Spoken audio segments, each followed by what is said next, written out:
Good afternoon, Gabriel Philip. Good afternoon, sir. Good afternoon.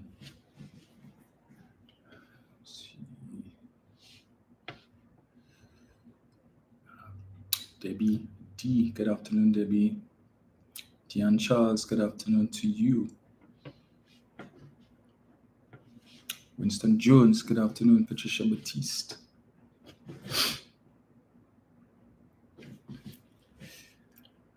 Alison Boyce, hi Alison. Patricia, Cheryl Seeley, good afternoon.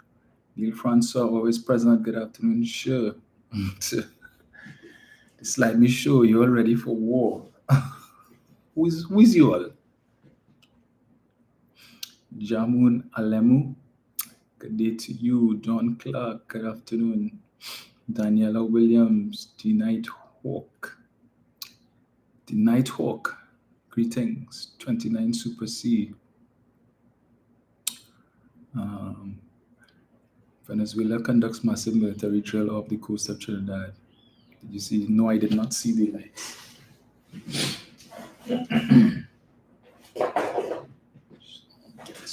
Here.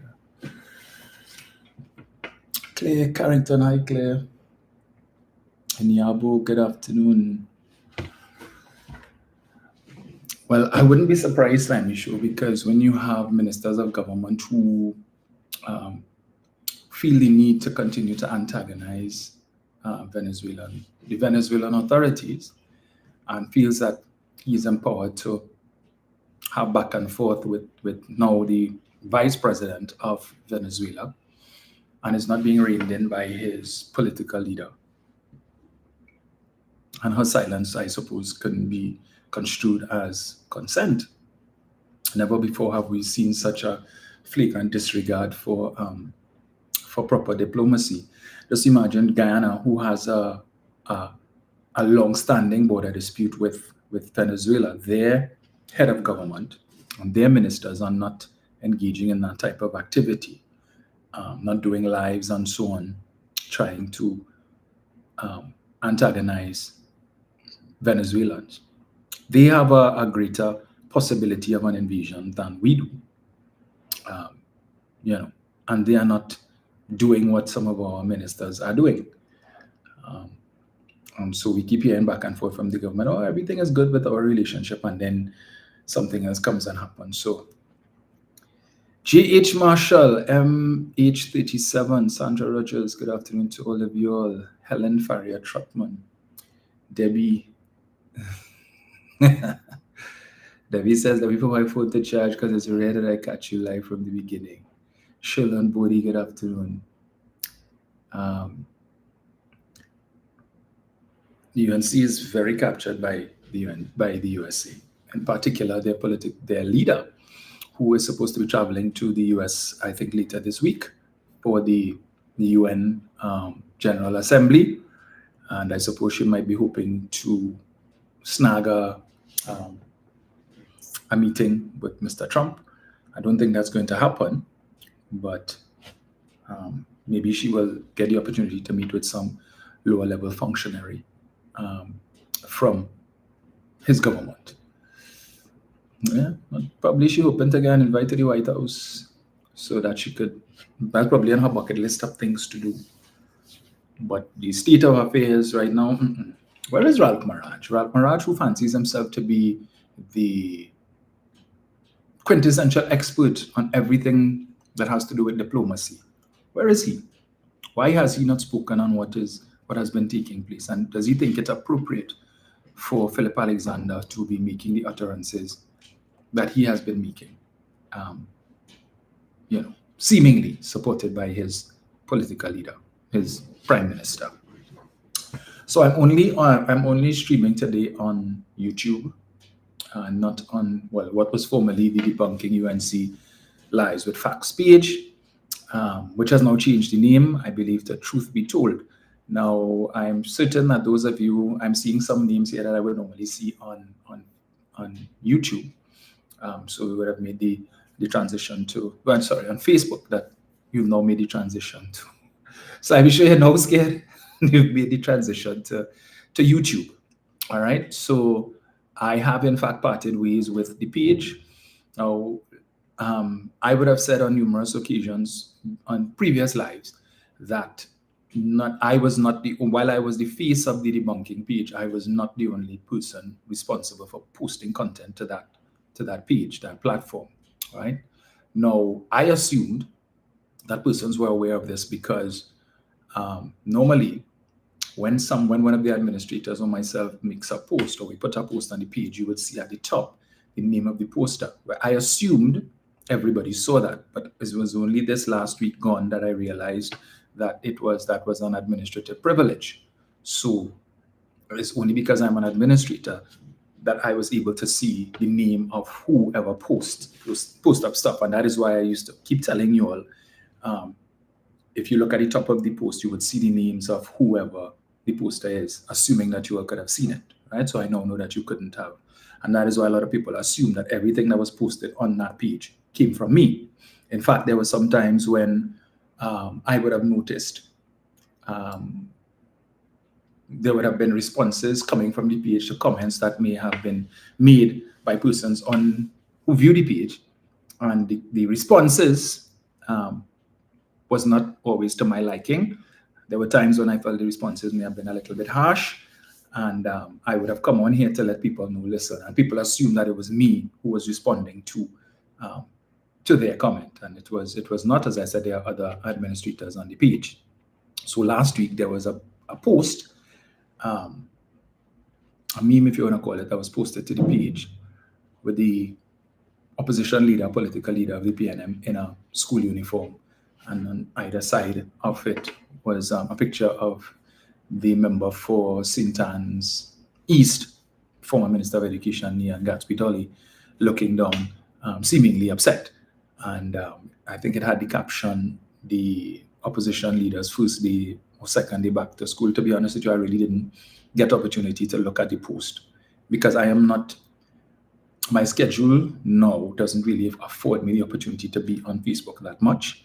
And even when I am on Facebook, because I have so many different pages, because aside from my personal profile page and the debunking page, I also have my constituency page, I have my MP's page, and then I'm also an administrator on a private group called Malabar Mausika Outreach, which is the one that I tend to be on most because a lot of constituents who are members of that group, when they have issues, they would post it to the page and it will show up in my notifications requesting approval.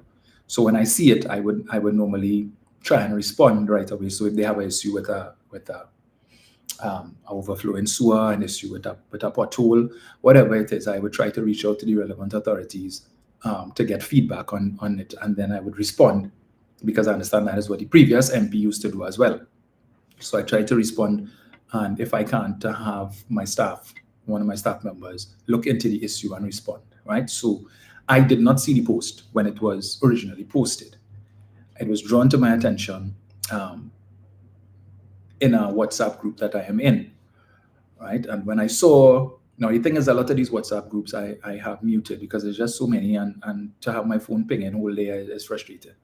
Right, but I saw the flurry of messages coming in, and so when I opened up the chat and I saw the issue being raised and the link, when I clicked on the link and it took me to the debunking page and I saw what it was, I immediately contacted the administrator and requested, indicating that was, it unacceptable, and so that we could, and to have it removed, and it was removed. And I saw the person who would have raised the issue in the chat would have come back on and would have expressed satisfaction that the offensive post was in fact removed. And I don't know how many of you would have seen it. As I said, I didn't really look at it. As soon as I opened the link and I saw what it was, I just sought to treat with it immediately. Okay. Now, it is a known fact, and I've said this before, that not everybody, or not all of the administrators on the page support the opposition leader. And it's par for the course. I am certain not everybody supported Dr. Rowley, not everybody supported Stuart Young, and that's the situation. No, I can't force people to support anybody. I have made the point before that I support the political leader. She's the duly elected political leader of the People's National Movement. And that is the state of play. There are some people who don't want to accept that. And what can I do? Right? I can talk to them. I can try to use moral suasion to stress the point that we need to it's about, I don't want to say rebuilding, but it is about strengthening the party, recalibrating going forward to deal with the issues that currently present themselves by this administration that continues on a daily basis to show themselves unfit for the position that they currently hold. All right. Now, when I made the request, and I indicated to the individual that, this is, you can't be doing that. You can, regardless of what your personal position is towards the political leader, there's a line that one ought not to cross, right? And so it was against that backdrop that the individual would have posted on the page that we were going to disband the page altogether, and with some additional commentary. And subsequent to that, another post was put out, a lengthy post, and the person would have ended it by indicating that the views expressed in that post was not the views of myself, the Member of Parliament. And we took the decision that, look, if the person, the administrator, is inclined to continue to make certain posts, then it would be best for me to separate myself from the page. All right. So, because I have no intentions of giving the UNC the impression that there is any division or split among the parliamentary caucus. Okay, so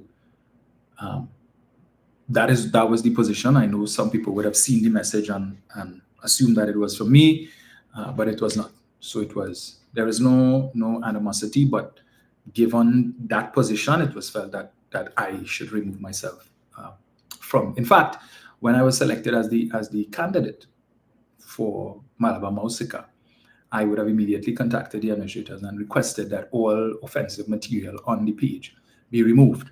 And I'm referring to material that would have been put out with respect to the then opposition leader, Kamala Prasad Bisesa. There were persons who expressed the view that some of the content on the page was not in line with the original moorings of the page, which was to debunk UNC lies and misinformation. But on the flip side, the page has over 14,000 members, supporters, and in the lead up to the general election, we were averaging about 2.5 million views every 28 days based on the information contained on the professional dashboard. So the page does have reach, and that is reach that the party needs to get the message out. And so it was then, at that point, it was suggested that I should remove myself from the page because the administrators had intended they were going to go hell hard after the UNC in the lead up to the election, and some of the content might not have been appropriate, given the fact that persons believe that I was the only person affiliated with the page. But because I was still doing my live, and my average live on Facebook on that page would gain anywhere between 10 to 20,000 views. And so, as I said, we needed that type of reach, but we could not come to an amicable solution. And so I have parted ways with the page. All right. So for now, I am only going to be doing the live on YouTube. Persons have suggested that perhaps I could create another page. Well, I didn't create that page to begin with, right? Because when I left 91.9 in 2023, February of 2023, after I was unceremoniously dismissed at the request of UNC operatives, senior UNC operatives, I said, as it I done then, I did what I could, and I really was not inclined to do this. And the page was created to provide me with a platform to continue doing what I was doing on radio. I was reluctant to do it, but eventually, I thought about it, and I said, okay, let me try something, and I did that, and then I created this YouTube page, and so we were doing what we were doing. All right, but a lot of the views and a lot of the following on that page would have been garnered based on the volume of content that was coming out of that page. So it wouldn't make sense for me to now create another page just to facilitate my live, because I don't do it as often as I used to, which was 3 times a week. Now I just do it whenever the spirit moves me to do it, right? So that page really wouldn't be able to generate the type of viewership that the other one does, because I can tell you the volume of content will not be that great. All right, and I would be the sole administrator to that page, and so for now, this is where we are. All right, so for those persons who've been asking what's going on with that situation, that is what happened. I had nothing to do with the post. I was unaware of it. When it was brought to my attention, I started to treat with it immediately, and it didn't really sit well with the other administrators. So the page has a new name, and so any content coming out of that page has nothing to do with me.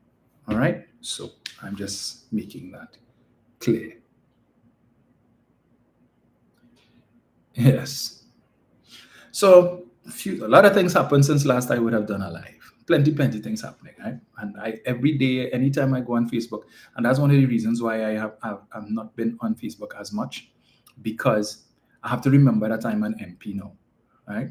And some of the hypocritical comments that I see UNC supporters posting under various posts on Facebook, sometimes I'm tempted to jump out myself and respond. And if I respond, and some of the things that I might want to respond to, and in the manner that I would want to respond, it may not be appropriate for an MP.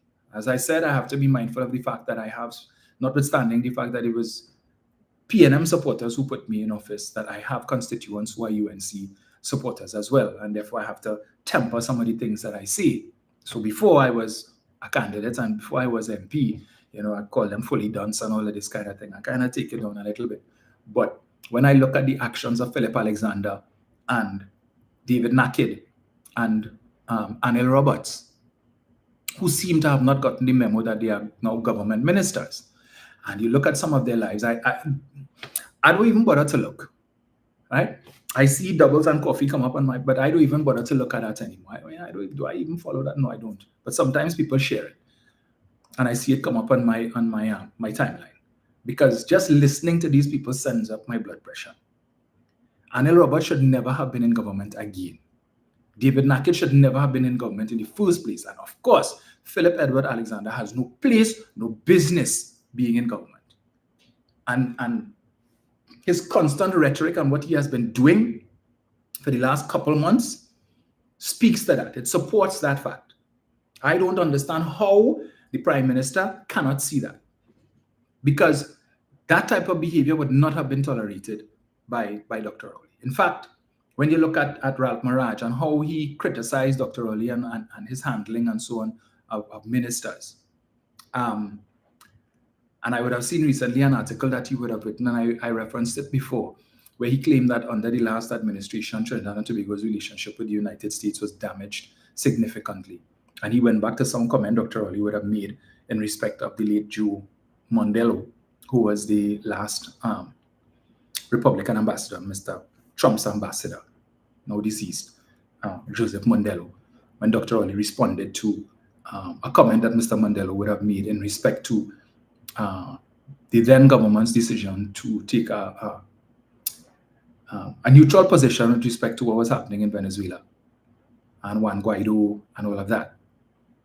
And Ralph Maraj sought to go back to 2018, but totally missed out an entire 4-year period where you had another US administration that just emitted office, where the former administration under Dr. Rowley had an excellent relationship with the Joe Biden administration, right? Had engagements that Mrs. Prasad Bisesa probably hopes to replicate, but probably will not. Because how many times Stuart Young would have gone to Washington? How many times he would have gone to the White House and met with Kamala Harris? I would have met with Joe Biden. We had that ceremony that they had. I can't remember which university it was, where Dr. Rowley would have received the honorary doctorate. And he shared the stage with Joe Biden, and Mr. Biden, who spoke after Dr. Rowley, indicated that he was not aware that Dr. Rowley was such a bright fella, and that they needed to sit down and have a conversation. All of that, Mr. Maraj bypassed. And he says, but that he would look at to say that the last administration damaged relations with the US. Today, Mr. Maraj, who is on the payroll of the government as an ambassador, right? CARICOM ambassador, has absolutely nothing to say with respect to the utterances of Philip Edward Alexander. And this back and forth now that has escalated to the point of the second in command, the second highest office holder in Venezuela, is now trading barbs with Mr. Alexander.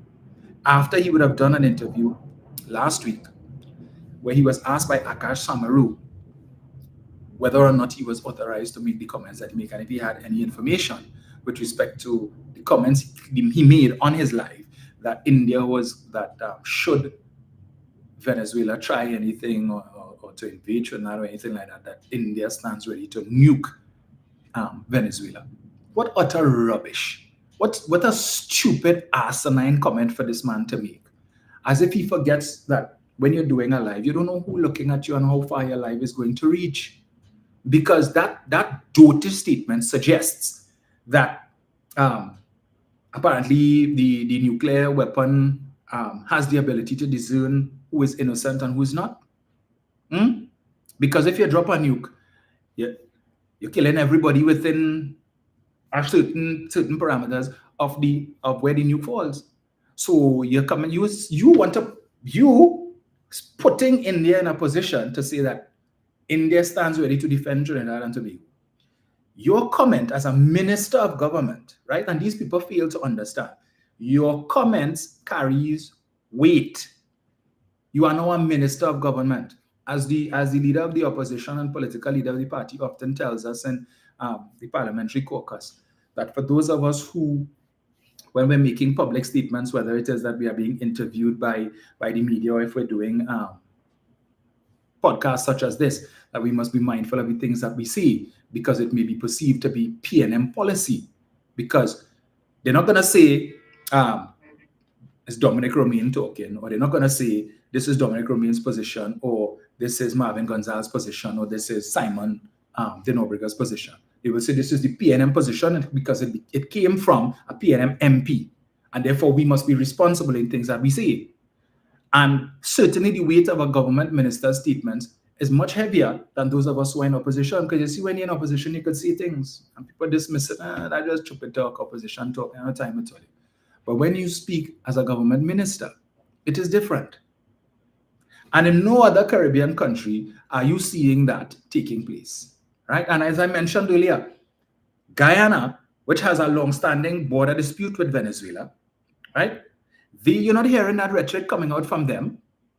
They are very measured. Their president is very measured. If they put out a statement, an official statement from the government, they are very measured in the things that they see, how they couch the language, so that it is not perceived as them being antagonistic. They try to remain within the vein of diplomacy at all times. But this administration, they don't know nothing about that. So when we have the Prime Minister talking about kill them violently, I don't know what is her obsession with violence. Load up the matic, pull it back, knock it on them and knock it again. Light them up, empty the clip, reload and empty it again. All of that kind of nonsense. Encouraging people during the election campaign to go and listen to Trinidad music. About, when you look at the YouTube videos of Trinidad artists, they have more views and more likes than other genres of music. So you will see they have 1 million plus views, and the other types of music don't have that much, and so on. So go and listen. And Trinidad music is the language of the time, and is the language of the young people, and all of that. Advocacy for violence. Right? But even now, she seems to have toned down the rhetoric a little bit. But Mr. Man, he going full 100, because he looking for likes, and he wants to shine. As I used to tell you all before, it seems every time a member of the government, well, then opposition speaks, everybody trying to put on a performance for Mrs. Posad-Bissessar so that they could get position. They could get position. And for Philip Alexander to continue to be aggravating a situation, hush your mouth. That is not what you weren't even elected.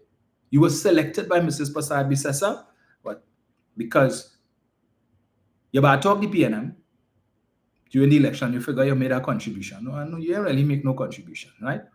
Because, as I keep saying, the PNM supporters didn't come out and vote, and that is why they are in government today. Not because they bought into the rhetoric that the things hard and people suffering, and the PNM only care about the 1%. All that sort of dotish talk that they were coming with, that did not resonate with the population, right? What resonated with the population was certain decisions that the last administration may have taken.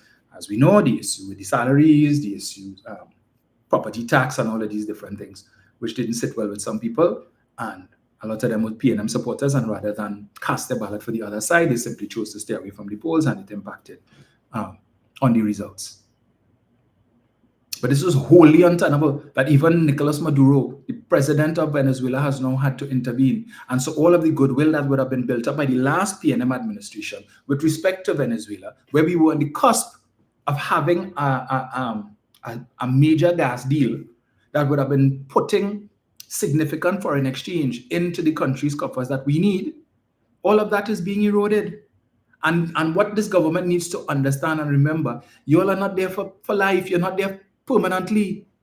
At some point in time, you will be removed. Whether it's in the next 5 years or before or after, you will not be there forever. And the things that you do, when you create this big mess, it is for whoever to come after you to clean up. They have to now come and clean up the mess. We saw it in 2014, 2015, the mess that they created with Jamaica.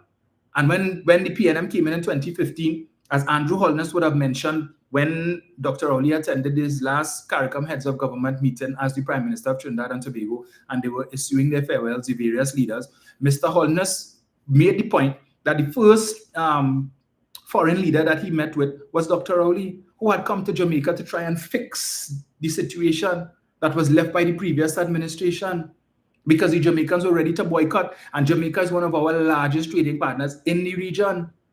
And you had Jamaicans who were calling for the country to boycott manufactured products coming in from Trinidad, and Dr. Rowley had to jump on a plane and go and deal with that personally. And so here now they're creating another situation, totally alienating Trinidad and Tobago from the rest of CARICOM, right? Mrs. Prasad Bisesa made it abundantly clear the fact that all the whatever meetings CARICOM has had since she has become Prime Minister, it has not been important enough for her to attend. She sent low-level functionaries. So she didn't go to the heads of government meeting, the Africa CARICOM summit that was had recently in Ethiopia. She didn't go. She didn't consider it important enough to send her Minister of Foreign Affairs. She didn't even send the Parliamentary Secretary in the Ministry of Foreign Affairs. They didn't even send the Permanent Secretary. No, they sent an acting deputy permanent secretary to go and represent. The height of disrespect. The height of disrespect. So you send this individual who, to some extent, may be considered a low-level functionary with a prepared speech to go and represent Trinidad and Tobago. So it clearly says you're not interested. And when you have the minister in the Ministry of Housing making an utterance before, well, no, I think he was minister already. Was he? I can't remember if he was. That nobody wants to go to Nigeria, and this was with respect to the agreement between Trinidad and Tobago and Nigeria for the establishment of direct flights between the two countries. And he boldly took to social media and put up a statement that nobody wants to go to Nigeria. Not even Nigerians want to go to Nigeria. People want to go to the US, the UK, Canada. Right? Here are the countries that he called, right? Nobody wants to go to Nigeria, but we know Nigeria was simply, his mention of Nigeria was supposed to be representative of the wider African continent. So you do that. You have that statement, and then he comes now to make this statement about Trinidad is the Indian diaspora, and India has Trinidad in the palm of their hands, and so on, and all of this, and focusing on there are more East Indians in Trinidad than there are any other race, and all of these different things. So you're pronouncing on that. What message does that send? So when the African leaders hear this sort of thing coming from a government minister, what are they to assume? What are they to assume? Ask a silly question in the word of Peter Minshall. What message does that send? But he doesn't care. So he's out there shooting off at the mouth. And Mrs. Pasabi says, any other leader will probably get rid of her a long time. I don't know if it is that she's afraid that, nastiness of his mouth would turn around on her. and she could ill afford that. But if she big and bad, and now she's a different Kamala 2.0. So the Kamala of 2010 to 2015 is not the Kamala of today.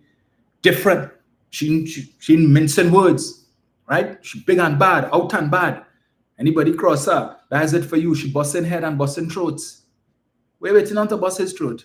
You find it too early and it's going to reflect badly on your government, and people will say, well, look, Rowley was there for 10 years and thing or whatever, and you don't have fire no ministers for that, and you have to fire a minister less than 6 months into office. So we have to put up with this insufferable man doing this type of damage. Mrs. Pasabi Sessa knows this is her last two, right? I don't think at 78 years she's going to want to offer herself again to serve as Prime Minister for another 2, because she's struggling. It is apparent. She's struggling. Physically, yes, she's struggling. And certainly it would be interesting to see how the UNC survives when she departs. Because it's certainly going to be a cat fight, dog fight, all kind of fight inside there for leadership. There is no heir apparent. Okay? And now they want to talk, be all up in PNM business. They need to study what is happening in their house. Deal with all your issues. But we cannot be antagonizing Venezuela like that. Who is he to talk about, to put India in such a position? He is the spokesman and mouthpiece for India. Meanwhile, all he had to do was to just go and Google India-Venezuela relationship, and he would see that as recently as last week or so, that India that Indian officials, government officials would have met with government officials from Venezuela, and they're looking to strengthen their bilateral relations. Strengthen. Let me see if I get it here. Where is it? And it wasn't very difficult for him to do that, so let me get it. Simple. They need to learn to use Google a little more often. Right. So let me get it here. Venezuela and India strengthen bilateral relations within BRICS. Venezuela and India reaffirm political, energy, and trade cooperation. Right? It's there. Simple. On Monday, Venezuela's Foreign Affairs Minister Ivan Gil and Indian Ambassador to Venezuela Ashok Babu held a meeting in Caracas to reaffirm the cooperative ties between both countries, which they have developed over the last 65 years of diplomatic relations. We had a very productive meeting with Ambassador Ashok Babu aimed at reaffirming our strong cooperation in political, energy, and trade matters, which we have cultivated over the years. And we also highlighted our shared stance on promoting dialogue and understanding in multilateral forums, the Bolivian diplomat said. The Venezuelan diplomat also emphasized that the meeting served to consolidate the alliance in a more solid manner, underscoring a conversion of visions in the international arena. And the encounter highlighted both nations' commitment to advancing mutual progress and expanding their strategic collaboration. Does that sound like India is just sitting waiting for Venezuela to, according to them, play mad, and so that they could drop a nuke on Venezuela and kill millions of innocent citizens? Venezuela has a population of what, over 33 million people? So India is so crazy that they will just, Mr. Modi will just say, hey, well, Trinidad is my friend. Mr. Tosabi Sessa is my friend. So let me send a nuclear submarine so that they could drop a bomb on Venezuela and lick up half the population. Innocent men, women, and children. Yeah, that's what this fool is advocating. And when asked, do you have any empirical data? No, he has none. And acknowledges that he needs to stay in his lane. But you see, it's different to stay in your lane when you don't know what your lane is. Because when the leader of the party and the leader of government allows you to draw the lines of your lane, rather than she put a specific demarcation to say, this is your lane, stay here. But he keeps erasing the line and expanding it. So it's not straight lines, so it bends so and turns so. And she just also stand up on the sidelines and allowing him to expand the perimeter of his lane. So he doesn't even know what the hell his lane is, or he chooses where his lane ends and where it begins. And that is why we are where we are. But the others, the more seasoned ones who have been in parliament for long, you notice they ain't talking, they're not saying the things that he's saying. Eh? All of them quiet, you know. They know their place, they know their lane. But he knew. And they wouldn't school him and tell him, hey, this is how it works, all right? You just come. You didn't win your seat. You are here at the behest of the political leader. She foisted you on the population. You were rejected in Port of Spain, North St. Anne's West, right? You were rejected. You get what, 25% of the vote? You were roundly and soundly rejected. But yet still, she felt the need to bring you into the parliament and foist you on the citizenry of Trinidad and Tobago. We have to deal with that. And so in the absence of him having any work to do at the ministry, where she placed him, so that he could earn over $70,000 a month, he has to find things to occupy himself. As I told you all, when we went to sign the condolence book, and in a brief meeting with the leader of the opposition indicated to her, when she would have asked him, how are things going? He indicated he feels greatly underutilized. And since he is so clearly, when he goes to work, assuming he goes to work daily, and goes to his office, there are no files on his desk. There is nothing for him to treat with because he is not the substantive minister, right? That is David Lee's job. He's the substantive minister. Then you have another minister. So even if it had a little bit of overflow, a little bit of crumbs that David Lee could throw away and say, you deal with that. Yeah? Look something to occupy yourself. You have to share those crumbs with Anil Roberts. So, and it's not much. It's already very little. That is why Mr. Roberts has time to sit down in his office in a government building that is paid for by taxpayers some of whom are PNM supporters, who he has no qualms about insulting while sitting in his government office. At least Alexander has some modicum of decency that when he does his live, he doesn't do it in his office. But Naked and Roberts, they don't know about that. They couldn't care less. So you don't mind sitting down and doing a live for 15, 20 minutes so the world could know, hey, you have no work to do. Using government's time, taxpayers' time, to bad talk and malign the PNM, as if the PNM is only the leadership. And so when you could be calling for PNM supporters to be fired from various jobs, some of these people are long-standing public servants who've been there long before you. Who the hell are you to come and talk about getting rid of PNM? So what? The country belongs to the UNC? When you are in office, what? All PNM people supposed to pack up. Over 224,000 citizens voted for the PNM. So they're not entitled to anything in this country because you're all there now. All right? So they're not entitled to anything. No jobs, nothing that the state has to offer because something wrong with PNM supporters. And you sitting on a government office. When PNM supporters look at some of them look at the pay slip at the end of the month and see taxes coming out under PAYE to pay the salaries of these clowns who have nothing to do, and the hardworking public servants, some of them in the very same ministry, who working hard and overtime, that when they sit down in their office to malign and bad talk the PNM and say the nastiest and the worst of things, these people downstairs working, but they sit down upstairs in their nice cushy office, right, rock back, and have time to do live and cuss PNM supporters because apparently that's what they're getting paid to do because they have nothing else to do. And I am certain the Prime Minister sees these things. Absolutely certain she sees it. And chooses to turn a blind eye. So much so that in the Parliament on Friday, when Mr. Imbert would have gotten up to make his contribution to the debate, I think he would have made some comment with respect to Mr. Alexander and so on and so on. And then the Prime Minister got up and said, I will not listen to you, and walked out of the Parliament chamber and went to her office. And did not return until some time later. But they want to talk about ghosts.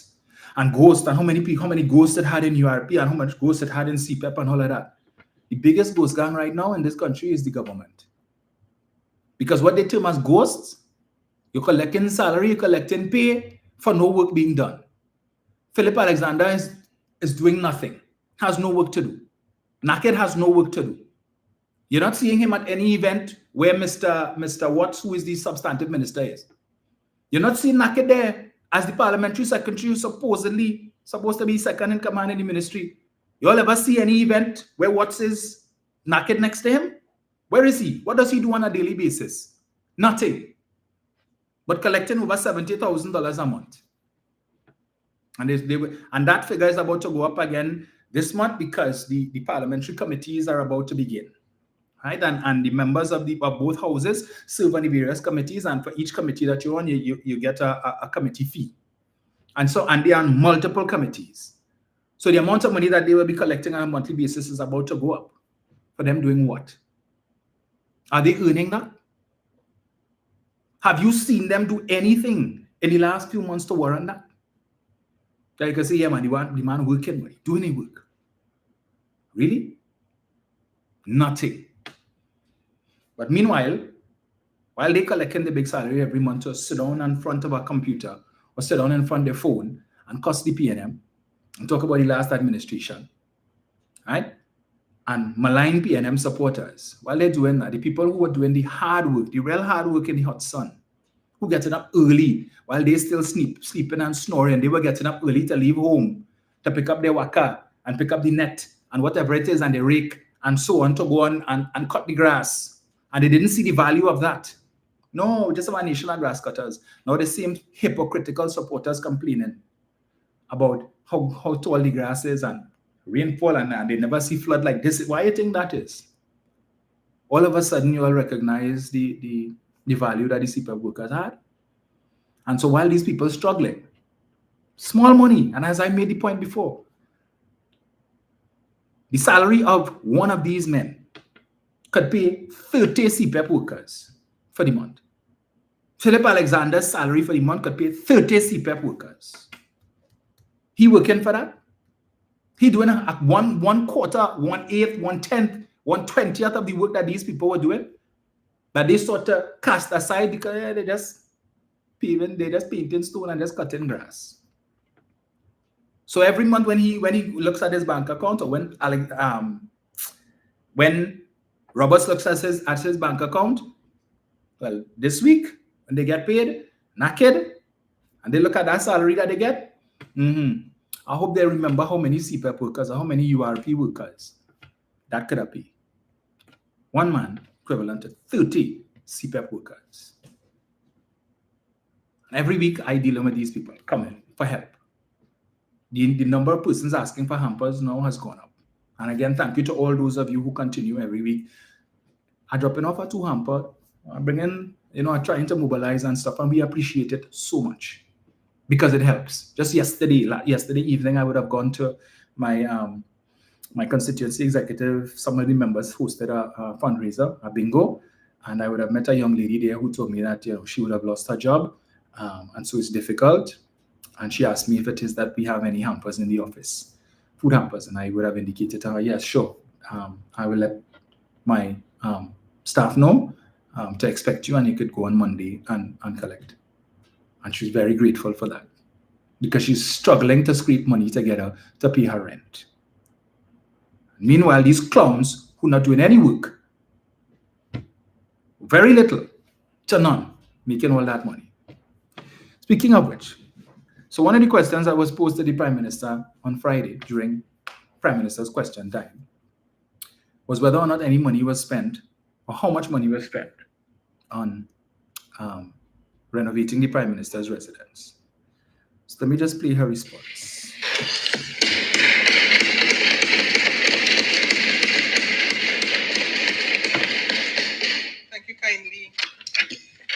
Thank you kindly, Mr. Speaker. Can the Prime Minister indicate what was the cost of the recent upgrades of the Prime Minister's official residence? Thank you. Madam Prime Minister. Thank you, Mr. Speaker. I state categorically, Mr. Speaker, there's been no official upgrade of the Prime Minister's residence. No upgrade of the Prime Minister's residence. The same remains in a deplorable state.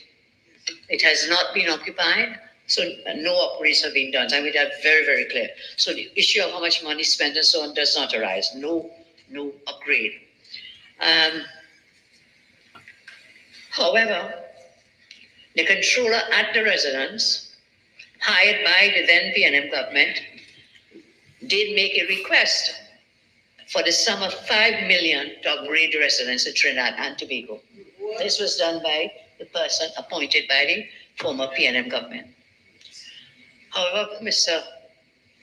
Speaker, as a responsible government focused on fixing schools, hospitals, police stations, that was not a priority of my government at this time. I thank you.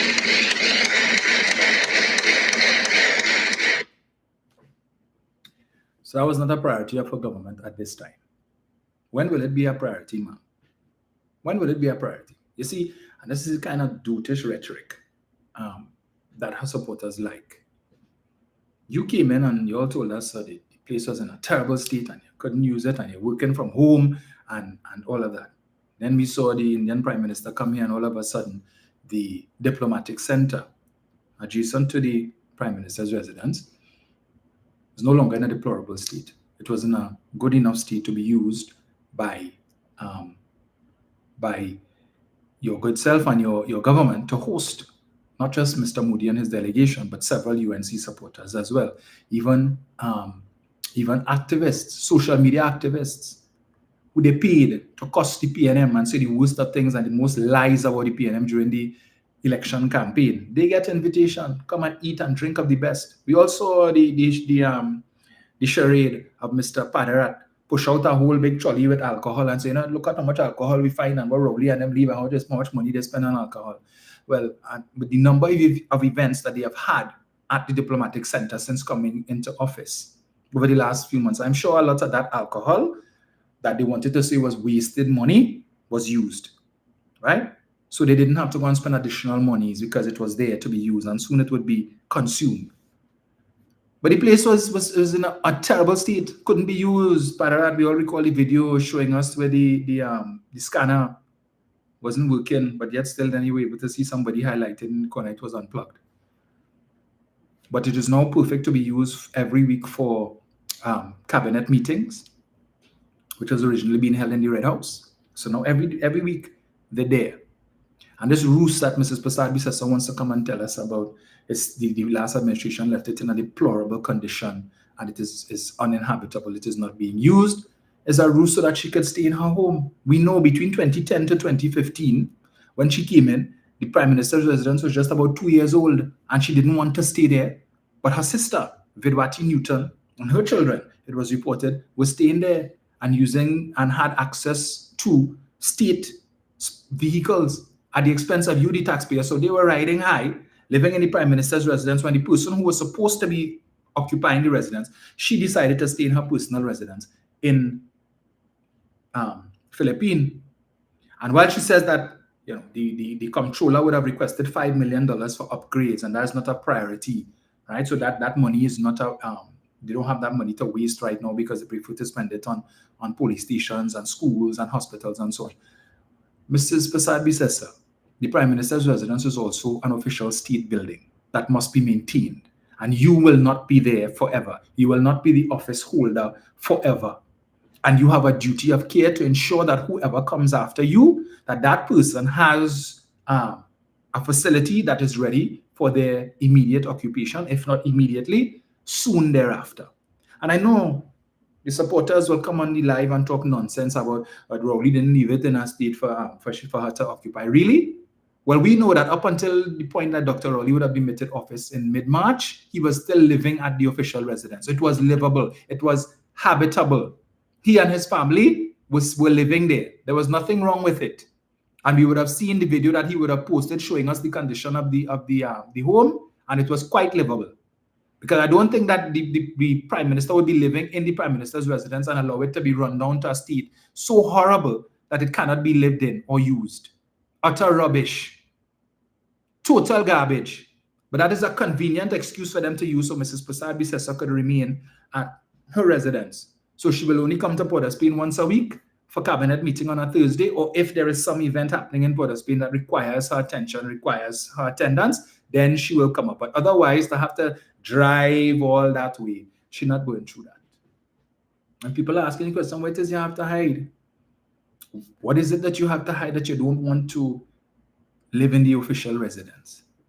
And while you call it that uninhabitable and in a deplorable state, there are many people in this country who would give an arm and a leg to be able to live there in the current deplorable, uninhabitable state. Madam, there are people who in their own private homes in plenty worse condition and would be more than happy to live there, even if it's in one room in a corner somewhere, because it's a very big establishment. And they would be quite happy to live there. In fact, I am certain that the Prime Minister's residence in the current state is a lot better than the homes of some people who live in big shot areas like Valsayn and Maraval and Westmoreland and Glencoe and these LSD Park and all these big shot areas, Fairways and Highland Park and Mocha, I am certain that the Prime Minister's residence as is in much better condition than some of the homes in these big shot areas. But you, whatever your reason is that you don't want to live there, so you're using that as an excuse. So then can we expect, based on the answer given, that no money is going to be spent and no effort is going to be put out to maintain or to renovate the Prime Minister's residence for the next 5 years, to allow it to fall into further disrepair based on what they said, so that whoever comes after, what are they going to meet? These people have no regard whatsoever for public buildings like that. And we saw it in 2010 to 2015. Those of us who would frequent around the Savannah would have seen the state of the Magnificent Seven. I've made the point before, had they won election in 2015, the Magnificent Seven would now today be the Magnificent Six, because Millflow was on the verge of collapse. Everybody who would pass around there and see that building was an eyesore. It was boarded up. All around, it was looking terrible. And for 5 years, they didn't spend a single dime on that building to restore it. Such that when the former administration came in 2015, there was serious consideration to demolish the heritage building and to construct a replica. But we know the financial challenges that they had.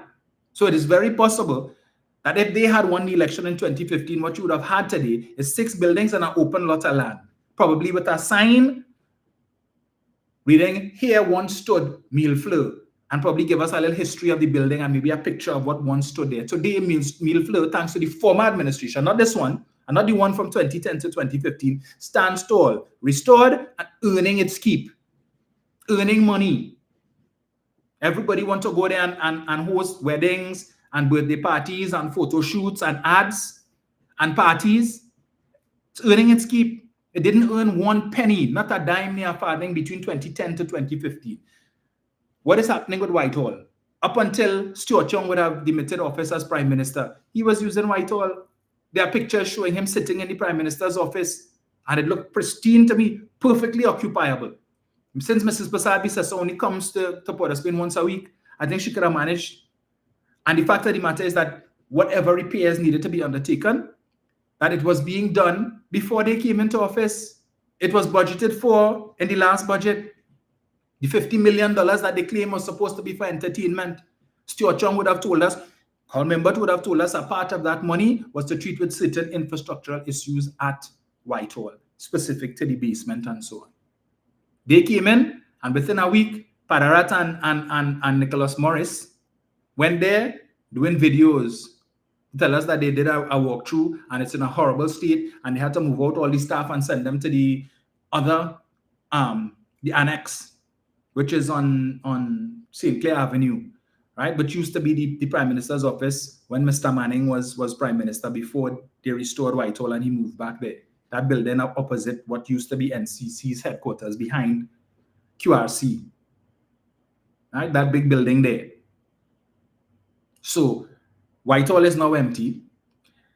No money is being spent to renovate the Prime Minister's residence or to make any upgrades, because that's not important to them. What is more important is police stations, hospitals, schools. That is more important. All right? So the Prime Minister's residence could continue to be run down. What message does that send? You feel Donald Trump could have said, well, listen, I have my nice big house in Mar-a-Lago in Florida. I don't really want to live in Washington now. So, you know what? I will go up to Washington once a week. Or I'll go to Washington once a month. But I will work from home in Mar-a-Lago. Right? I could build a Oval Office here. And I could work from here in Florida. Because the White House really isn't up to my standard. Joe Biden left it in a deplorable rundown condition, uninhabitable. So let me stay in Mar-a-Lago in Florida. No, he is there. In fact, they're spending quite a bit of money right now to add a ballroom to the White House. Quite a bit of money. They would have done upgrades to the Oval Office. They added certain golden accoutrements and all kind of things. So when you look at the Oval Office, you would see a lot of gold things all over the place. but things were done to upgrade. But Mrs. Pasabi says she don't know about it. And I recall 2010 to 2015 passing in front of Whitehall as you drive around the savannah and seeing the state that it was in. The rafters, you see things hanging, pigeons living all in the rafters, all in the roof. Pigeon droppings in front of the building. It was an eyesore. And whenever it is the cruise ships come in, and the cruise ship season is supposed to be starting very soon, I think it's next month. One of the first places after the Maxis bring them up Abercrombie Street and they stop in front of the Red House so that the tourists could take pictures there, and then they head up the road to the Magnificent Seven and you see them pull up all the Maxis line up next to the coconut vendors, and the tourists come out and they take pictures of the Magnificent Seven. Right? Which Dr. Rowley wanted to make into a heritage district, so that all those buildings, they are protected. But that is not important to them. So in the end of this term, you could very well see Whitehall fall into ruin. We don't know. I can tell you the challenges when I was on the board of the National Trust. Quite a lot of projects were taking place, but maintaining these buildings is a challenge. I told you all already about the problems we were having with respect to the roof when the leaves from the big trees in Rumor would fall in the guttering at Millefleur, and it would clog up the guttering, and then when rainfall and the water settles and it started to affect the ceiling and the roof and so on, and Udicott had to spend the money to fix it, to rent these bucket trucks or whatever it is to come in so that the workers could go up and clean out the guttering to allow the water to flow and to protect the tiles and all of these different things. A lot of money went into these buildings, but this government doesn't seem inclined to preserve. That's not important, because their supporters have no appreciation for these things. They who live south of the Caroni Bridge, very rare do they come to Port of Spain, so they couldn't care less about those buildings. Some of them have never even seen it. Ask them where they, not even with Google Maps or Waze, they could find the Magnificent Seven, so they couldn't care less. So if she comes in the Parliament and says she's not spending that money, well, all right, so be it. But if it is that you don't maintain and upkeep now, then it means later on down the road, when whoever replaces you comes in, is more money. So it might be 5 million, then it might be 15. When you could do the work now, and I'm sure, I don't know if the comptroller is a quantity surveyor and could just look at it and say 5 million. You could have done another assessment and might have come in less, determined, well, okay, we're not going to spend 5 million. This is not urgent, that is not urgent, but we'll address this, and this. No, you just take a decision. You're not fixing nothing, because if it is upgraded, then what is your excuse for not living in it? You have none. No valid excuse to not live in it. But now you're going to drag out Whitehall so that you don't have to come and work there. And you can stay home for 5 days for the week, 6 days for the week, and come up on 1 day. And no longer is she doing post-cabinet press briefings, right? She chooses the 1 day that she comes to Port of Spain to receive guests. So people, all these different sporting entities who come in they see every Thursday, they come in to bring a jersey. Kamala won at the back. Coming to bring a jersey to present to her, and the only time she could meet these people is when the post-cabinet press briefing taking place. So she's unable to field questions from members of the media. And this has been going on for weeks. 4 weeks. You would notice that most of the times when we have parliamentary sitting, Mrs. Pasabi Sessa is absent from the chamber. She will come in probably at the start, but you would have seen on Friday gone, when Prime Minister's questions came up, she was not in the chamber, and a request was made by the leader for government business for that aspect of the day's agenda to be pushed back for whenever the Prime Minister came to the chamber. But most of the time, she's in her office, right? Not in the chamber. Maybe probably the chamber too cold, she can't deal with it. But I want to talk about ghosts. But most of the times when I look down and look to my right, to the end of the hall, and I look to the Prime Minister's chair, most of the times it's empty. Most times. But while that is not a priority. The official residence is not a priority to treat with. Let me just remind you all, right? For those with short memories, this is 61 days ago. Udicott tours Prime Minister's residence in Tobago. The Urban Development Corporation of Trinidad and Tobago, Udicott, has begun formal assessments of the Prime Minister's residence in Tobago ahead of planned remedial works. According to a release, Works and Infrastructure Minister and Udicott's line minister, Jolene John, toured the residence on Sunday alongside UDICOT Chairman Shankar Bidesi, Deputy Chairman Peter Kanhai, and Facilities Manager Raidel Mahaber. The walkthrough began shortly at 9 a.m. and included inspections of the compound, the main building, and adjoining structures that house staff and members of the protective services. It concluded around 10 a.m. with a planning session to document necessary works and chart the next steps. Officials confirmed that key repairs will be required across the residence and its premises. Among the items discussed were follow-up site visits to complete a full-scale assessment, development of a scope of works, establishment of a project schedule, and milestones and execution of extensive repairs. Bidesi said UDICOT stands ready to deliver all works within time and budget to ensure value for money. The site visit follows the return of weekly cabinet meetings to the diplomatic center, which had been in disuse since the last government's tenure. The newly elected UNC government had initially relocated to the Red House, citing the poor state of the facility. However, the diplomatic center was recently refurbished by UDICOT to host an official reception for India's Prime Minister Narendra Modi. Upgrades include a redesigned press room with a new head table in national colors and improved media seating. So the official residence in Trinidad, that's not a priority. All right? UDICOT didn't go there and do as they did in Tobago, the residents in Tobago. They did a walkthrough, site visit. Let me remind you all again, all that they did. So officials confirmed key repairs will be required across the residence. Among items discussed were follow-up site visits to complete full-scale assessment, development of a scope of works, establishment of project schedule, milestones, and execution of extensive repairs. But apparently they didn't see the need to do that for the official residence in Trinidad, where the Prime Minister should be living 24/7, right? Where the Prime Minister should be located. You're in Trinidad. How often does Mrs. Prasad Bisesa go to Tobago? When was the last time she went to Tobago? So we're not taking care of the one in Trinidad. No, that we have bigger priorities. Police stations, schools, hospitals. So that's not a priority for my government.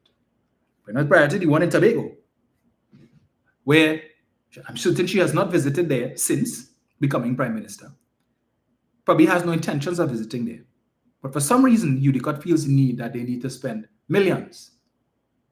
And that facility would have undergone more recent renovations. Don't forget, about 2 or 3 years ago, it was extensive renovations. According to the then opposition, now government members, it cost 43 million or something. So that's what they said. They are now in office for almost 6 months. Up to now, they've not been able to provide one shred of evidence to support that claim that 40-something million dollars was spent, contrary to what we were told by UDICOT officials then, that it was actually 20-something million. But for the residence that was built since 2009, 16 years ago, you don't want to undertake any renovations there. That's not a priority for you. But for the one that was renovated 2 years ago, you want to spend millions to upgrade that one, that you probably, if you use it once for the year, you use it plenty. Make that make sense to me. To the UNC supporters who listening, help me out. Because that logic, not logicking. That maths, not mathsing. Ah, boy. And I see here that the trolls have arrived. The trolls have arrived. All right. Let me say good afternoon to Winston Batchelor, who come to throw me off by talking about where our money from the failed Dragon deal, where the millions, did the PNM get some of that money? Where is that money? Well, you had to spend money to make money, Batchelor. All right? And I'm certain that at the time when the money was being spent, the PNM government did not anticipate, one, that the change in government in the United States would not have been friendly to the Dragon deal. Let's put it that way. All right? I don't think Keith Rowley and Stuart Young and others had a crystal ball.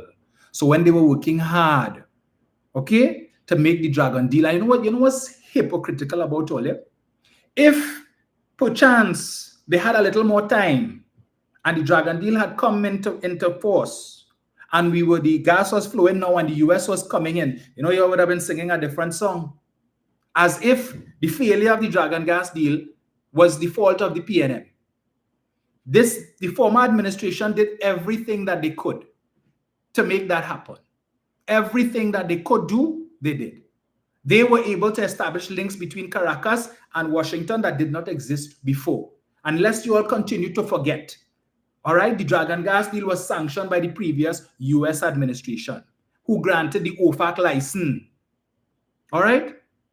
The license was canceled by the current administration in Washington.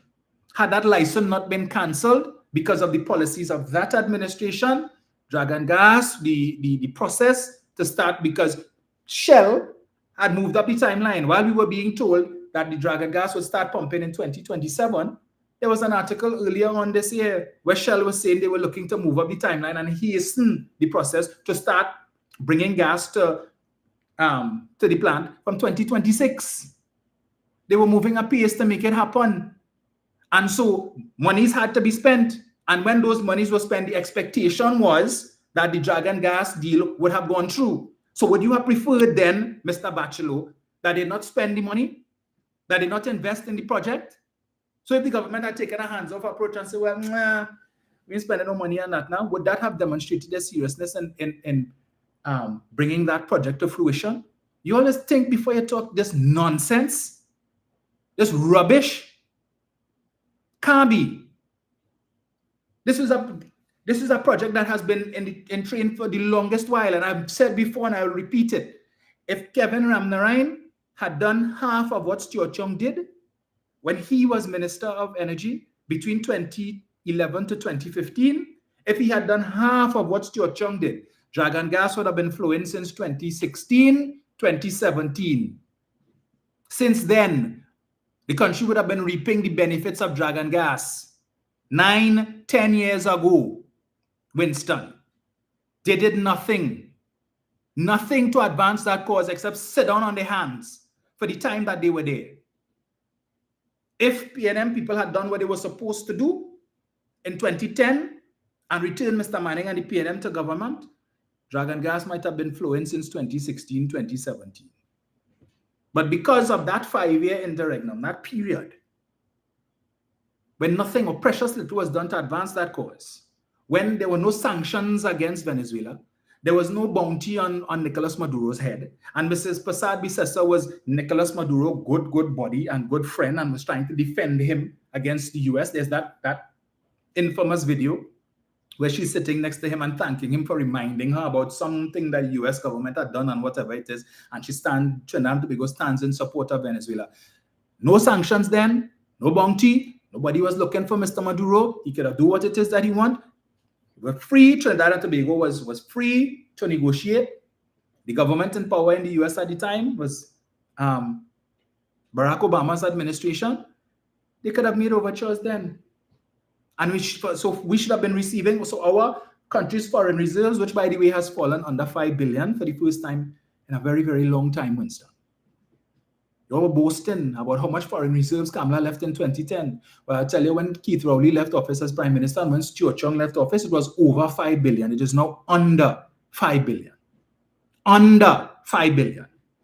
But I'm not here now, let's talking about that. But Rowley leave 5.6 and Rowley leave 5.7 and now it's on 4.5 or 4.4. But no, Kamala leave 11 and now under Rowley, it gone down to 9 and it gone down to 6 and it gone down to 5.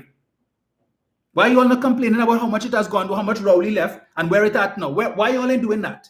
All of you bleeding hearts. Hypocrites is what you are. Absolute rubbish. But you would not, you would, anyway. Ah, boy. Nigel, I forget. Let me say good afternoon to His Excellency, the President of Pleasantville, Nigel O'Connor. I'm supposed to make Nigel a admit so he can deal with these guys. Danny R is asking if I don't you have your people to go out to attend to see what needs fixing in the constituency?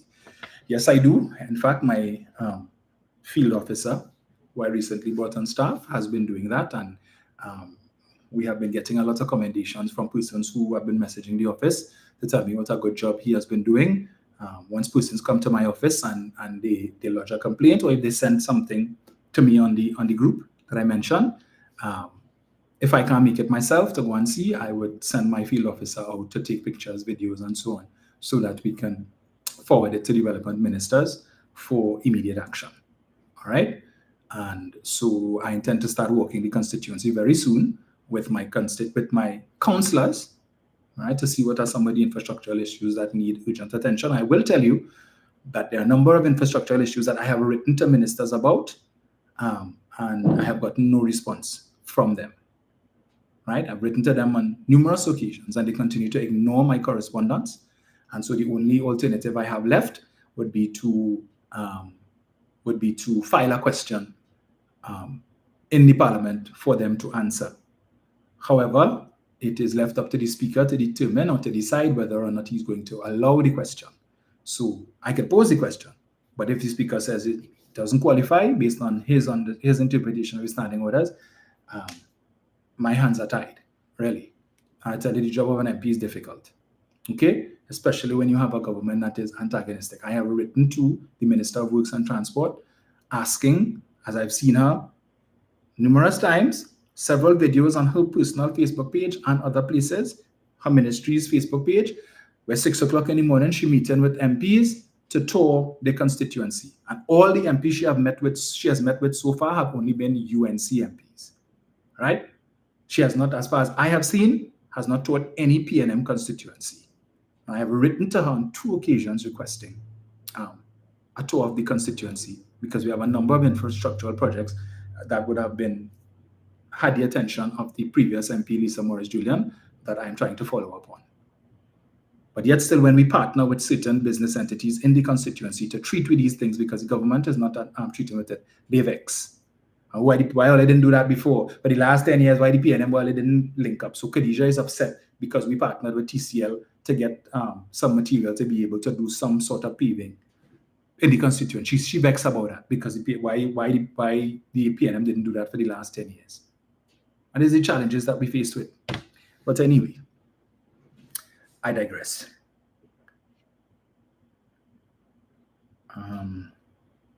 So let me get this here.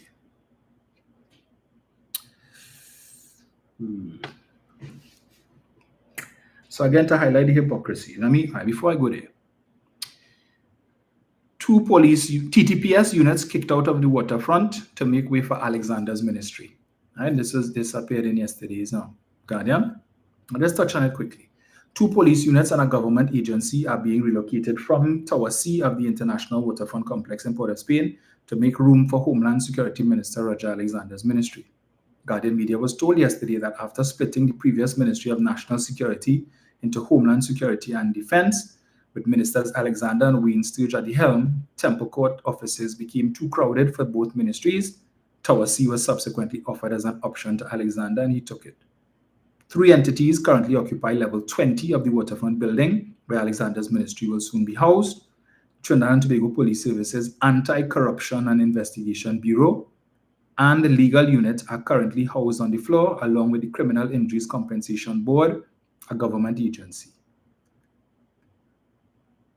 Guardian Media understand that both the ACIB and the Criminal Injuries Compensation Board, hear this, had nowhere to go up to yesterday, but were told they needed to vacate by the end of the month.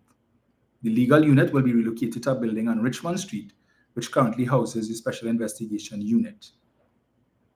So they had nowhere to go, but they served them notice. Well, my question is, why is the Ministry of Homeland Security moving there and not the Ministry of Defense?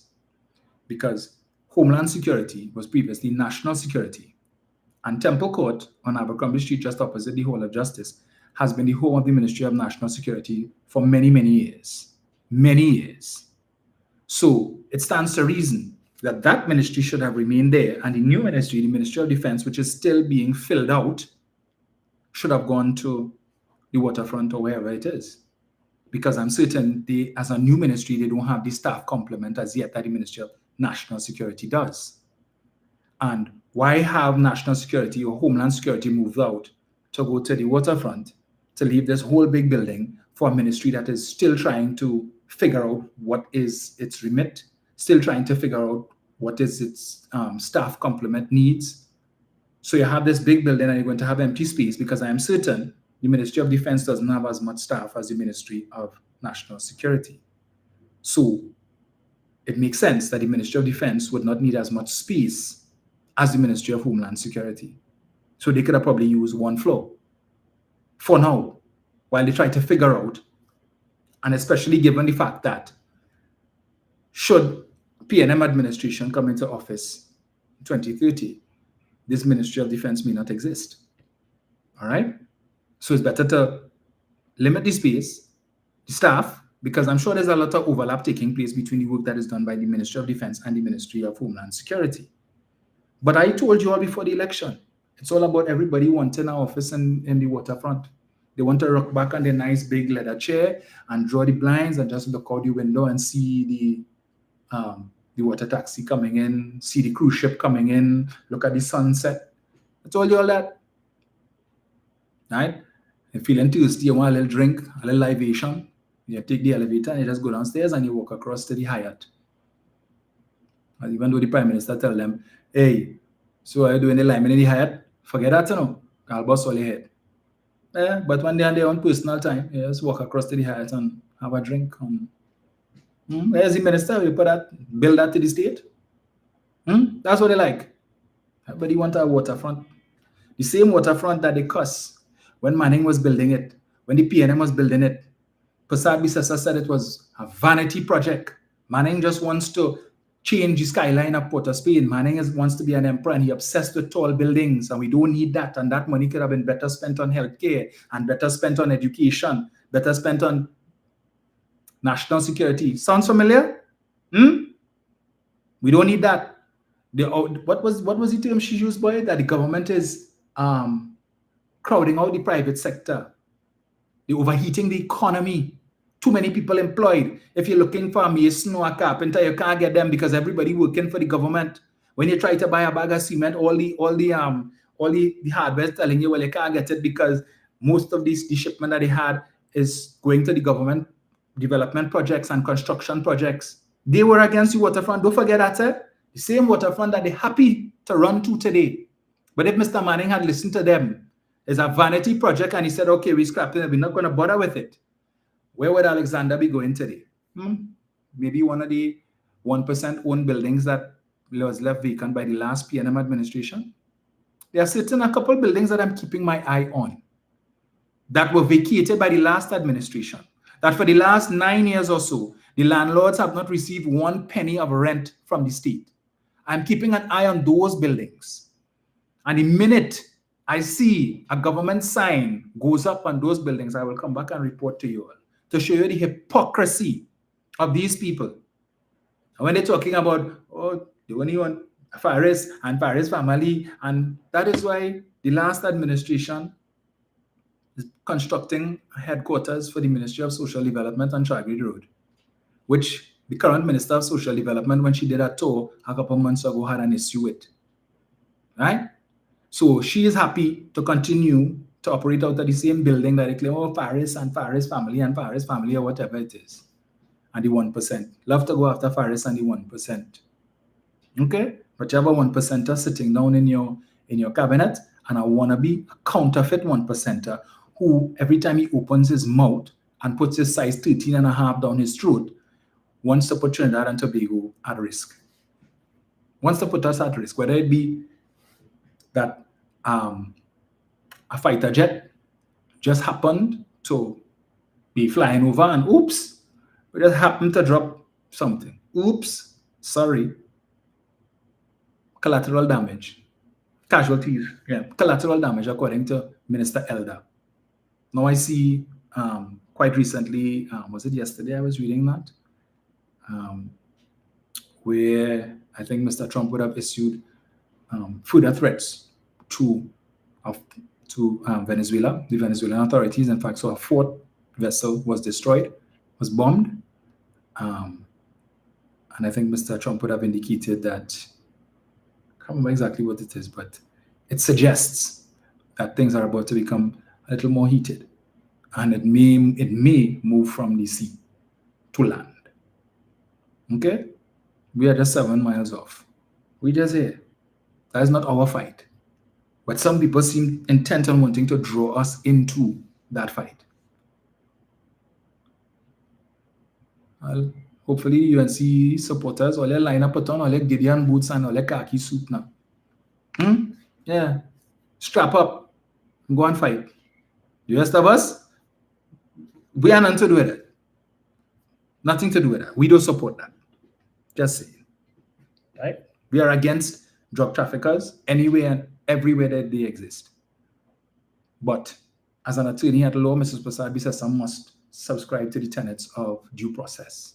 So much so that in the US now, you have 2 Democratic senators who plan to bring a law to stop these bombings of vessels. Our fishermen are concerned. They are very concerned. And they could go out there and be mistaken as a drug boat and end up losing life, limb, and property. What your Prime Minister saying about that? I wait with bated breath to hear what she says at the UN General Assembly later on this month. Well, this week. Probably next week. She will talk. We wait to hear. So there was another development last week, a couple of days ago. Allegations being made by a detained senior prison officer that he was being targeted because of reports that he would have made. Guada threatens legal action against Roger. A pre-action protocol letter has been sent on behalf of Acting Assistant Superintendent of Prisons, Garth Guada, to Homeland Security Roger Alexander to revoke the detention orders against him, claiming in the letter that, let me get this here. The driver in circus came with some unexpected surprise. Yeah, claiming in the letter that Alexander's decision was based on certain reports that Mr. Guada would have made. Right, just now, let me just get this thing here. Who's this?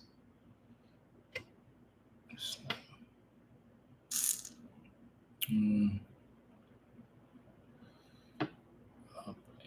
These ads.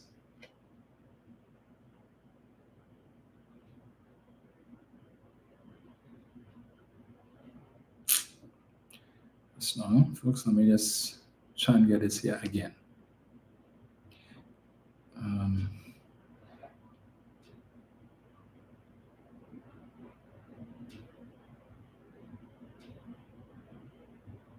Right.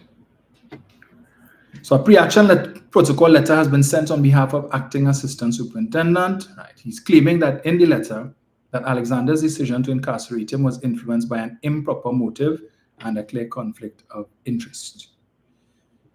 So let me see if I get this here. So we have a video and not the article. With the hearing by the review tribunal pushed back to next Monday, Acting Assistant Superintendent of Prisons Garth Guada has written via his attorneys to Minister of Homeland Security Roger Alexander, asking him to immediately revocate the detention orders against him or face legal action. The letter was sent today to Minister Alexander via his office, and in it, via his attorneys, Guada said the decision to detain him was unlawful, unreasonable, and constituted a breach of the principles of justice for the following reasons.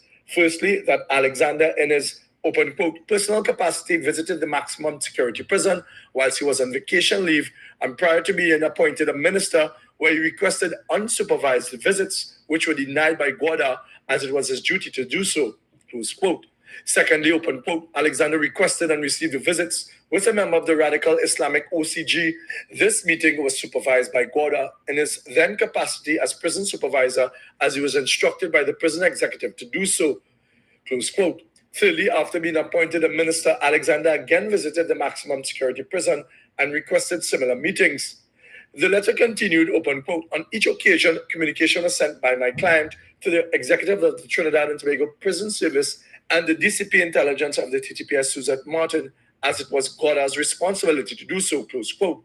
The attorney further stated that, quote, as a result of Guada's high-risk job, he has been a target over the years and very recently.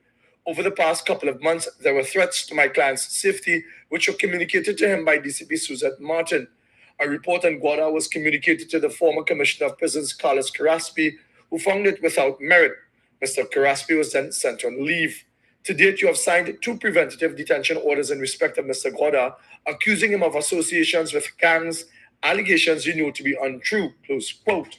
The pre-action protocol letter made strong allegations about Alexander, stating, open quote, your decision was influenced by an improper motive and a clear conflict of interest due to a pre-existing relationship and a personal animosity between you and Mr. Goddard, stemming from visits to the MSP and information that was communicated to the TTPS intelligence unit about your affairs, close quote. The letter further added that the decision to detain Goddard in light of this conflict of interest is an egregious breach of this fundamental principle and goes directly to the root of malicious prosecution, close quote. The pre-action protocol letter ended indicating that Goddard, through his attorneys, would be commencing legal proceedings against Alexander via a judicial review. Mark Besant, TV6 News. So, be interesting to see how that develops, right? Now, what stood out to me in that piece there is the claim that Mr. Alexander would have requested unsupervised visitation. Unsupervised, meaning it's just him and whoever it is he came to see. No prison guard, no prison officer stand up at the side of the room with their hands in front of them, overhearing what was being discussed. And we heard that, based on that piece, that it is alleged that Mr. Alexander would have visited while he was on vacation. And again, when he was Minister of Homeland Security. Why would you be visiting prisoners while you're on vacation? And I have read commentary from some UNC supporters who have now become the de facto defenders of wrongdoing. Things that they would never have tolerated taking place by a PNM minister or under the last administration. They have the answers for every single thing. So when I read comments from one of them stating, well, you know, as a police officer, even though he on vacation, he would still have had matters before the court. And so he would need to go before the court to testify and to address those matters. So maybe that's why he went to visit the prisoners. And I am saying, what utter rubbish. As far as I know, I ain't no lawyer, I'm not a police officer, but you do your investigation. Once you have completed your investigation, and you put together the file, before you arrest, you would send the file to the DPP.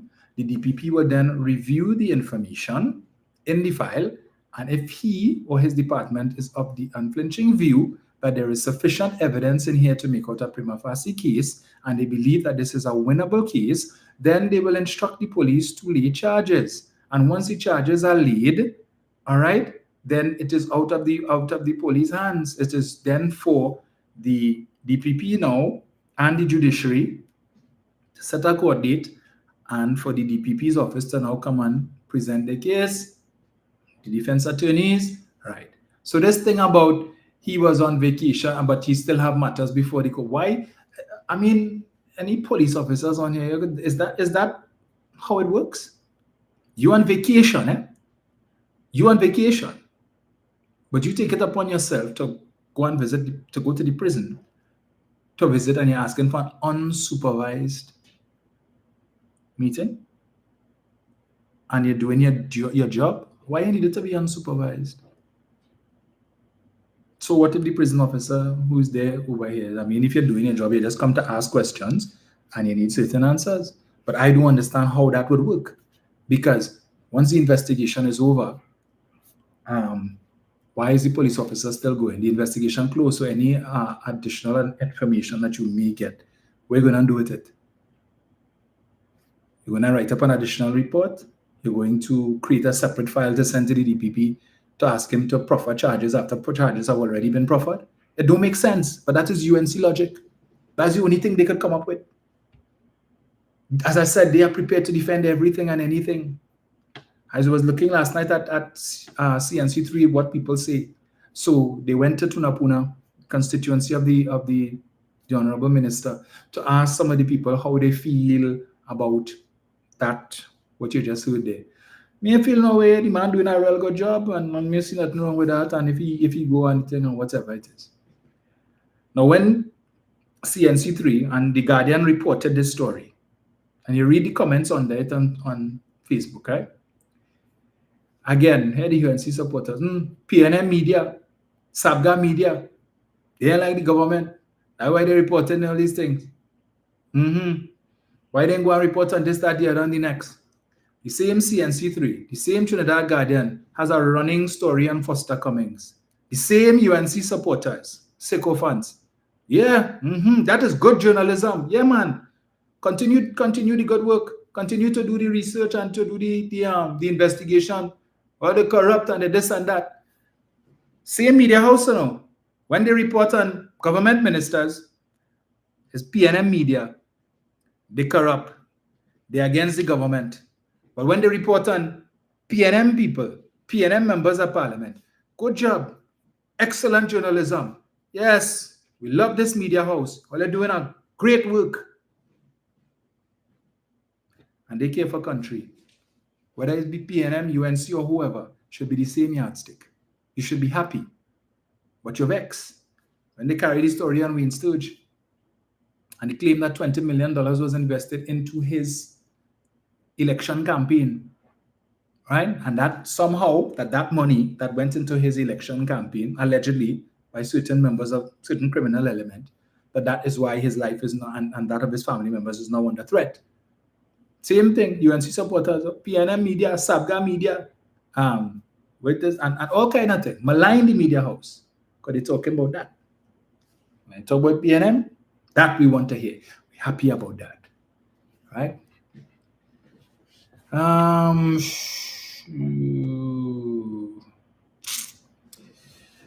Let me not allow that to right. I see Slimy Show says they call themselves critical thinkers. They're critical thinkers. Right. I don't know, to come up with a theory like that and the things that they are willing to defend. Mr. Alexander, and again, let me show you how these UNC supporters operate. I think it was week before when Mr. Embut was heading to the parliament and the media tried to stop him to get a comment and so on. And he just passed them straight and he went inside. Oh, they went to tongue. Watch him. He's a old pig and he's a hog and he uncouth. And watch at him. Why he couldn't just stop and give a comment and all of that. The worst of things to say about Mr. Embut. Watch the Dwen. That's how he just treat people. He figure he's better than people and all that. He's a old hog. But Friday gone, when the media attempted to get a comment from Mr. Alexander with respect to what you just heard, what did he do? Totally ignore them. Mr. Alexander, who normally stops to give a comment, no mind. You need high science to understand some of these answers that he gave. Well, I don't want to tell you. Well, I want to tell you, but I don't want to tell you. Because if I tell you, then I would have tell you. And so you need aspirin for some of those answers. So he was interviewed by again, some journalists that I think it was Tuesday before the cabinet meeting, and give some kind of high science answers. When he was asked a question with respect to why the police officers were not wearing the body cameras in schools, I said, well, you know, the students might want to take a selfie because they will see the cameras and they will think it's a cell phone and they might ask, sir, take a selfie, and all of that. I mean, come on. This man deserves an award for some of these answers that he gives. But anyway, that's my parliamentary colleague. Let me not be uncharitable, according to the speaker. Right? But he passed the media straight. No answer. No stop. You have nothing to say this week. Fortunately for him, he saw Minister Swarat Singh was waiting. Conveniently, Minister Swarat Singh happened to be waiting. Just happened to see him and say, well, I'm going to stop and wait for my colleague. And so Mr. Alexander passed them straight and went. And he and Mr. Swarat Singh started to have a conversation and he went inside. No comment. What are we now told? He's going to have a press conference tomorrow to address the allegations, but only because the Attorney General instructed him, based on a story that was reported last night on the news, the Attorney General has told him that he needs to address the issue. Right? Because otherwise he seemed prepared to just let sleeping dogs die. I have no comment to make. Don't ask me nothing on that. But the Attorney General said, hey, you need to have a press conference and you need to address that publicly. So he's going to have a press conference tomorrow. So we wait with bated breath to hear what it is that he has to say with respect to that. But they will hound down the leader of the opposition, same media, as is their right to do, to hound down Penny for comment on the story related to Foster Cummings. What is her position on that? Have they gone after the Prime Minister to ask her about what is her position with respect to this latest development involving one of our most senior ministers and a minister who is charged with responsibility for national security, homeland security? Have they made significant efforts? No. They could have asked Penny that on her way to Parliament on Friday. But when Mrs. Prasad-Bissessar pull up and she come out of the car, the only question they could have find to ask her, Mrs. Prasad-Bissessar, we saw some communication going around that Republic Day celebrations are cancelled. Is that true? Any comment? That's the only thing they could have find to ask her. When Alexander came and he didn't answer, that's the person you should ask. Ask her that question. Put that to her. She says, boss, she hired him. But no, the only question I could have find to ask her is about Republic Day celebrations. And she saw it fit. And when she came to the Parliament to make a statement, well, there are some rumors going around that Republic Day celebrations have been cancelled and that the national awards have been cancelled and so on, but no such thing has happened and they intend to. Why? Because you felt the backlash from the cancellation of the Independence Parade. And your ministers came and said that that was a PNM thing. The parade is a PNM party, a PNM line. So you're not prepared to make the mistake twice. So the same issue that you had as to why you canceled the Independence Day celebrations, which was we're in a state of emergency, which we're still under, and that the intelligence agencies advised that it was not wise to have all of these people gathered in one space, being the president, the prime minister, members of government, members of the opposition, members of the judiciary. Well, guess what? We all received invitations to attend the National Awards on Wednesday evening at Queen's Hall. So the same thing. All of us are going to be there.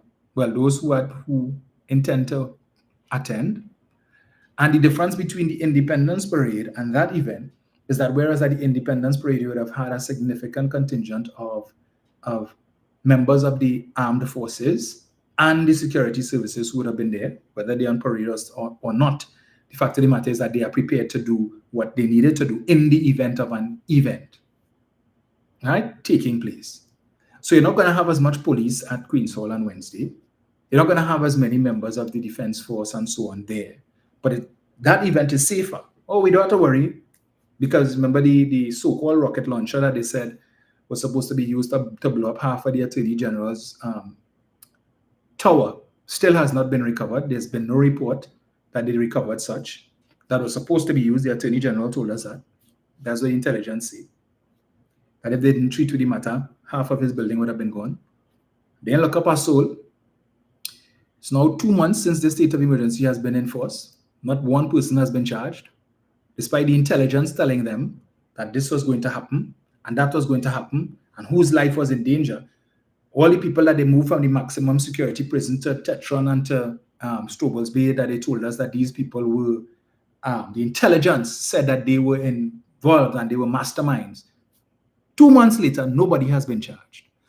Not a grenade has been found, no rocket launcher, nothing. We're still under a state of emergency. All right? Now, you can't cancel Republic Day celebrations, independence celebrations, and then you have Diwali just around the corner. How would that look? So we need to do what we had to do. We're going to keep the Republic Day celebrations. So when next month, when Diwali celebrations comes around and you have the Nagar opens and the Prime Minister is there and the President there and all the members of government who will be there, because wherever Kamala goes, they go. We could have, we had Republic Day celebrations. What celebrations? Other than the independence, other than the national awards, what else do we have on Republic Day? Nothing. There is nothing for the general public to attend. Absolutely nothing. So that award ceremony is just a big function for all the dignitaries and them to come together and knock classes and so forth. I have not yet decided if I'm going to attend, but it's still early days yet. Okay, but we will see. If I do attend, I don't intend to stay long after. Right? That's not, yeah. I'm not about the hypocrisy, but when you tell me that the issue was all of these people in one place at one time, and you have the same thing going to be replicated on Wednesday, all of these people in the same place at the same time, What's the difference? What's the difference? What have you all done between the 31st of August to now, in the last 2 weeks, 3 weeks, to neutralize this so-called threat? When nobody has been charged, nobody outside of the prison who you claim were part of this big conspiracy has been charged. We heard nobody get charged. So all the people who was outside who was going to do the work, because the people inside couldn't do it. But all who was outside who's supposed to carry out the actual events, nobody charged. And the commissioner of police tells us they will not be rushed in charging anybody. They're doing an investigation, so as long as it takes. So the state of emergency might come to an end and they're still investigating. But as par for the course. Speaking of which, there was another development that I found to be a bit disturbing last week. And it has to do with this EMBD matter involving now Minister of Energy, Rudal Munilal, and certain contractors. And the presiding judge, Frank C. Prasad, had to issue a warning to EMBD. Judge issues warning over delays in EMBD case. This is on 3 days ago. High Court Judge Frank C. Prasad has warned that he will not facilitate unjustified delays in a multi-million-dollar cartel lawsuit brought by the Estate Management and Business Development Company Limited against a group of contractors, former EMBD officials, and former Housing Minister and current Energy Minister, Dr. Rudal Munilal. Justice C. Prasad issued the warning yesterday in a written decision on an application made by lawyers for the state company to extend deadlines for the filing of evidence and submissions in the case, set during a case management conference in June. Justice C. Prasad said, now that this court is seized of the instant matters, the parties must understand that delay would not be countenanced, nor will this court allow its process to be manipulated so as to avoid efficient and timely resolution of these matters. Let me repeat that part again. Now that this court is seized of the instant matters, the parties must understand that delay would not be countenanced, nor will the court allow its process to be manipulated so as to avoid efficient and timely resolution of these matters. After 8 years, there will be no tolerance approach to delay. And as long as the instant matters remain docketed to this court, they will progress with alacrity. We take note that the current Chief Justice has indicated that he intends to retire soon. He has reached the age of 65, but is allowed to remain for another 5 years. But he has instead opted to retire. All right? We don't know who the next Chief Justice is going to be. But I wait to see if this matter will remain on the docket of Justice C. Prasad or if it would be moved to some other judge. Because Justice C. Prasad, it seems, as he says, he's a man who dispenses with his cases quickly. And this has been on his docket for too long, and he is ready to deal with it. What is of note is that when the last administration was in office, all right, the EMBD, which had a board installed by the PNM, was very efficient when it came to filing statements and so on, right? They were on board, on top of the game. All of the delays with filing and so on was coming from the contractors and Mr. Munilal. People used to be coming right here on this platform here, calling in on the radio asking, what's going on? When has Munilal and company, have they filed their defenses yet? Have they filed their submissions as yet? What is taking place? It was supposed to be filed by such and such date. Then we hear they requested an extension. People were asking that. The EMBD was always on top of the game. No issues. They filing the things on time. All of a sudden now, new administration, a new board installed by the UNC government is in EMBD. And all of a sudden, the once efficient board, an efficient EMBD is now asking for extensions to be able to file certain documents. He pointed out that this general stance of strict case management has resulted in litigants before him being able to have a trial within 4 months of filing their case. This position has been achieved through a no-tolerance approach to delay, mediocrity, and inefficiency, C. Prasad said.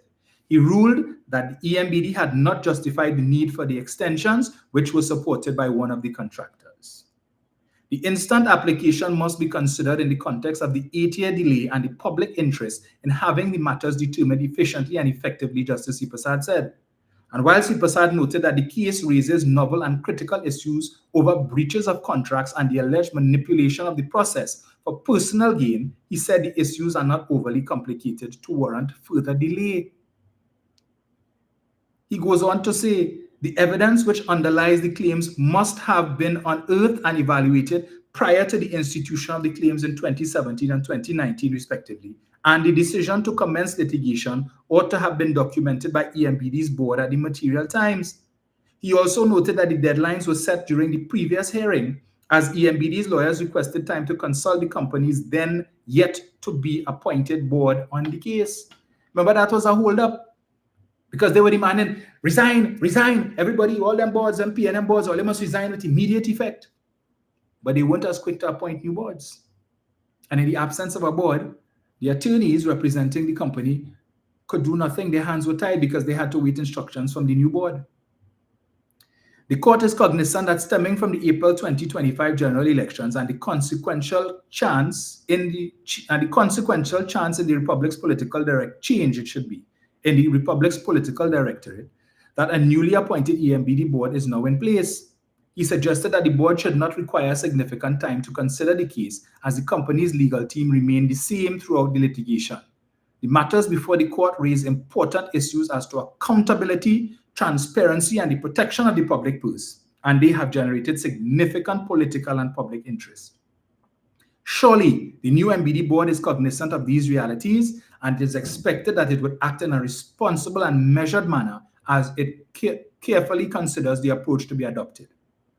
The substantive lawsuit centers around 12 contractors for the rehabilitation of roads and infrastructure, which were granted to 5 contractors before the September 2015 general election. And it goes on to give the history. I remind you all, this lawsuit went through the High Court under Justice James Abood, and Justice Abood's judgment in committing this matter to go to trial, it made for very interesting reading, because as far as he was concerned, based on the evidence that was presented, that these men have a very strong case to answer as it pertains to bid rigging and fraud and all of these different things. They appealed, it went to the appeal court, and the appeal court came to the same decision as Justice Abood. It went to the Privy Council, the Privy Council came to the same decision as the 2 lower courts in Trinidad. All of them say these men have a case to answer based on the evidence presented. So these delays by this new EMBD board, but I warned you all before the election that if you played fast and loose with your vote and put them in power, don't be surprised if it is that this case falls apart. What are we seeing now? Is this the start of it? Justice C. Prasad indicated he will have none of it. None of it. But as I said before, let's see if this matter will remain with Justice C. Prasad, or if it should be sent to a different judge to be dealt with. And whether, if that happens, if this new judge is going to take a different approach. Right? But I don't have the time today to go back and read what Justice Abood said. But on Friday, when I listened to Saddam Hussein, as he was talking about the FATIC bill, right? And he decided to regale us with some story about Dr. Rowley and some contractor and road that was being... And you know what's interesting? He read from an audit report from Tobago. You all remember when Farley came in, right? As Chief Secretary, one of the first things he did was to commission an audit, that never-ending audit. We get the first part of the audit, and we don't know what is the status. All of a sudden, Saddam, Minister of Legal Affairs, come and present this audit that Farley claimed when he came in was rank and rampant corruption under the previous PNM administration under Ansel Dennis and Tricky Tracy, and how they keep the money and all of that. And taxpayers' money spent for this never-ending audit. Every time you ask about it, what's going on with the audit, it's still ongoing. It's still ongoing. But Mr. Saddam get a report talking about contractor and road pave and who get contract for road and the road never pave and it wasn't done and contractor get paid and all of that. But up to now, Fali has not told the people of Tobago whose money he is spending for audit, and Trini money too, for this audit. They have not been the beneficiaries of the contents of this audit that you claim would prove who thief and how much money thief and PNM corruption. Why is that? But Saddam come in the Parliament Friday to read from audit from Tobago. So I know Fali will be sent a copy of what he have. The first part 1 or part 2 of this never-ending audit. Hey, look thing. We're looking to see what we could do to ensure that we get a bigger piece of the budget next month. Right? I suspect that budget day is going to be 6th of October. I mean, it can't be anything else.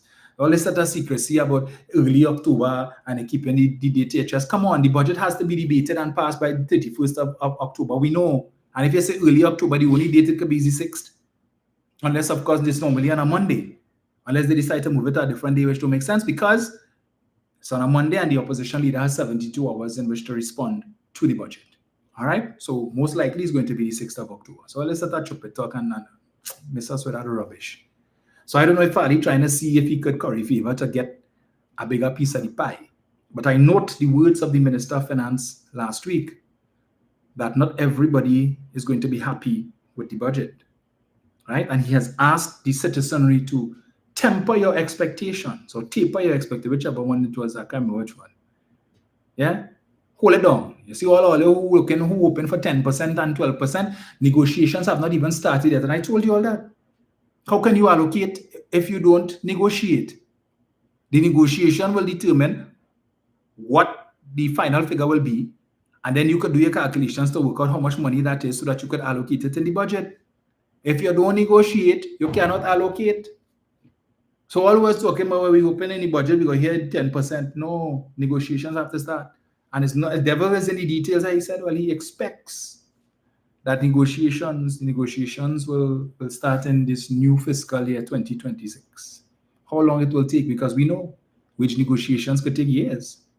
Whether it will be concluded in 2026 is another story. But in the meantime, we will try and see what little crumbs we could throw Felicia's way now. You know, we didn't give you what you wanted.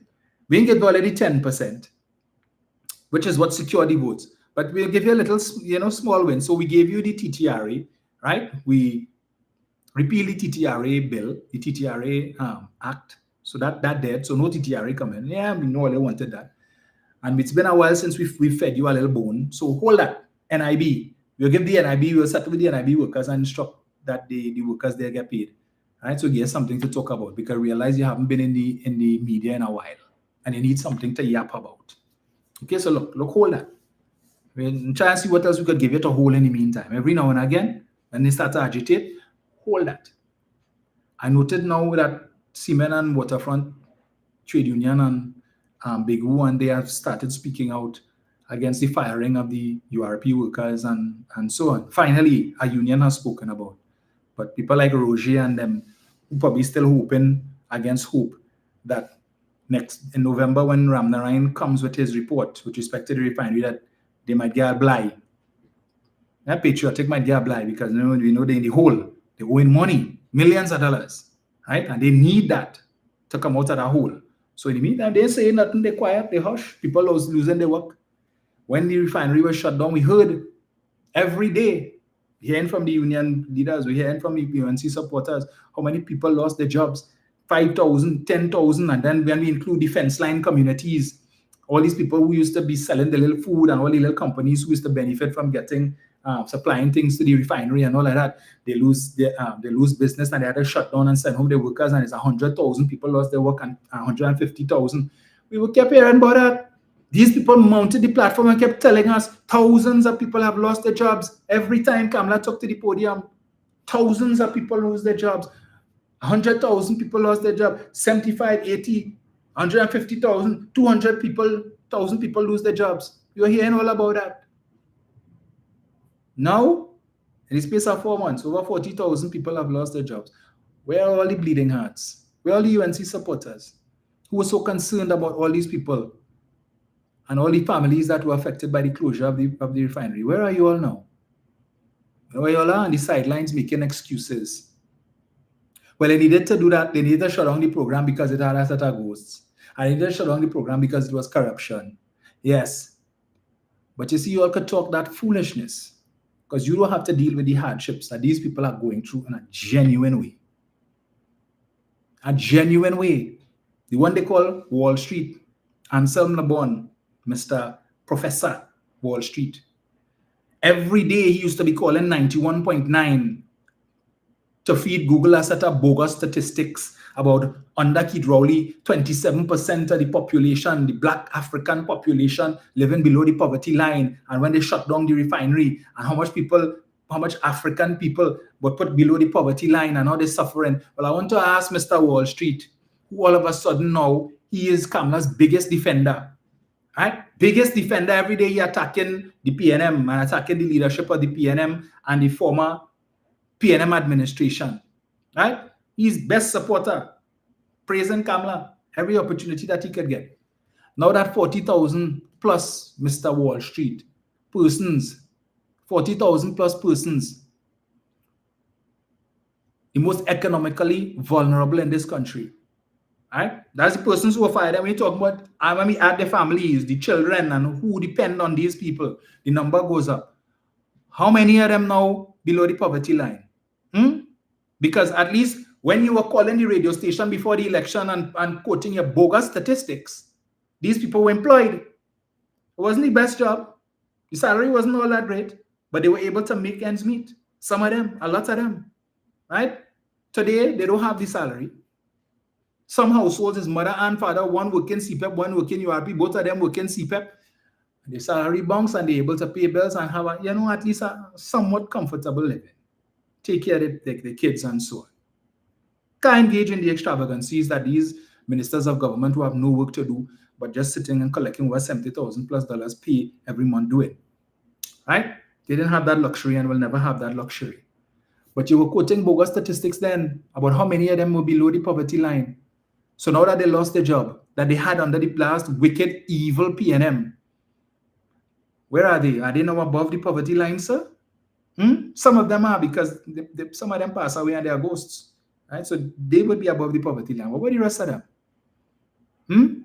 Who every week knocking on the MP's door, not just mine, the others as well. And I ask, is it that these UNC MPs, none of these CPEP workers coming to you all? None of these URP workers coming to you all for help? And if they do, what are you telling them? To go down to social welfare, where we have to get paid. Go and apply. You could get you could apply for public assistance. So I took away your independence, your ability to earn an income, and I'm telling you, go down by social welfare. Any of you all ever applied for social welfare and you went down to the office in Tunapuna and hear the horror stories? People have to go 3 years down there whole day waiting and you ain't see nobody. So they're telling them, go down there. Go down to your welfare office, your district welfare office, and apply. And when the people go there, they're being told, well, you don't qualify. You don't qualify. But Khadija stand up in the parliament on Friday. Was it Friday last or Friday before, whatever, when the question was posed? It was Friday before when Simon asked. Right? And oh yes, we have things in place for them. They could go to they could go down to social welfare and look for help. That's all they have in place, nothing else. These people don't know if and when they're going to get back their jobs.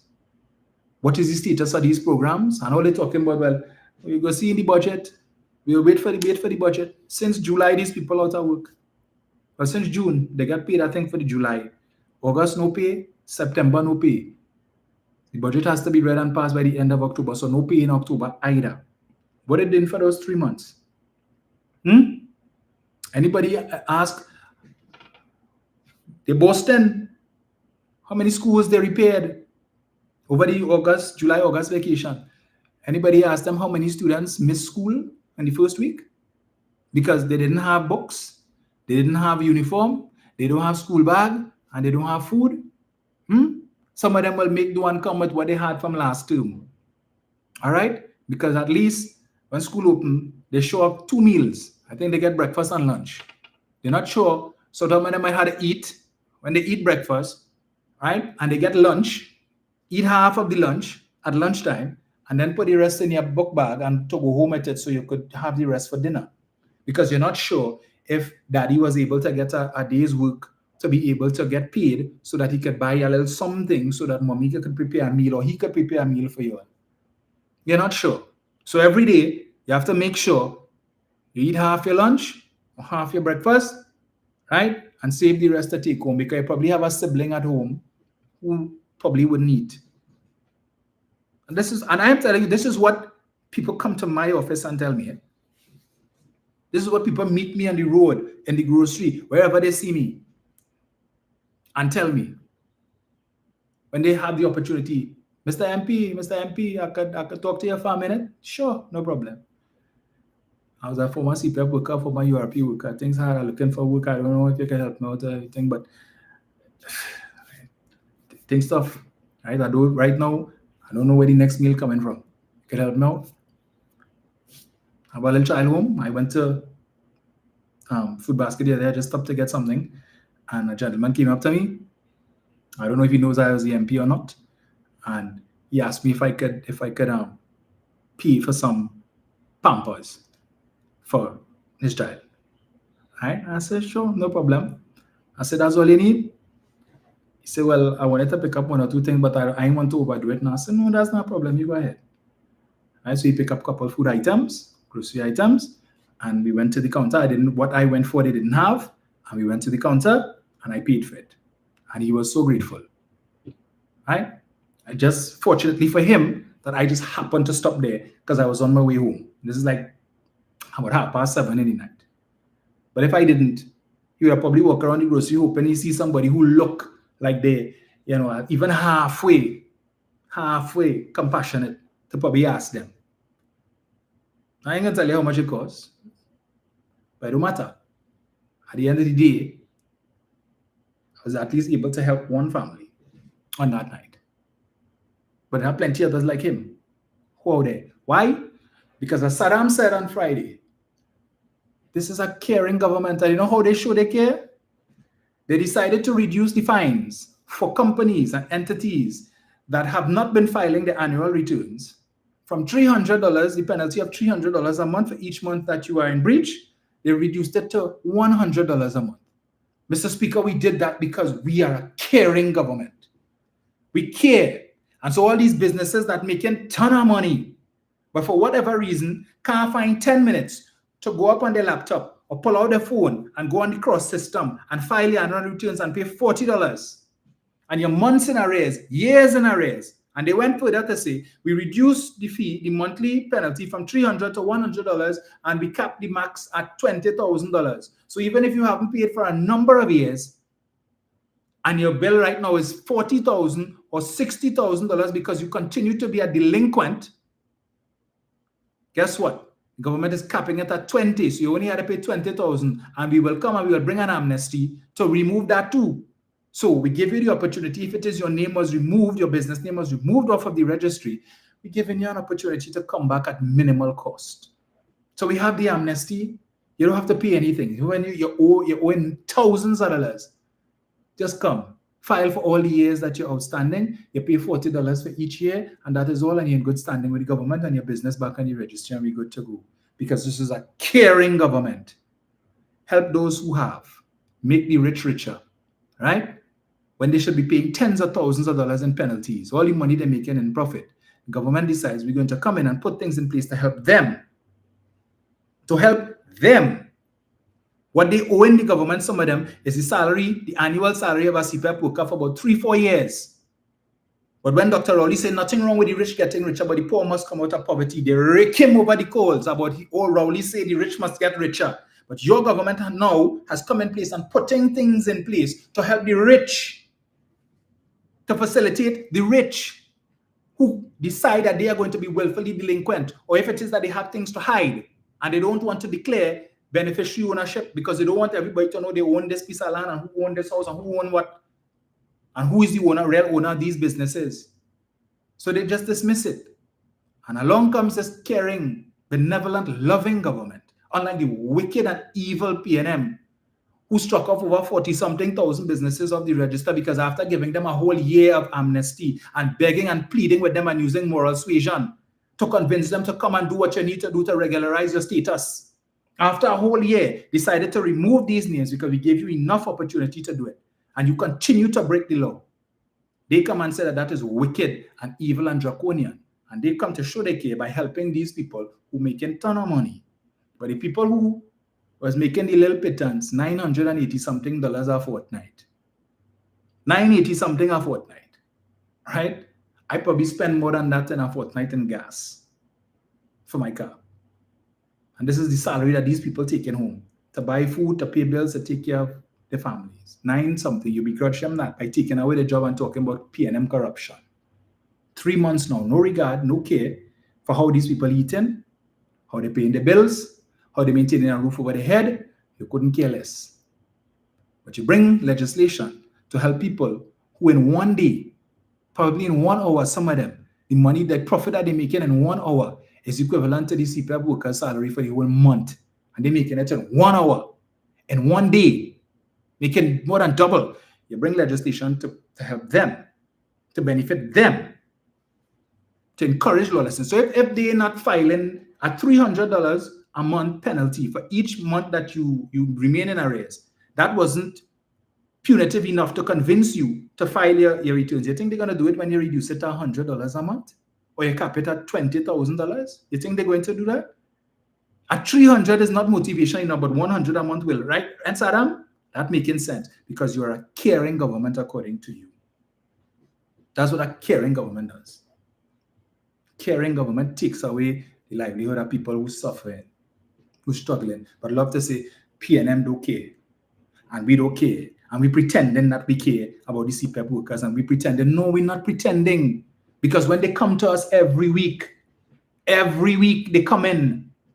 How can we pretend to not to care? Pretend when every week we depend on our pockets to assist, to go and buy food hampers, so that when they come, at least we could probably help them out. The hamper might be enough, might have enough food stuff to feed them for 2 or 3 days. But it's not every week we could do it. The same people can't come every week and expect that, because as others come in, and it's never ending. Every week more and more people come in. When it is that the few workers remaining at URP, the monthly paid people, they're stressed out, blood pressure high. Why? Because every day that they go to work, they're wondering, I wonder if today is the day that I'm going to get my letter. Because I saw what happened to my colleagues already. So I wonder if today is going to be my day. And every week that passes, they breathe a sigh of relief. So at least I'm going to get a little pay this month. 3 weeks pass. So at least I would get one salary. I show up. I don't know what's going to happen next month. And this is the stress that these people are working under, right? You can imagine having to work under that stress and duress. Every day you're going to work, and when you see a strange person up here in the office, you wonder, oh God, boy, I wonder if this is it. I wonder if they come, if this is the person bringing the letters. If today is the day they're sending me home. I was talking to somebody yesterday, and she's telling me one of the workers, well, when he got his letter, the man, like in a daze, you don't know what you're going to do, crossing the highway and almost get bounced down, because he up here, he thinking, what he going to do next? Because there's thousands looking for work just like him. Another one of her co-workers, when she received the letter, she sit down in the office whole day quiet, ain't talking to nobody, and she just in a daze because she has children to take care of, she has bills to pay, loans to pay. You feel they care? All their bills being paid. When Parliament finished and they walk outside, the lineup of Prados and Fortunas and Mercedes Benz, all of that line up there. All those things are being paid for. And you will see new ones come shortly, because now they're making plenty more money, right? Plenty more money as ministers, so they can afford to upgrade. So when you drive up Abercrombie Street today, they look the nice long lineup, beautiful, expensive vehicles. But I tell you, they ain't gonna be able to pull out no form to say, I buy no $1 million vehicle. Me? I happy with my car. I good. I don't need no $1 million vehicle. That don't make no sense to me. As a financial advisor, something will be wrong with me to go and spend that kind of money. Right? Because in my professional life, if I wanted to, I could have. I didn't. So I'm not going to do it now. All right? I leave that for them. Because I can't be seeing people struggling and suffering and then telling you, yes, I commiserate and I understand. How the hell I gonna understand when you have to work out in the hot sun and you don't know where you come to, how many people have come to my office, spend their last passage, coming hoping the MP could help them. And I will ask some of them, I say, so they say, well, one woman came, the woman probably in her 60s, she said, I walk to come here. She had no money. I dip in my pocket and I tell her, look, I can't see her walking back in this hot sun. No. I don't understand how some of these people sign up for this job and you could be so heartless and wicked. Could never be.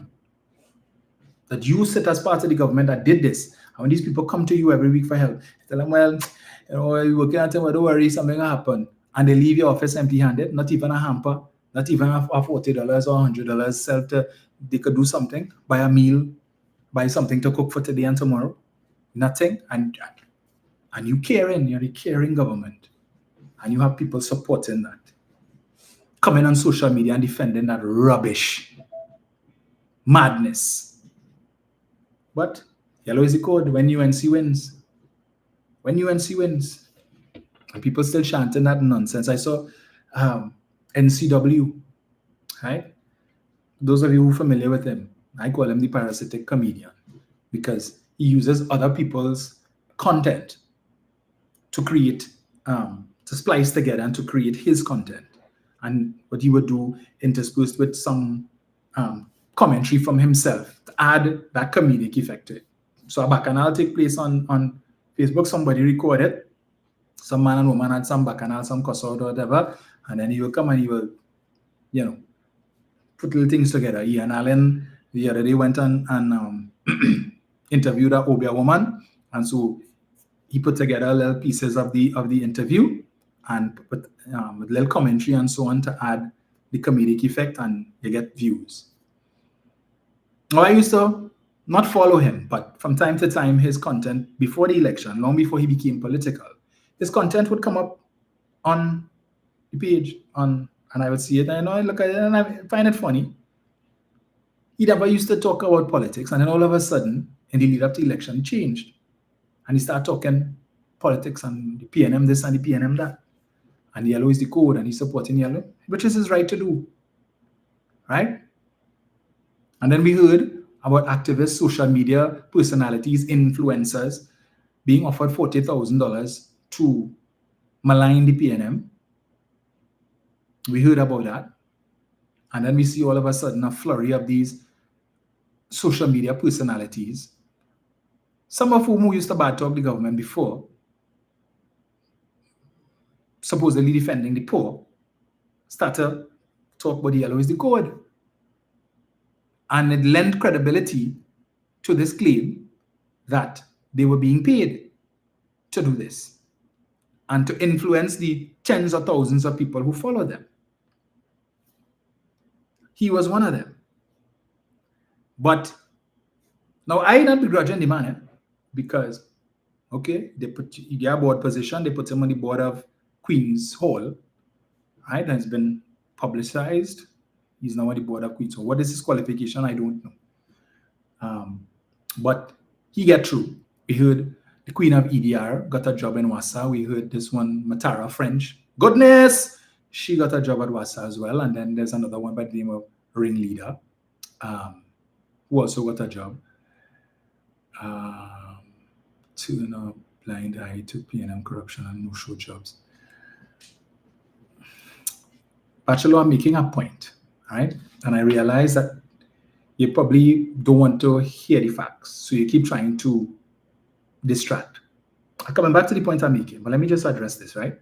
He's saying we cannot turn a blind eye to PNM corruption and no-show jobs and ghost gangs at the expense of citizens and taxpayers of Trinidad and Tobago. Let me tell you something, Winston. I know you don't live here, or you live between here and New York, or wherever it is, right? Nobody has denied that there were ghosts in URP. This is nothing new, all right? It existed between 1995 to 2001 when Basdio Pandey was there. I am sure you were here the other day when I read the article where Sean Bill Francis, who was a noted gang leader in Laventil at the time, along with Mark Guerra and two warring factions, Mr. Bachelor, all right? And the positions that he would have gotten in the URP Region 2 or Region 5 or something, so some high-ranking position that he was given by the Pandey administration. You would have heard me read from the article where Mr. Pandey would have labeled Mr. Francis as a community leader, when in 1999 they recruited Mr. Francis. Despite his criminal background, he was recruited to run as a candidate for the UNC in the local government election. All right? And when Dhanraj Singh was made the Minister of Local Government, under which URP fell, and he would have gotten certain promotion under Dhanraj Singh, who was himself charged for murdering one Handrad Sumer Singh, who was at the time the chairman of the Mearo Regional Corporation. You all are prepared to turn a blind eye to these things. That the fact remains the majority of politicians in this country who have found themselves before the courts have come from the United National Congress. Yet you will never talk about that. You are prepared to turn a blind eye to all that corruption. You will never speak about those persons. So don't come here to tell me nothing about we can't turn a blind eye to PNM corruption when you continue to do it week after week as it pertains to the UNC. You will never come here and speak about UNC corruption. You have never spoken about that issue, that story with respect to Wayne Sturge and the alleged 20 million that is alleged he received from criminal elements that funded his campaign. You have never spoken to that issue. You are prepared to turn a blind eye to that. I spoke about this issue where you have a senior prison officer is making very, very serious allegations against the sitting Minister of Homeland Security. You have not addressed that. You have not spoken to that. You are prepared to turn a blind eye to that. But telling me that we can't turn a blind eye to PNM corruption. You have any evidence of any PNM corruption? Ghost gangs have existed a long time. When I was campaigning, there was a gentleman who used to campaign with me, who was a part of my campaign. I didn't know him from Adam, but these people just showed up on my campaign and he worked in URP. He told me he has been in URP since he was 19 years old. He's now 51 or 52 years old. Since 19. So you know what that means? He has been there since the UNC, the PNM, the UNC, regardless of who is in power. He has been there. So this thing about turning a blind eye and want to make it seem as it's only when the PNM was in power. You heard Kamala Persad, well, you probably didn't hear it. Conveniently didn't hear it. Persad Bissessa said on the platform a few weeks ago that her supporters, UNC supporters, are upset with her and her government because they were hoping that what the UNC would have done upon coming into office is to get rid of all the PNM, the so-called PNM ghosts, and replace them with UNC ghosts. And because that wasn't done, her people vex. So they're fully aware about this ghost that existed before. I am not denying it. I am not denying it at all, because you have people who are entrenched in these programs, who have found loopholes and found ways to exploit the system. It exists. We are not denying that. But the fact of the matter is, you have now people who are involved in this in prison and so on. I could tell you when I was campaigning, persons would have mentioned to me, there were certain persons that were saying, well, you know, you had to meet with this one and meet with that one. I said, I have no desire to meet with these people. Yeah, but you know, they're influential in the community. I said, I have no desire to meet with these people. All right? Keep me out of that.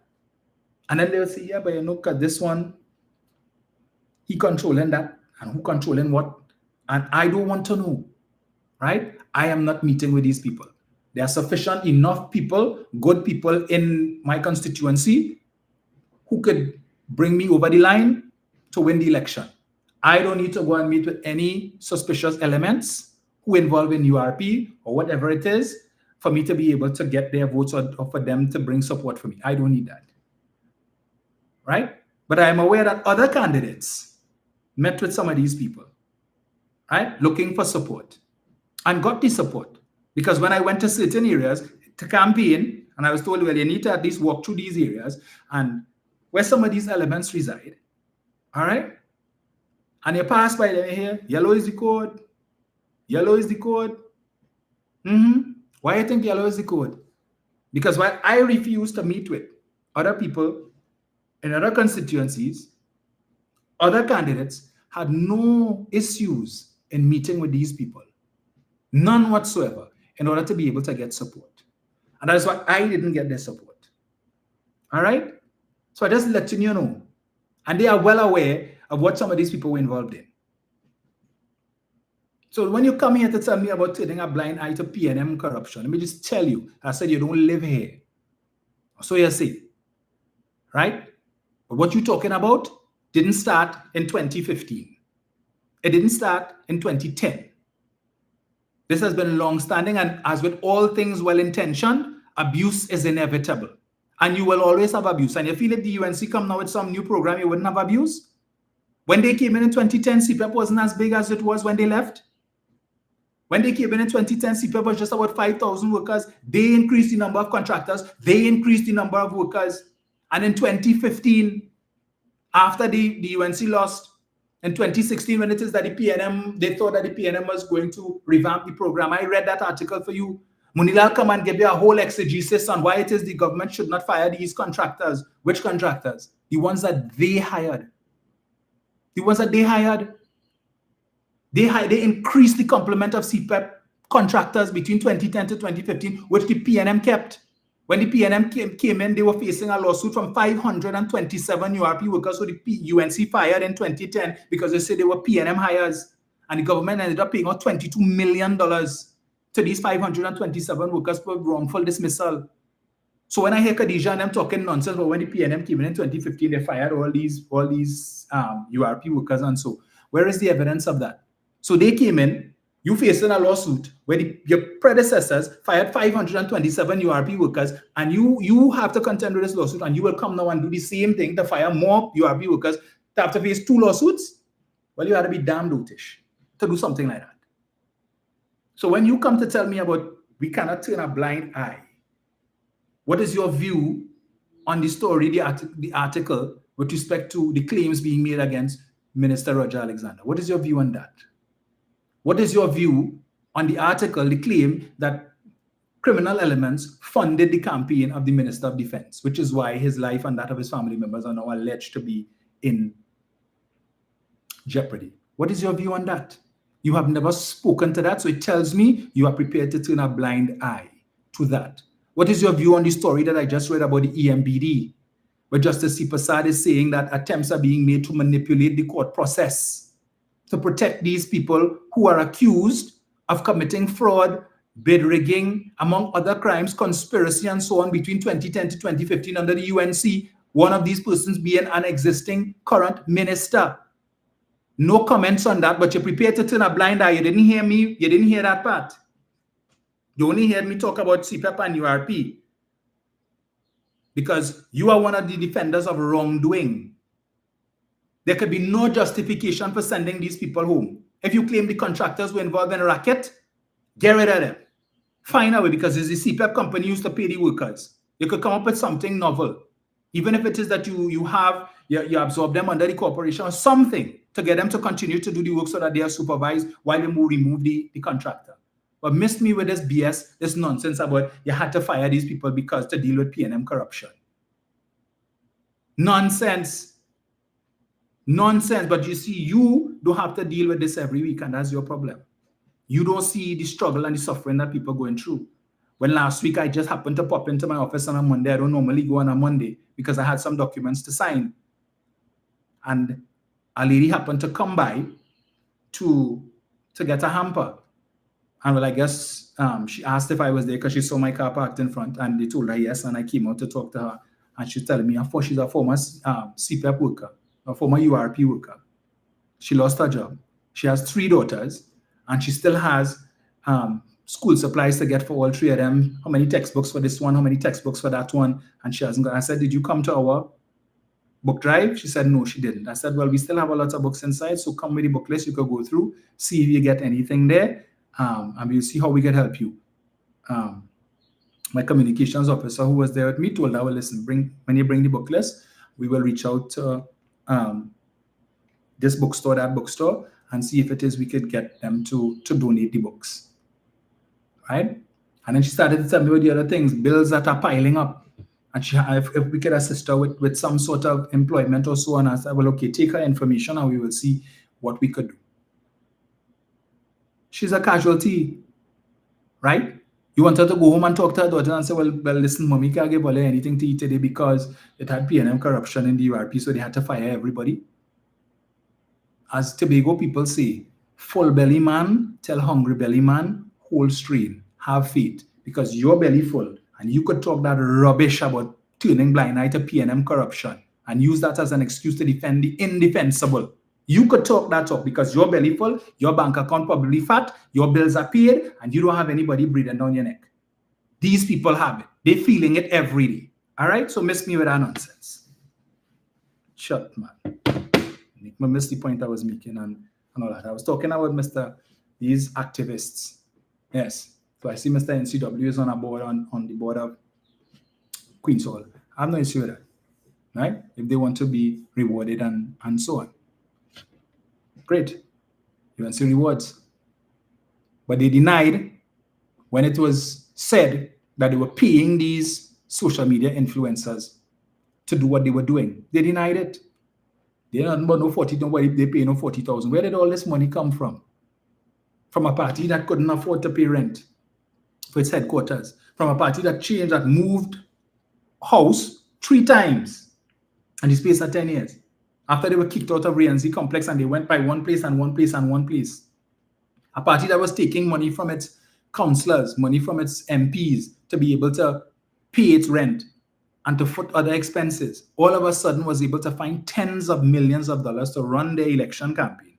And people like Winston Bachelor has no issue. He don't want to talk about that. Prepared to turn a blind eye to that. Has never spoken to that issue. All right? They were able to find thousands of dollars to pay these influencers. So we see one of them, who's not even a Trini, open business. He went from coming on social media every day and crying when the PNM was in power, how he's suffering, and he can't, all he have to eat is boiled egg and rice, and don't have money to feed his family. And if anybody out there could give him a job, he'll be so happy. Now he get money, he open a perfume store, right? He open a perfume store.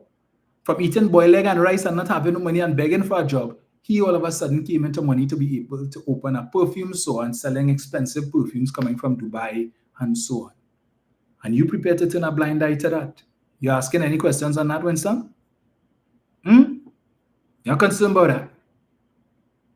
So you're bypassing qualified people while you continue to fire people, qualified people. We saw what they did to Dr. Roshan Parasram. It was reported that he has been asked to resign as the chief medical officer.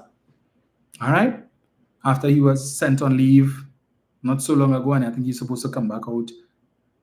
If he hasn't come back out already, he was supposed to come back out, but it was reported that he was being pressured by the political directorate to step down as chief medical officer. Remember, he was one of the people that the now prime minister, then leader of the opposition, referred to as a state-sanctioned murderer, right? Because of COVID. We saw Karen Dabasi, FCB, get rid of her. Situation with that. The chief executive officer of WASA. We saw the central bank governor. Now we see some senior executives at B-Mobile, TSTT, throat getting bust too. What message does that send to the professional world?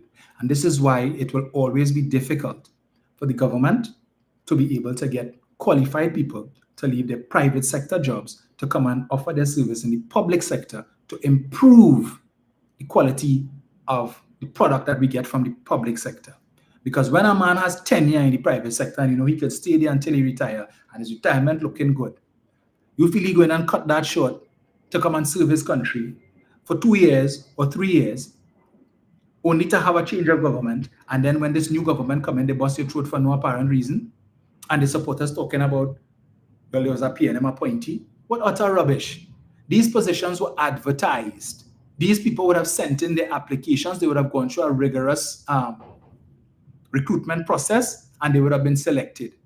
So when I hear, for instance, when Mr. Eric Keskula, who was the former head of Heritage, who resigned and now has gone back from whence he came.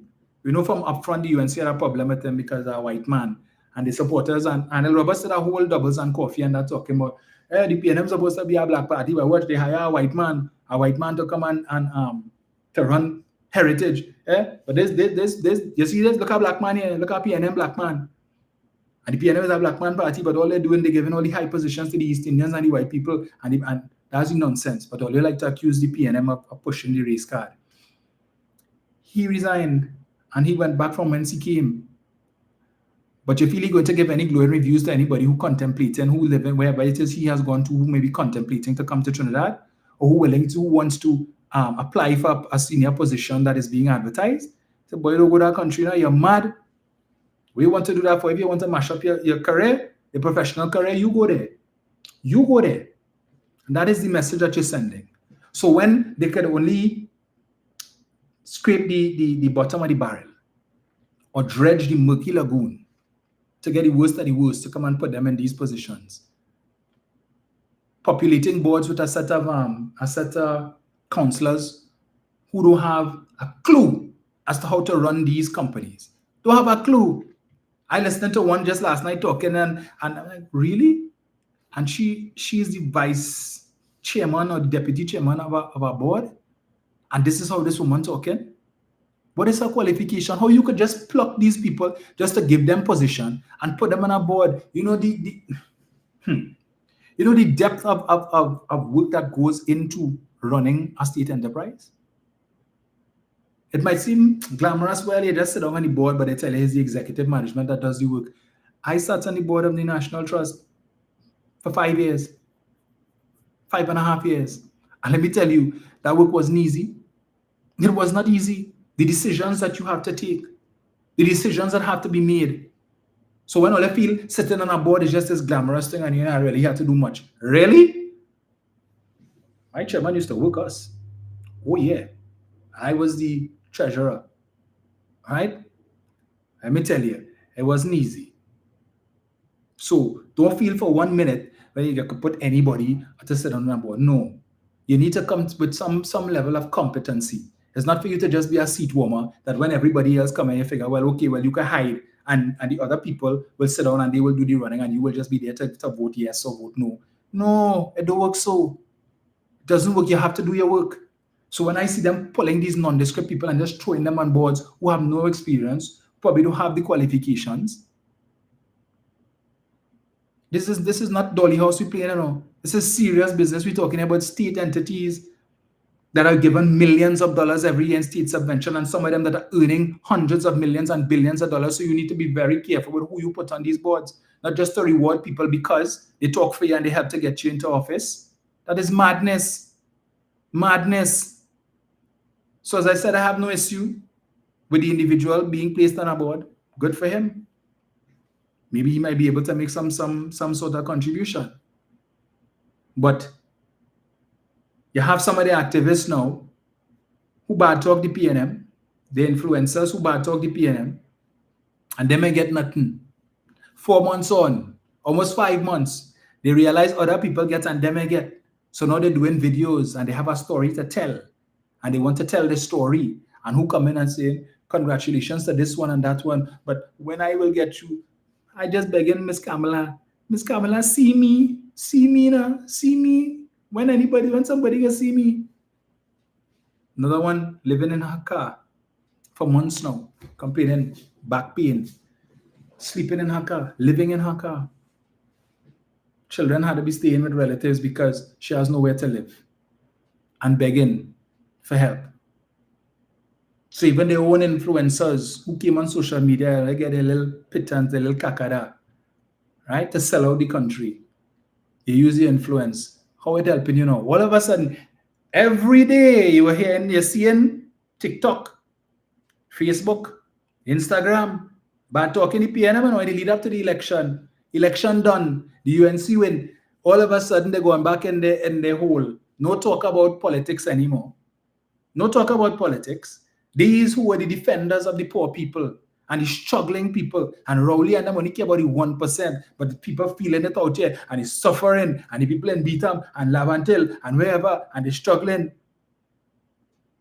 Where are you all now to come to the defense of all these people who lost their jobs? Some of them are your friends and family. Some of them are your siblings. You seeing what they're going through. They're struggling, but you wouldn't come to talk about it. And you wouldn't come to call out the government. You know why? Because you're hoping against hope that maybe Maybe this week you will get a call for your board appointment. Or maybe this week you will get a call for your job in WASA or your job in Tea and Tech. So you don't want to risk it. You don't want to risk the biscuit. Right? So you're seeing your family struggling. You're seeing the hardship because you claim you care about these same poor people, but they were struggling and they had jobs. They had jobs. Now they have no job. So they're struggling less. Now that they don't have a job, they're struggling less. So you didn't really care about them. So when you were coming on Facebook and coming on Instagram and TikTok and doing your live and doing your post and claiming that the PNM wicked and they don't care about poor people and they're suffering the poor people and there's only hardship and you representing your brothers and sisters in the struggle, you didn't care. You were just singing for your supper because you couldn't care. Tell me that you cared when they had jobs, but they were struggling. Now the jobs have been taken away by the government. They're supposed to be struggling more and you ain't talking about it. Because you hoping every time your phone ring, or every time you see a message notification on WhatsApp, you're hoping, hey, I wonder if this is the call I've been waiting for.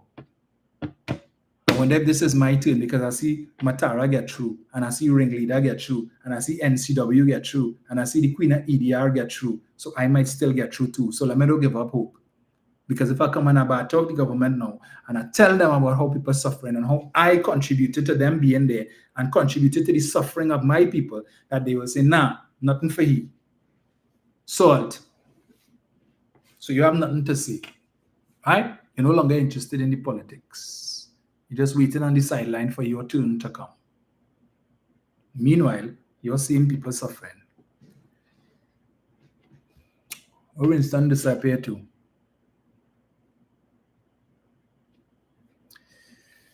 So I just wanted to wrap up on that story with that EMBD matter. All right. We wait with bated breath to see. The judge recognizes it. The EMBD playing games. The board, the new board, the UNC installed board is playing games. Because you had an efficient board before that was submitting everything on time. And now this new board, not doing that. This new board, trying to find excuses to prolong and to delay. All they have to do is simple, Drop the lawsuit. Is a civil suit. It's not a criminal matter. We heard that there is a criminal investigation taking place, but this is a civil suit. So if they wish, they could say they no longer wish to proceed with the matter and have the matter withdrawn. Okay. Say, well, to hell was that? Let the people say what they want to say. It's early days yet. Hopefully in 2030 they'll forget. But in the same way that the UNC didn't forget Malcolm Jones and sang about that for years, for almost 10 years, despite the fact that there was no there, because the arbitration between WGTL, St. Lucia, and Petrotrin showed that Mr. Malcolm Jones was not guilty of any crime. It was a board decision. The board went into there with good faith, and that the fault lay with WGTL St. Lucia, which is why the arbitration panel ordered them to pay costs and so on to Petrotrin, which same judgment which Mr. Jones was planning to use in his defense, same judgment which was not given to the attorneys by the then government when they were seeking a legal opinion on whether or not they should pursue a lawsuit against Malcolm Jones. Never forget, two pieces of information which Malcolm Jones was going to rely on in his defense, which the government had in their possession, which they did not provide to the two attorneys, Vincent Nelson and Russell Martino, when they asked them, could you tell us, based on your professional opinion, would a lawsuit against Malcolm Jones be successful? Those two pieces of information were not given to the attorneys.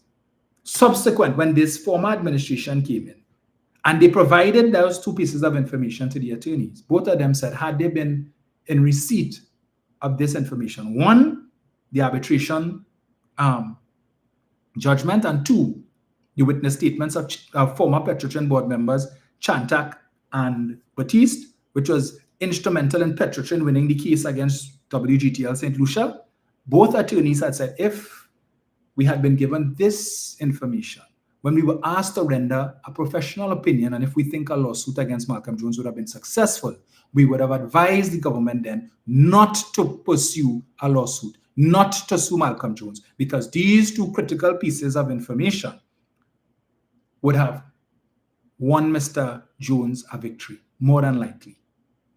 But it wasn't given. The information that they were given to make the decision was limited in scope, and just remember, the man who was AG at that time is a bright fella. He ain't stupid, so he know what information needs to be provided to get a particular outcome. If we give them this arbitration judgment and we give them these witness statements, chances are, if I was asked to proffer a professional opinion as a senior counsel, I would have said, don't sue, because you will lose. So don't give them that. Hold back that. Put that aside. Give them that. See, give them this, this, and this. And this would get a particular outcome, a lawsuit. But if we add these two pieces of these two documents, for sure, they're coming back and tell us, don't sue. So there was legitimacy in the decision to withdraw the Malcolm Jones case. There is no legitimacy in any decision that may come to withdraw this case into EMBD, because it went through the lower court, the high court, the appeal court, the privy council, and every one of those. One judge in the high court, 3 in the appeal court, that's 4, and I think is 5 in the privy council, right? So that's 9 judges. All said, Munilal and these contractors have a case to answer based on the evidence presented. They have a case to answer. We're talking hundreds of millions of dollars in restitution. All right? And they're playing games. According to Justice C. Prasad, he called them out one time. EMBD, well, they're playing up. I will not be toyed with. This matter has been ongoing for too long. There's significant public interest in it. And I will not be party to your folly and your foolishness. Stop trying to delay. Make your submission so that I can make my ruling in this matter. That is what he's telling them. So let's see what is going to happen now. If the board of EMBD has to wait to get directives from their handlers, the people who have them there. Meanwhile, they have a CPEP board, but no CPEP in place. So every month, these directors collecting board fee. Right? Every month, they're collecting the board fees. To do what? There's no CPEP, no contractors, no workers. So what happened with CPEP? I think they had sent home the office staff as well. So this board meeting every month to do what? To contemplate what? To justify they getting their board fees every month. But they want to talk about ghosts. And Winston wants to tell me about ghosts. That is what ghost is. You're paying a board for doing nothing. They have no institution to run because they send home everybody. But every month, the director's fee going into the bank account for them to enjoy a taxpayer's money. You turning a blind eye to that, Winston? You okay with that? I just asking you, are you okay with that? Doing nothing. That is what you call a ghost gang. Because they say that's what it is. People collecting pay and they ain't doing no work. They're not showing up for work. These directors, what they meeting for? To talk about what? So how was your week? Yeah, so what do you think about what's happening in the country? What we having for lunch? Yeah? You want a cup of tea? Yes. Well, tell me about yourself now. What about your family? Because they have no CPEP matters to discuss. But they had to justify getting the board fee, right? And they only require to meet once a month. Once a month. I could tell you when I was on the board of National Trust. Once a month? No, my friend. We have round-robin meetings every time. My chairman sending out long emails. Long emails. With things that she write, reports and things, and she wants us to go through the report and stuff, and we deal with it round robin, or she wants to have an executive meeting at such and such time via Zoom. That's how it used to be done. We used to work. That is why the National Trust is where it is today. That is why Milford is earning its keep today. That is why Nelson Island is where it is today. That when we went in there, monies was being spent to bring in water on the barge and to bring in diesel to run the generators and so on the island to provide electricity. When we went in there in 2019, when we left, Nelson Island is now self-sufficient. It has its own desalination plant, so they're generating their own water. We also put in a rainwater catchment system. So aside from the desalination plant that generating fresh water, they also have rainwater. So they don't need the money that was being spent to barge in water. We got rid of that.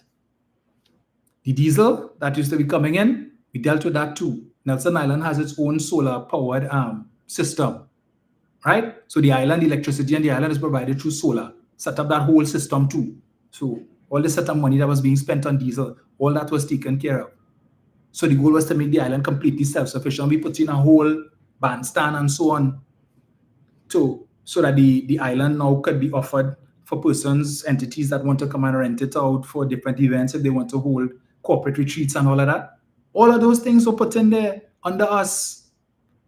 I passed in front Milford recently and I saw some big equipment in the front. So I guess the equipment, the equipment to air condition the heritage house finally came. We started that project, right? Because we were getting a lot of demand from persons to host events there, and we used to have to rent these big porta cools and so on, which really wasn't doing much. And we took a decision that we had to air condition the heritage house, just as Whitehall is air conditioned and Stallmeyer's Castle. And we would have started the process, the first part in approving the tender for that, for the first part and so on and all of that. All these things were in train. When they come and demand, resign, and they figure it's just easy. So there's a lot of work was taking place, plenty work was taking place with Banwari Trace and putting up the Benab and all of these things. We were putting things in place to make it more children friendly, right? To create an architectural site where we would bury certain things and we would give clues to when the children come so that they could have the treasure hunt or whatever it is, and they could go, and we have the equipment that archaeologists use so they could go and dig up and look for stuff. Banwari Trace, where they found the skeleton, the 5,000-year-old skeleton. So we were doing work. We weren't just there sitting down and chatting. We were doing the work that we were being paid for, working very, very hard too. So let me make it seem as if, but anyway,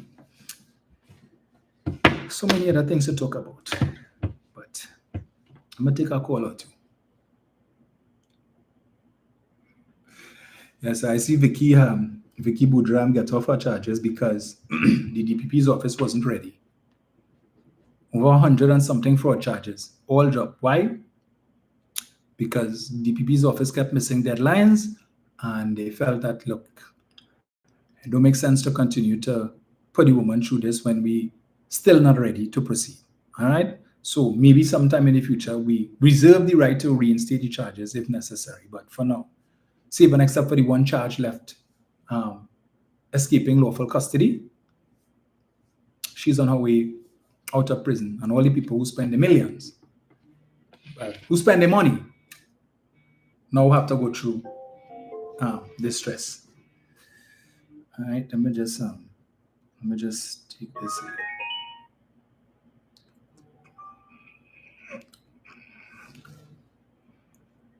Hello. Hello, MP. Hey, Jen. Romain. Hi. I'll get afternoon to you. I'm also turn on facts or something. Greetings. I see I come from this time. I'm still on the champion in the fridge. Are you serious? I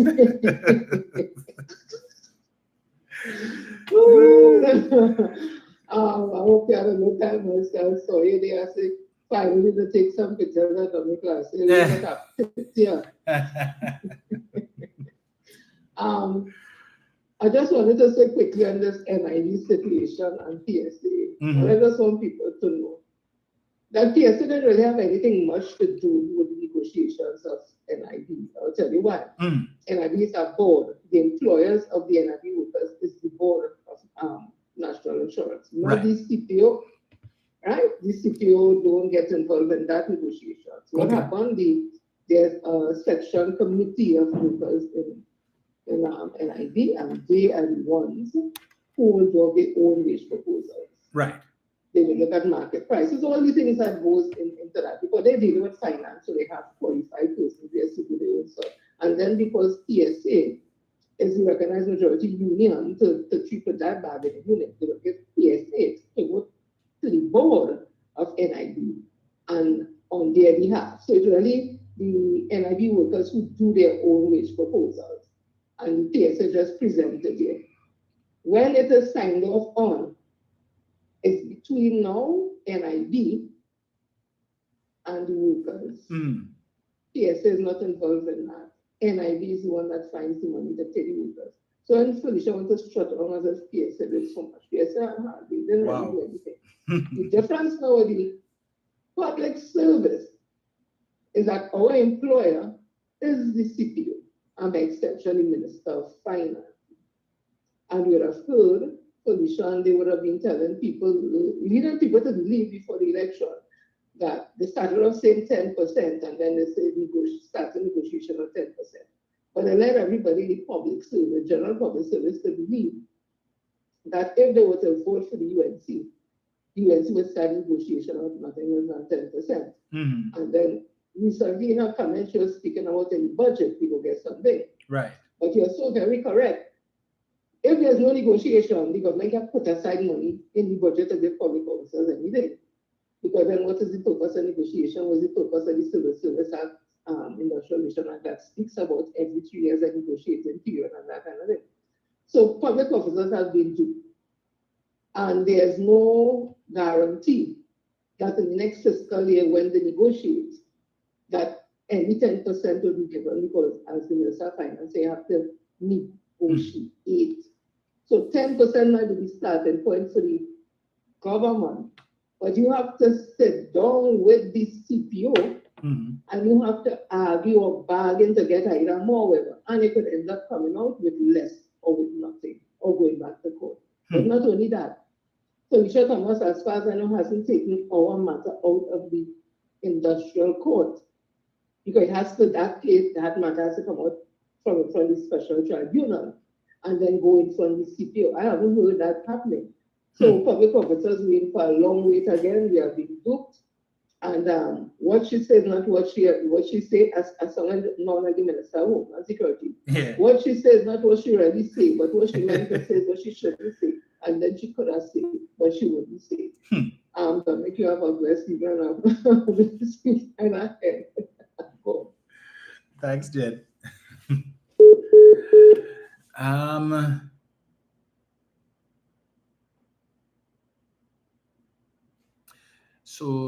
Also, I will touch on that on another day, but there is a piece of legislation that was placed on the order paper by the Parliament, by the government, that we were supposed to debate on Friday, but we were able to negotiate with the government to move it to a later date.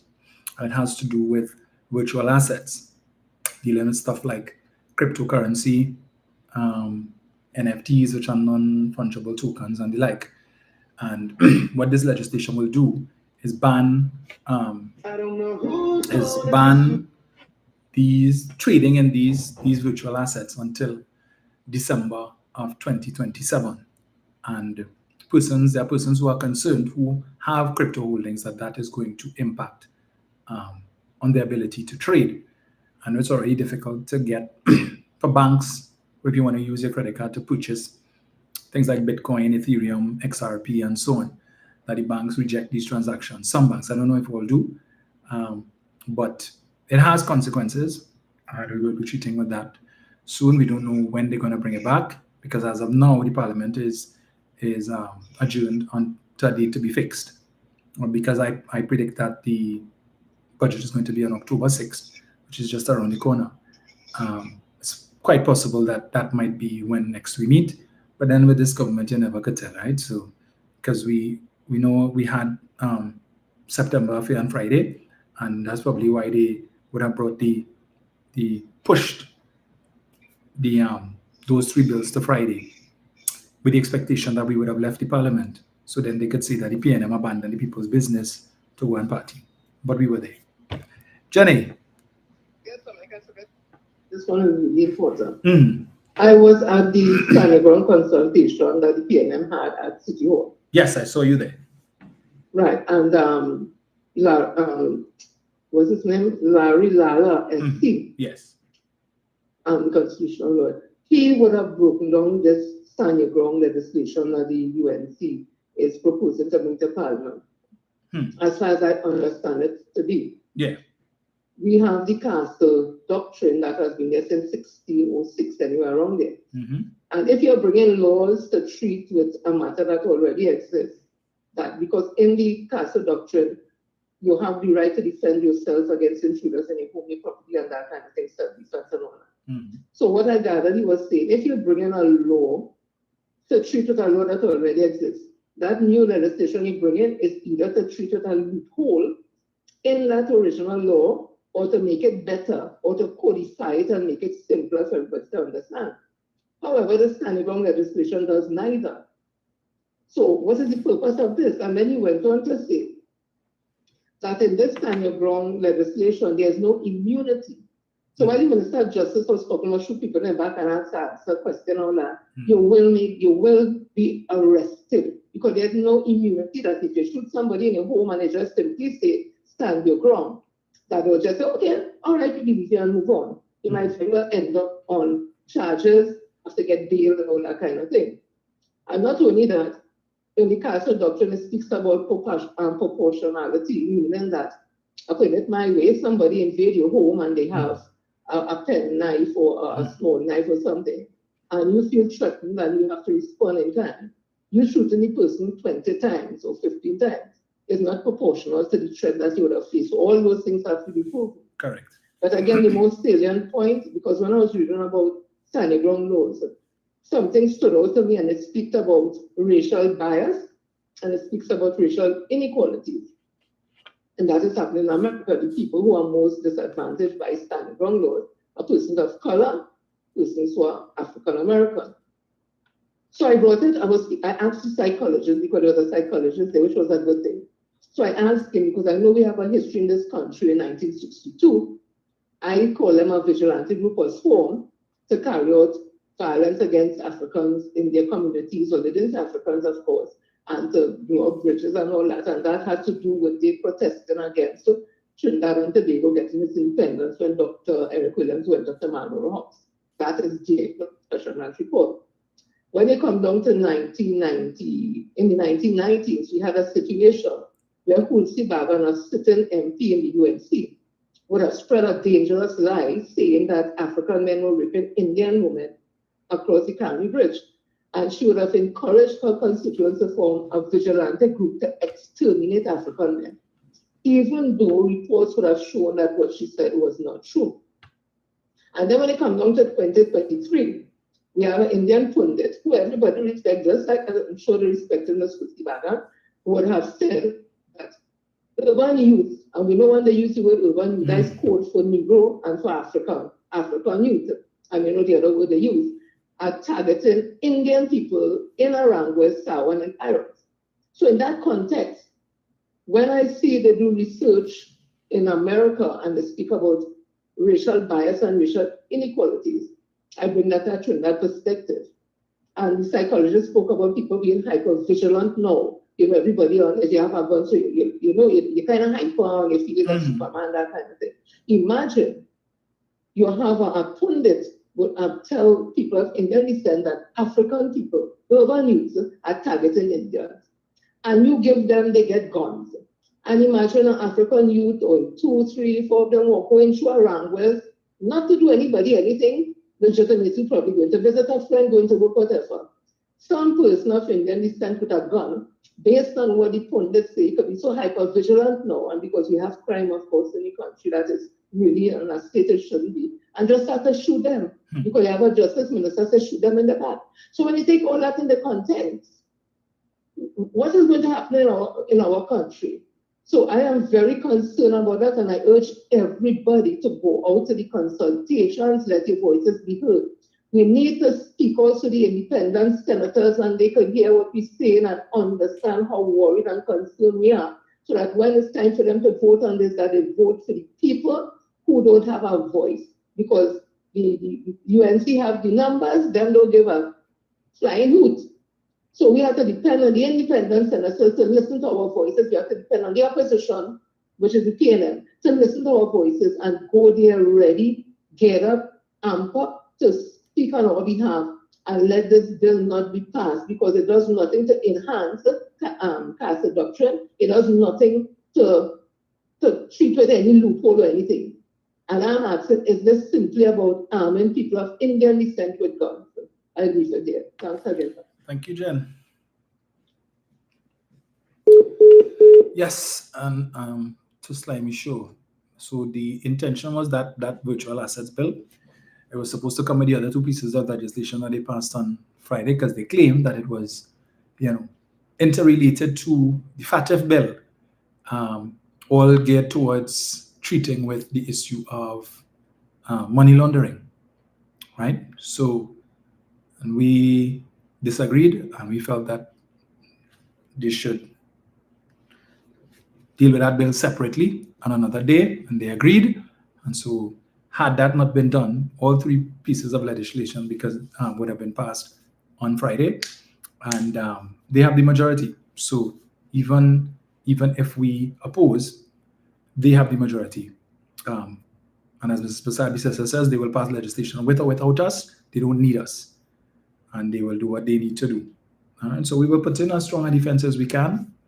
Whether they're not willing to entertain taking anything to a joint select committee so that we can discuss it and we can consult with the subject matter experts and get a better understanding as to how it works and what compromises could be made. They just want to ram this thing down people's throat, right? And yeah, so. I don't know who's doing it.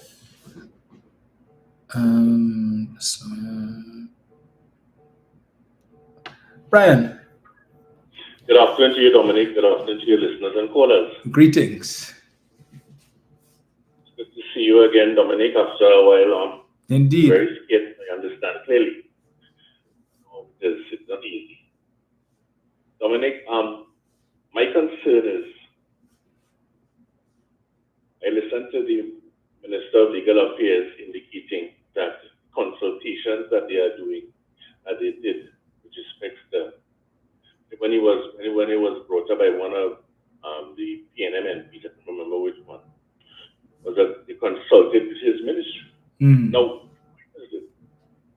apparently they have decided to bypass consultation. They have decided to bypass very important legislation vis-a-vis the Joint Select Committee, and that might be just a ruse to just say, well, look, we have Joint Select Committees, and that's it.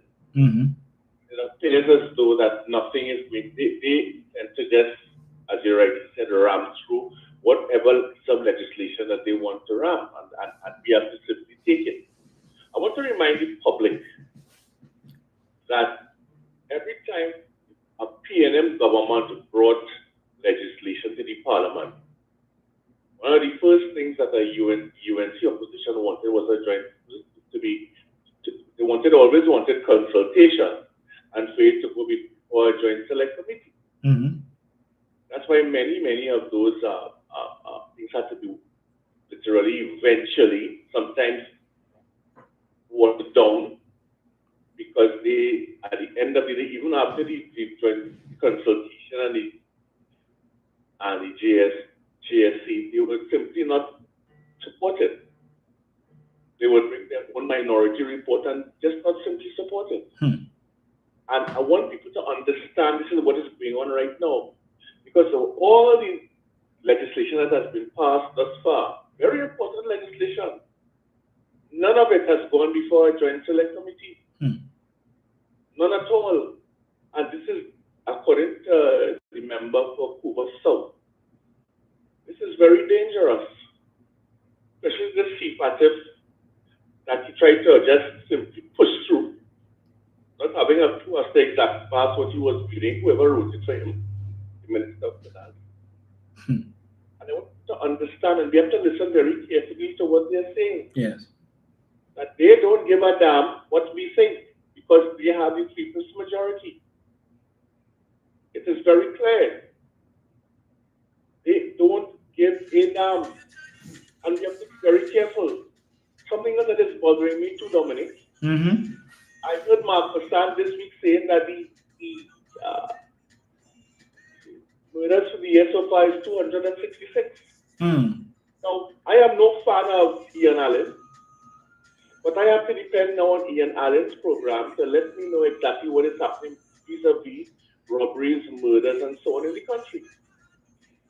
And if I have to check what is being reported on primetime news and on the Ian Allen show, there are at least, since the election, 2 murders, but they are finding people dead in vehicles, they are finding people in shallow graves, they are finding people dead all over the place, people are being shot and killed.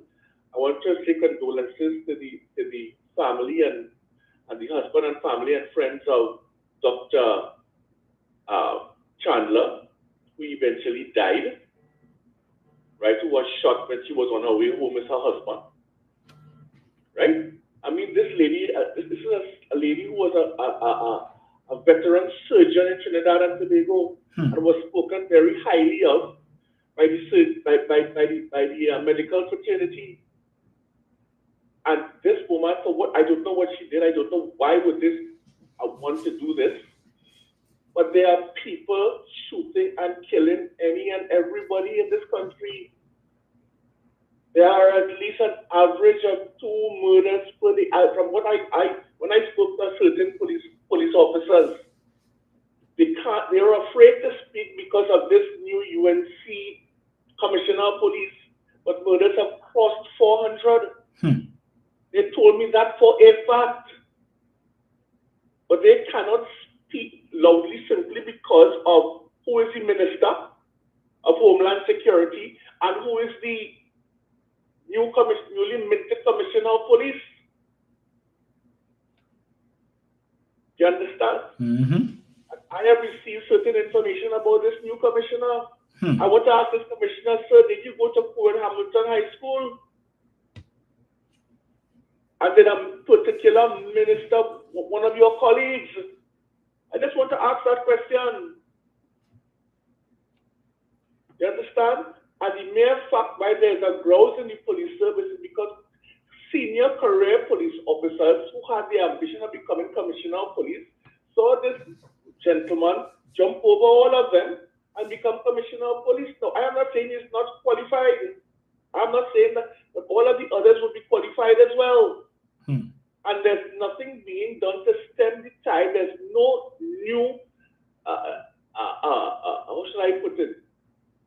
Anything brought new by this government or this commissioner to stem the tide of murders in this country, even during an SOE.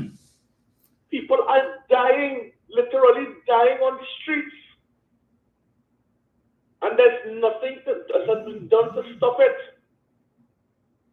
And we have to share, I am sharing this concern because when the SOE is finished, are we going to go into a new SOE or are we going to say, okay, that's it? And what is going to happen to all those people who have been arrested and placed in detention centers? This is what you call exactly what happened between 2010 and 2015. So we're going to have to be forking out millions and millions of dollars to pay these people all over again. This is what is facing us. It happened before, as I said, and it's going to happen again. Because where's the evidence? You have all these people being detained. What evidence you have against many of these people? You may have some evidence, yes, but at the end of the day, what happens after the SOE with all of these people that you have detained? Lawyers will make more money, and all of these people are going to go to court, and they're going to make money. And we, the people, we, the taxpayers, are going to have to pay for it, pay them. Same thing that happened before. Nothing new. And that is, therein lies my concern. And because of what I'm saying, murders continue. So who's doing the killings, Dominic? If it is just saying you have isolated those people who are calling the shots behind bars. But who's the killing, Dominic? Who calling the shots now? If it is you have over 1,700 people detained, who calling the shots? And we have to be very careful and mindful of all of these things that are happening around us. And nothing is being done to stem the tide of murders in Trinidad and Tobago. There are still guns out there. They didn't find the rocket launcher yet. They didn't find the grenades yet. But still, the high-powered rifles and so on are still out there. And people are dying. What is this government doing that they came in and said that crime was the worst ever? But what have they done about it? Nobody asking these questions to come up beside me says, and when you do a theater to ask that question, she say, ask Alexander. Ask Tanku, ask this one. Don't ask she nothing. Yeah. She had no answers for us. You could imagine Dr. Rowley saying that? This is where we are today. Many people don't want to see it, but okay, fine. Well, you go ahead and support them, but that is up to you all. But look at what's going on. People out of jobs, people are hungry. Children, I am sure there are a lot of children who have not yet gone to school, or even some of them who may have gone to school don't have their books. What is happening to those people? What do you think they are thinking today? They must be thinking where the next meal coming from and how they're going to live. And I'm certain when the next budget comes around, there will be other austerity measures. What is going to happen in Trinidad and Tobago? We'll wait and we will see, because the budget is not too far off. And we know that they have no money, they have no new revenue stream, and something has to give. Dominic, I thank you very much. Have a good afternoon. You too, Brian.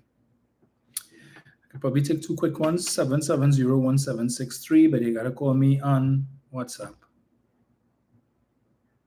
770-1763.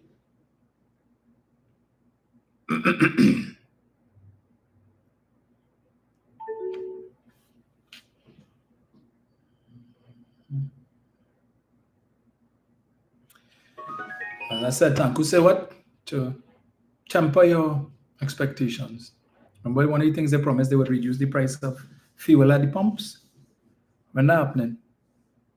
When that happening? Because if they do that, the government's deficit is going to increase because they have to increase the fuel subsidy. You pay less at the pump, and the difference at the reduction that you pay, that you will get, the government has to make up for that. And they don't have the revenue for it. So all these promises that they made, all this wanting to increase interest rates on deposits and so on, is intended for who? The people because they have no money in the bank. They have no money to put in the bank. So they're not benefiting from any increased interest rates. Who will not benefit? Because the people who have money make the rich richer. But when Rowley say, nothing wrong with the rich getting richer, because when the rich get richer, they create opportunities for the poor. There no lies told there. And they do. They create opportunities. And they rake them over the coals. But this government blatantly doing things to benefit the rich. So don't be surprised if you see there come a reduction in the tax rate, corporate tax rate, which Kamala said she was going to do, reduce corporate tax from 25 and 30%, well, 30 and 35% to 18%. Right? 18%. So who benefiting from that? And was the interesting thing? When I heard Saddam on Friday talk about how they're reducing the fines, the penalties for not filing annual returns and so on, because it's a caring government. And because we want to preserve business and so on. I say, well, you can't be talking about the PNM because you all say PNM supporters don't own no business. You all say, your supporters say African people don't own no business in Trinidad. PNM supporters is just a set of beggars looking for handouts from the government, depending on CPEP and URP. They don't own no business. So therefore, these policies not benefiting PNM, so they benefit UNC. All they say that, UNC supporters say that. Don't forget. So it can't be that convenient for you to see certain things when and then. That's why you need to be careful about the things that you see. Of course, Dr. Rowley talks sense, the man know what he was talking about. But you see, we, the citizens of this country, have been so ingrained to believe that when the only opportunities that rich people could create for the poor is a set of minimum wage jobs. But nothing could be further from the truth. You have people who are mechanics. When these high-end vehicles, people who buy these high-end vehicles, when they sell it after 4 or 5 years, who buying it? Who buying it? It's not the rich people, because they can afford to buy brand new. It's the man who can afford to pay $600,000 and $700,000 for a brand new Q5 or a brand new Mercedes or BMW X4. he will pick it up for half the price or less. I see all over the place on advertisement BMW X5s now. You're getting it for 250,000 and 220,000 and stuff, and there's a PDR and PDS models and so on, right? But the people who would buy these is not people who could afford to buy it brand new. So opportunities are created for these people. So and I've also thought of opportunities, as I told you before, when they need their pools cleaned, who they call it, when they need their yards cut, and so on, and the landscaping and so on. It's not the rich people that they call in. So opportunities are created, demand in line, but they rake him over the coal. But now this government, well, boy, crap or smoke all their pipes. To whom much is given, much is required. That is correct. Except in the UNC government, right? Because these guys are receiving a lot every month in their paycheck, and apparently the leader requires nothing of them. So she's satisfied with them coming on social media every other day and cussing out the PNM and saying the worst of things about PNM supporters, and she good with that.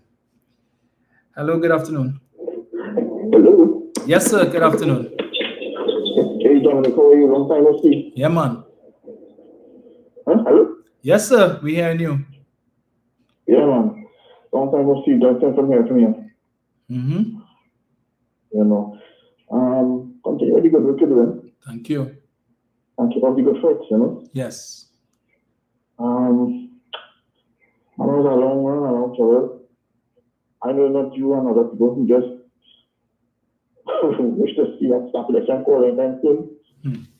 But it doesn't really if you lose the 5 years or so. Unless something drastic happens coming down the end of December. Or next 31st.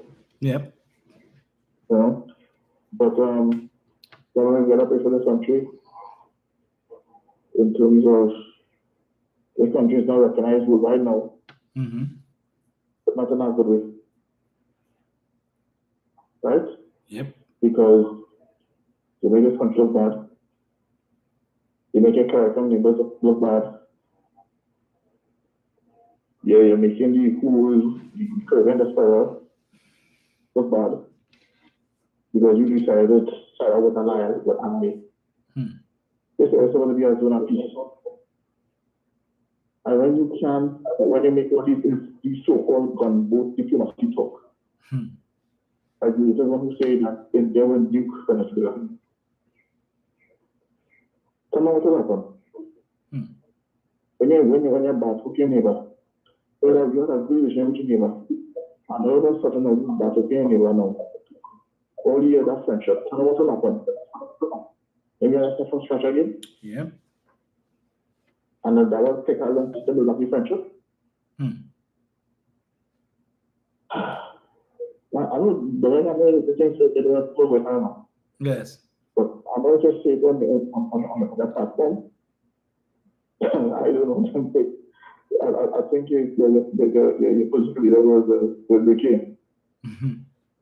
But I hope that you're anything and talk about this whole situation, because right now it is very volatile.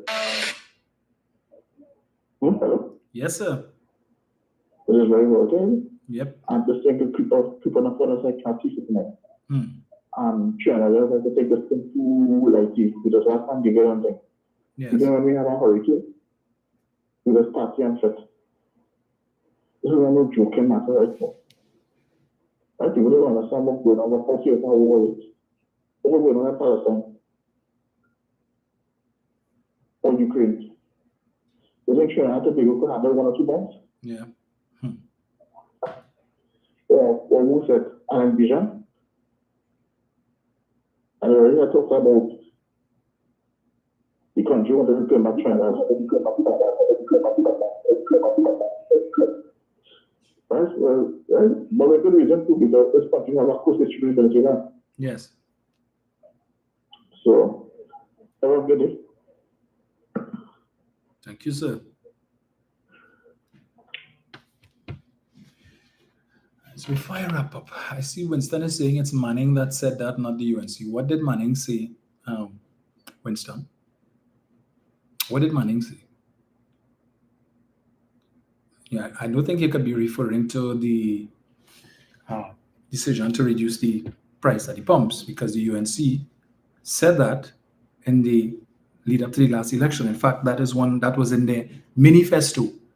The PH kick out the PNM kept putting these memes talking about how under Kamala between 2010 to 2015, the price of diesel was this, and the price of super was that, and regular was this, and under the PNM. And then talk about how EMBD increased the price of fuel 3 times, and he say it's they ain't riot yet.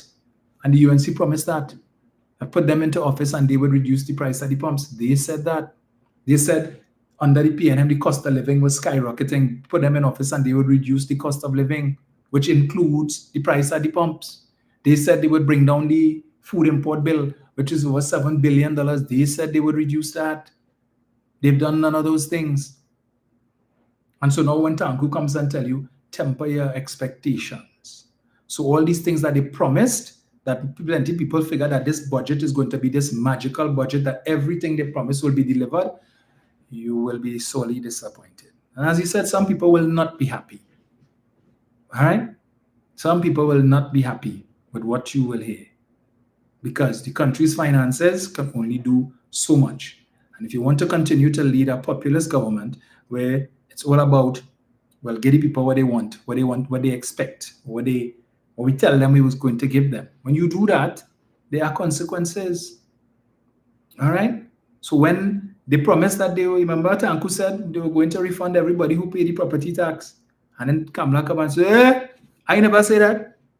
If Tanku says so, let Tanku tell all where he getting the money from to pay that. But I never say anything like that. You remember that, Winston? They didn't promise that. They didn't promise that, Winston, to do that. So all who thought, yeah, we get a refund, they say no property tax, refund nothing. Rocks over that, no refund for you. Okay, I'm not saying I told you all not to pay the property tax and you all went and paid. So in other words, she told you all to break the law. She told you all, break the law. And because you all decided not to break the law, you will be punished by not getting back your money because you were too foolish. Her husband, she said, paid the property tax, but left up to her, she wasn't going to pay nothing.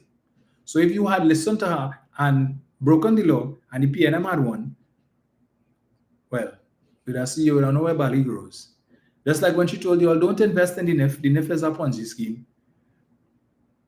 What happened? All who decided not to listen to her and went and invest their money in the same NIF Ponzi scheme have been earning dividends every year since 2018. And all of these fools who decided to listen to Kamala, well, salt for you. You need to only get your money sitting in the bank, and the bank taking the fees every month, and that's it. And if they give you 10 cents in interest, they take $15 in service fees. So they take back the little interest that they give you.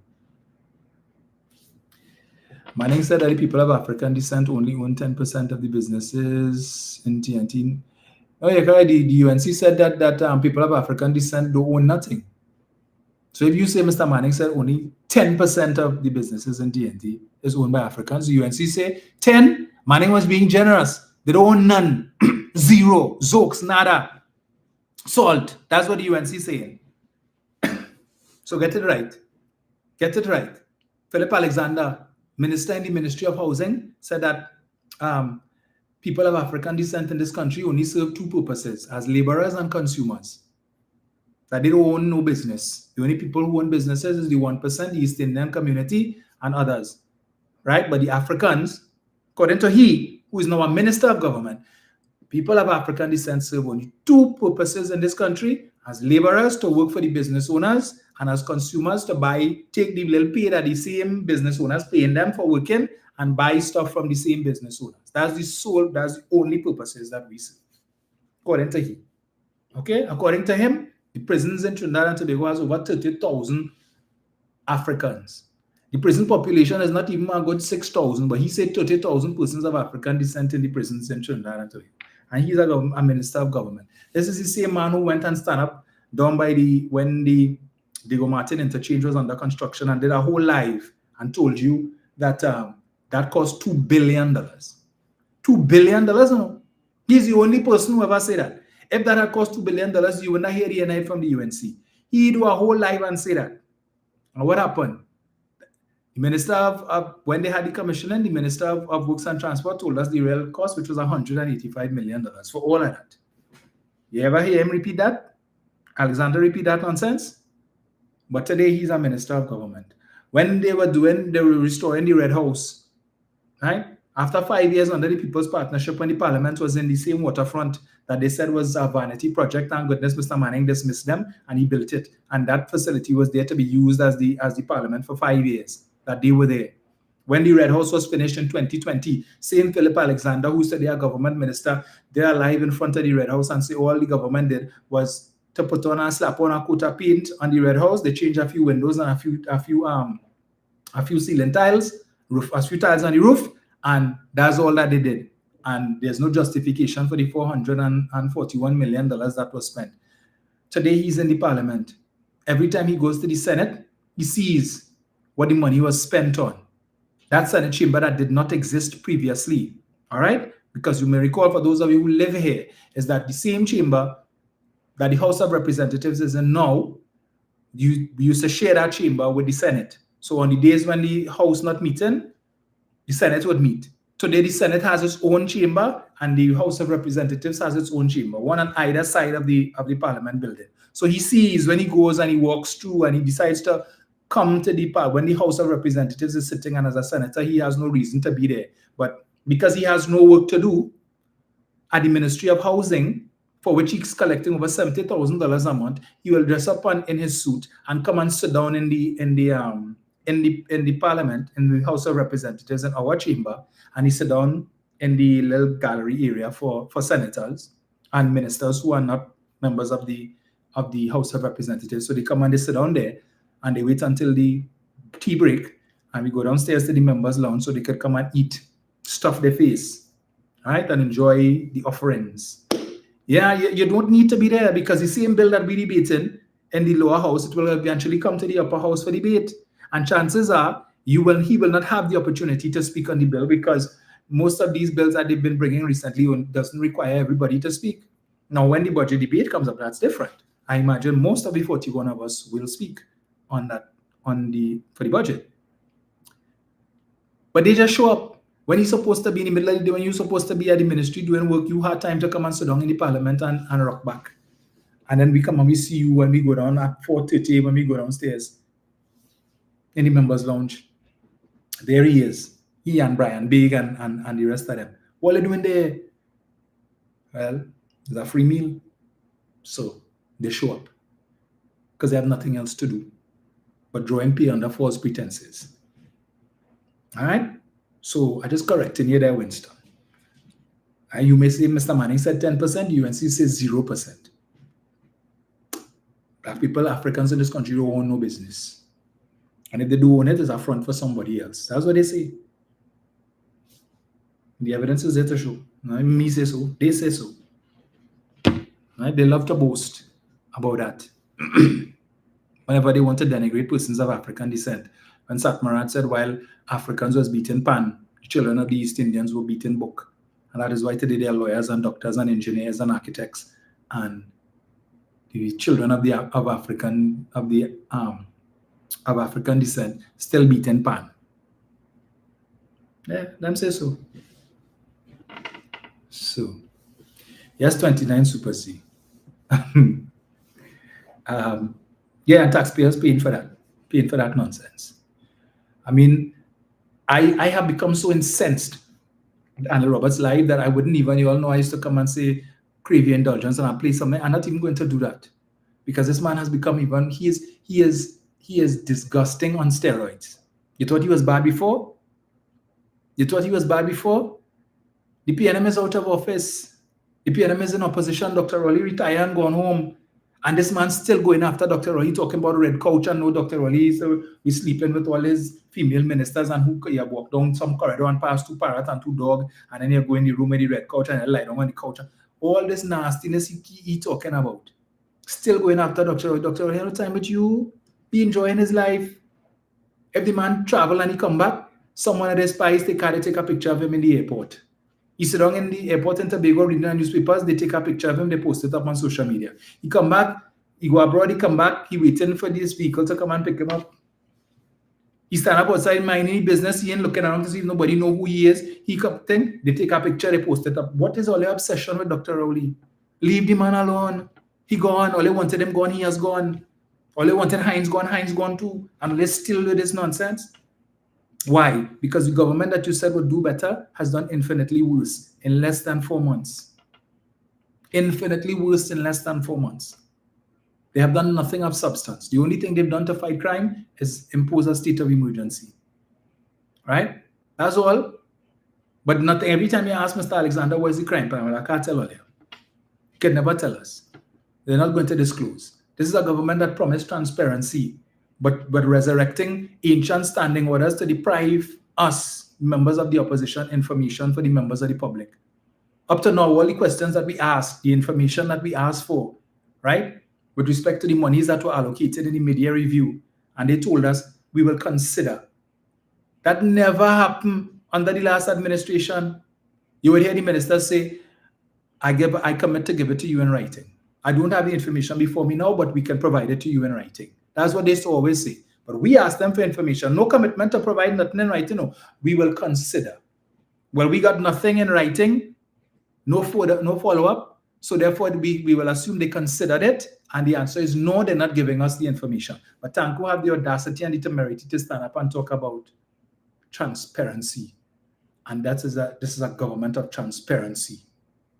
Really? Somebody need to send him a dictionary for Christmas so he can look up the meaning of transparency. Every time you ask them, so ask him anything with respect to the budget, with respect to the finances, they can't tell you. Hold straight, have faith, that's all. Can't give you no straight answers. So what few promises they could have kept that doesn't require any financial intervention, they have. But when I hear the leader of the Prime Minister come to tell me that spending $5 million to upgrade the Prime Minister's residence, even if you don't want to live there, fine. Whatever is your reason, that's your business. But it's costing taxpayers money for the additional security that has to be provided for your private residence where you stay. Because if you were staying in the Prime Minister's residence, there'd be minimal security there. But because you live there, your family is there, it's additional security that has to be provided, and that comes at a cost to the state. So money is still being spent, madam. Money that should have been used to upgrade the Prime Minister's residence is being used to provide additional security for your private residence. Right? So, miss us with that nonsense, Summa, please. Taxpayers are saying fix it. Because if you don't fix it, it's just going to get worse. And when whoever comes after you, is more taxpayers' money has to be spent to be able to fix it and upgrade it. You are the custodian for now. The responsibility is yours to ensure that you take care of it. But we'll see. And Super C is saying on the Parliamentary chat, most of the UNC supporters are saying Dr. Marlene is talking about. What Dr. Marlene is talking about. Cheryl Henry is saying, notice the same way they say hungry and starving. Now they were telling Dr. Early that every day. Now they're quiet. Damn fools, and Bala used to call them Negroes to steal. Bachelor is saying, with all due respect, the UNC don't need the PNM vote for anything. So by your standards, what are you doing for your money?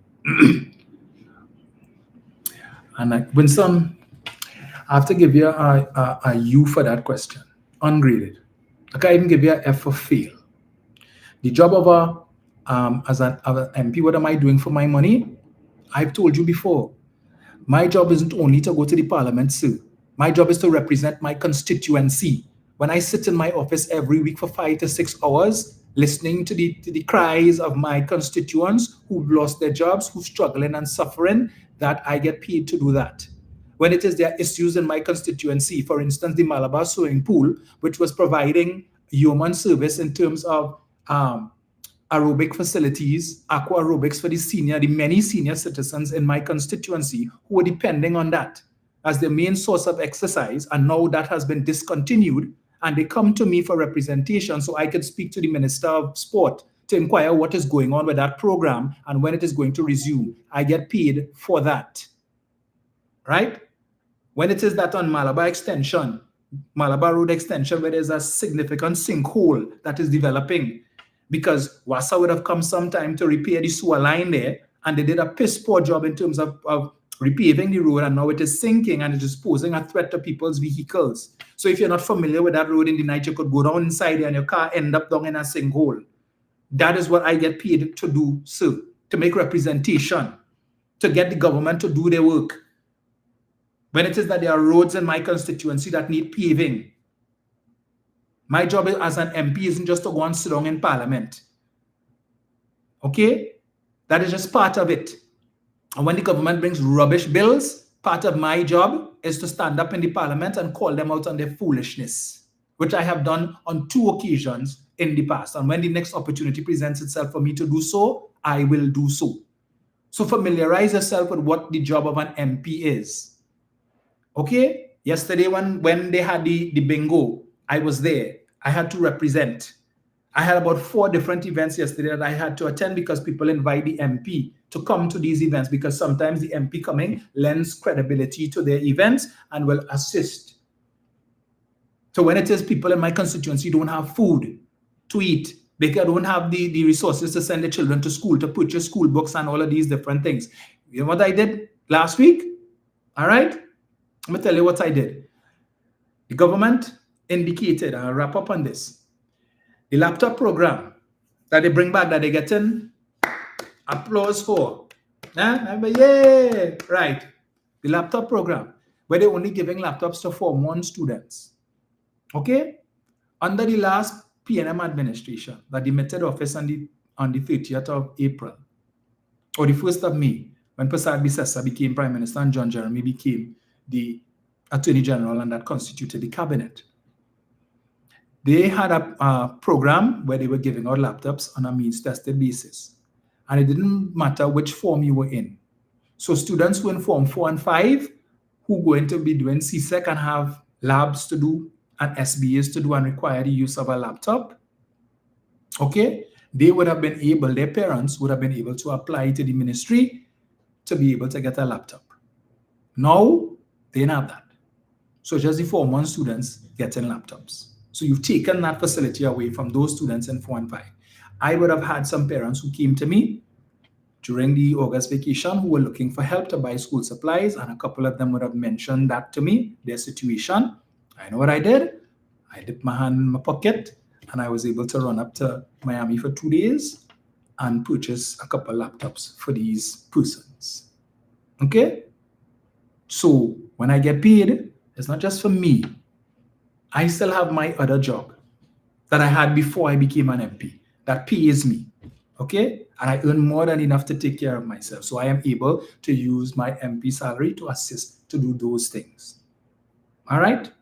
Yes, so I ran up 2 days to be able to acquire laptops, a couple laptops, to come and hand out to these parents who would have reached out to me. So you want to know what I do? Yeah. That's what I'm doing for my money, sir, which is a hell of a lot more than I can see for some of my colleagues on the other side who making 3 and 4 times what I make. Okay?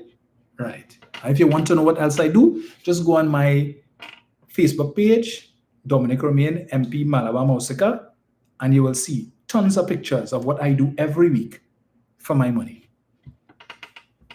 All right. I hope I helped you out there.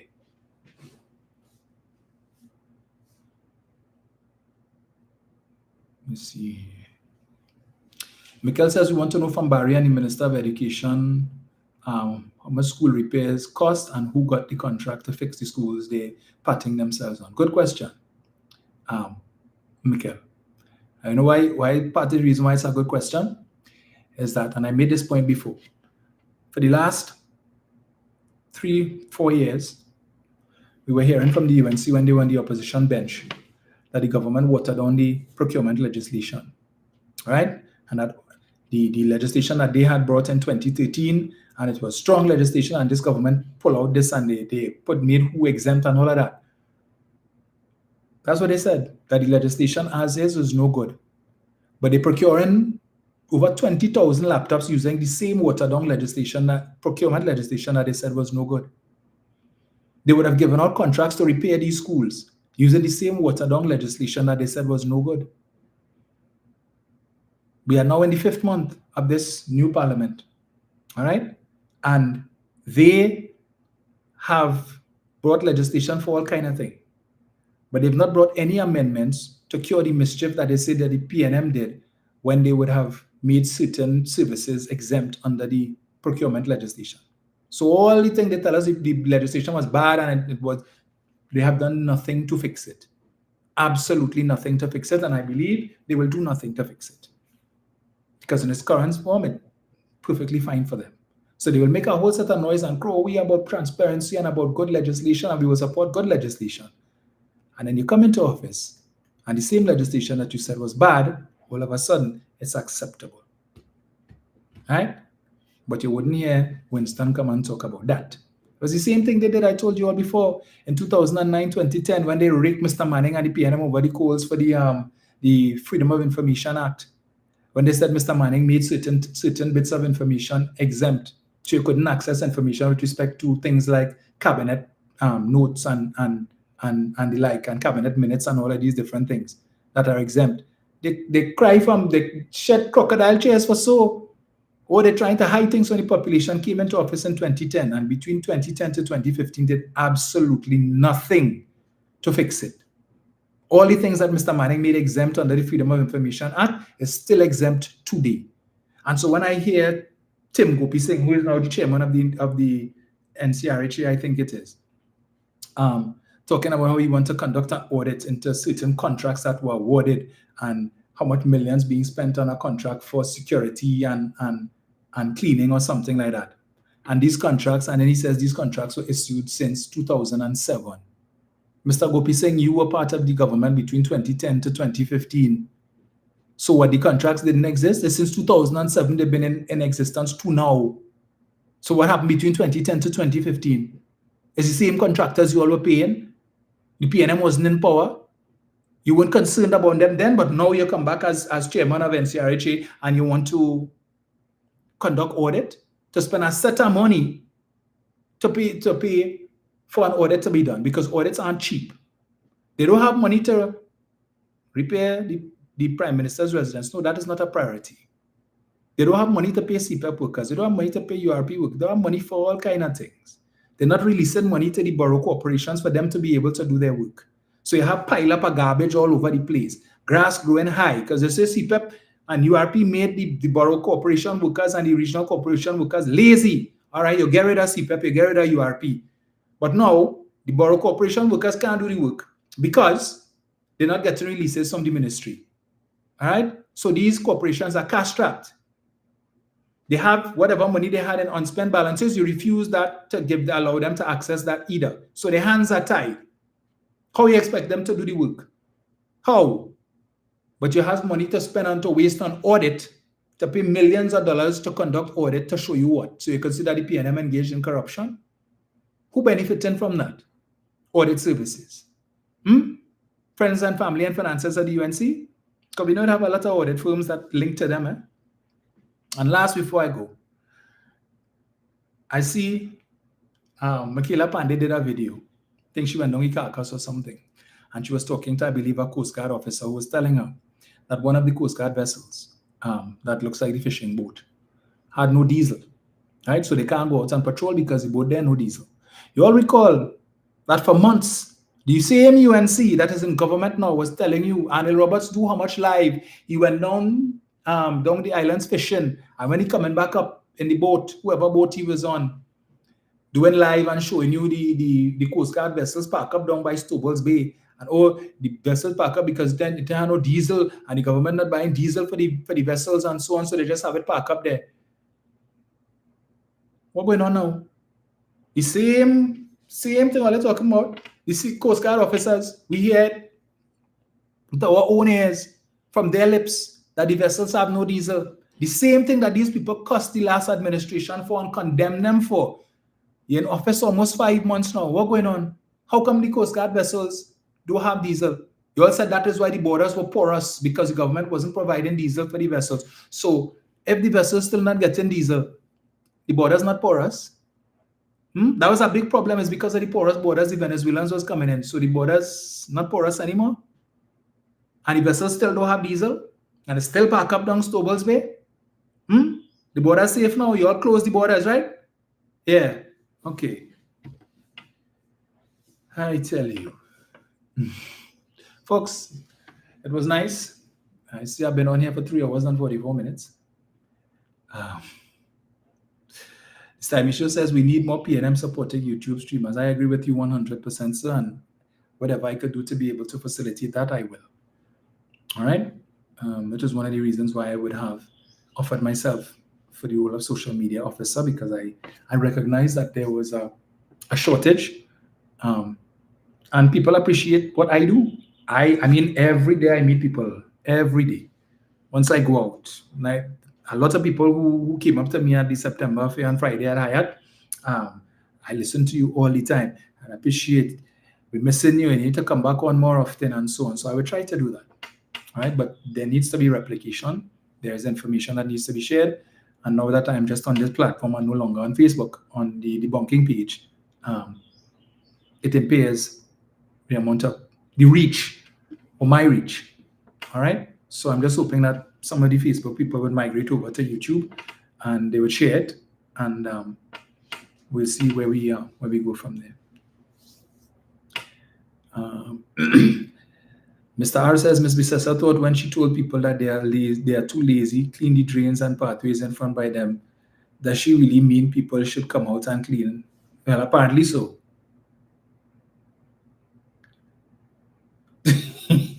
Last seed, you look at the Gabir problem zero. That be. Instead, you played with me now, eh? Right. I can't guarantee you all that I will resume doing my lives during the week. All right, because it was really a sacrifice getting up at 5 and 5:30 when I'm not a morning person, going to bed at 1:30 and 2 o'clock in the morning doing research to come and get up 3 hours later or 4 hours later to do that show, and it was really affecting my sleep, and it started to take a toll on my health as well, right? And so I had to make drastic changes with respect to my health. So when people see me now and they realize that I've lost a lot of weight, I had to make some decisions, because it was impacting on my health. Got to do this twice a week to get up, and then even when on the days that I didn't have the program, I was still doing research. So sometimes I lie down in my bed and something come to mind and I grab my phone. Yeah, let me check this. Let me take note of this so I remember to talk about this when I do the live, right? So if I do, I may probably just do like one day during the week and do it on the Sunday. But we had to hold this government to account, and I am incensed when I see the extent to which some of the supporters go in to defend their nonsense because they're ashamed, they're embarrassed that what they thought would have been better was not. It is worse, and there could be absolutely no defense for taking away the jobs of the most economically vulnerable. No defense for that. You could talk to me about corruption all you want and how much you want. At the end of the day, there is no defense for that. You should have thought about it, find a way around it where the genuine people who work in, that they could have kept their jobs, and if you fire who you need to fire. But you didn't need to get rid of these programs all entirely because it's a ruse. The fact of the matter is the UNC wanted to put their people as contractors, and they didn't want to risk firing PNM, so-called PNM contractors to be able to do that because there would have been backlash. So you get rid of the whole program, and then eventually if you decide to come back with it or come back with something new, then you're free now to hire who you want as contractors. And you have no obligation to rehire those who were there before. And so if you decide to hire 300 or 250 UNC contractors, you could do that without let or hindrance.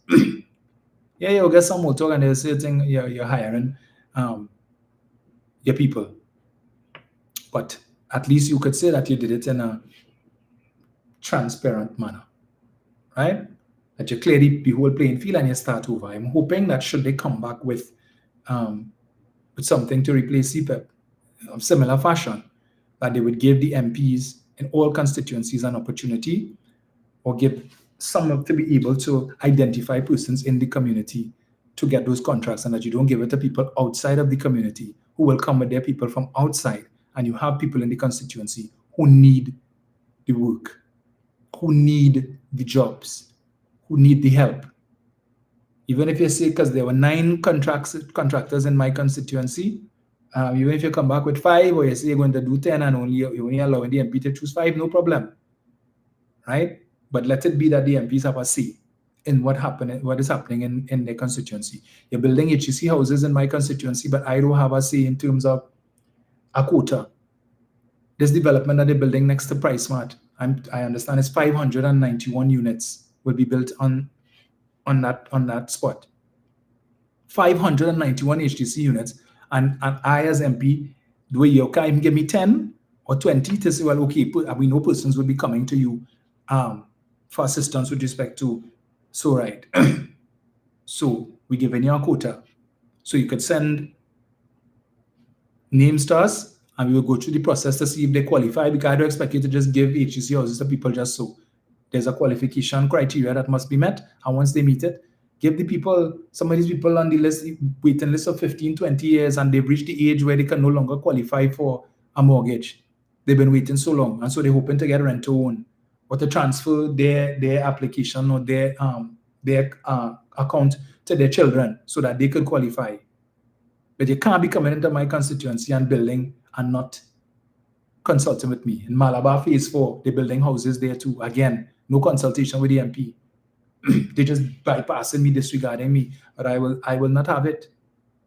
I will not have it, because when you build those 591 units and you bring people from outside and they come with their families, I am the MP for them. They become my constituents. So you can't give me responsibility for these people. And I had no say in terms of some of them being there. There are people in my constituency who renting and struggling to make their rent. Come on, it's rubbish. Have respect for the MPs now, man. You're on foolishness. I've written to Ravi Ratiram, who's the Minister of Agriculture. I think LSA is under him. I have a number of squatting communities in my constituency where the people are looking for security of tenure. They're looking for leases, land leases, so that they can access the equity in their homes. Some of these people build really, really nice homes, and they have no title to their property. These homes with hundreds of thousands, or probably in some cases over $1 million, and they can't access the equity to go to the bank to put up their property as collateral to get money to send the children to school, the grandchildren to school, to expand the property, because they don't have title. Twice I have written to this man, and up to now he has not had the courtesy or the decency to acknowledge receipt of my letter. That's to tell you the disrespect that we have to put up with inside the parliament and outside too, right? But we continue to do the work, and hopefully the PNM people who didn't vote for us on the 28th, you all will see, and next time around, it will correct the error that was made. All right, but we continue to labor. And that's right, Wayne Gibson. Vote. That's exactly what they intend to do. Vote a pad to turn what were PNM strongholds into marginal constituencies. Because if my margin of victory was less than 300 votes, and if that holds, it's very easy for them to come and drop some people in those developments there and turn Malabar Mausika into a UNC constituency. That's not going to happen in a UNC constituency, because the margins by which they won their seats are no small margin. So only the marginal seats and the PNM stronghold seats. PNM stronghold seats, they take 2 PNM stronghold seats of Labrie and Point Fortin. 2 seats that we thought, no way we could have lose that. They take that. And when you look at the margins, Marvin Gonzalez and Aruka Lupino won by about 250 something votes. Penny Beckles again in Arima won by a couple hundred votes. I mentioned myself. Right? The only MPs, the only constituencies where we had a strong show in terms of the margin was Twin City Maloney, Stuart Young's seat of Port of Spain North, St. Anne's West, I think Port of Spain South, and 2 Laventil seats. But even so, that MP Birchwood for Laventil East Mova got less than 6,000 votes. less than 6,000 votes in Lavantel, East, Mova.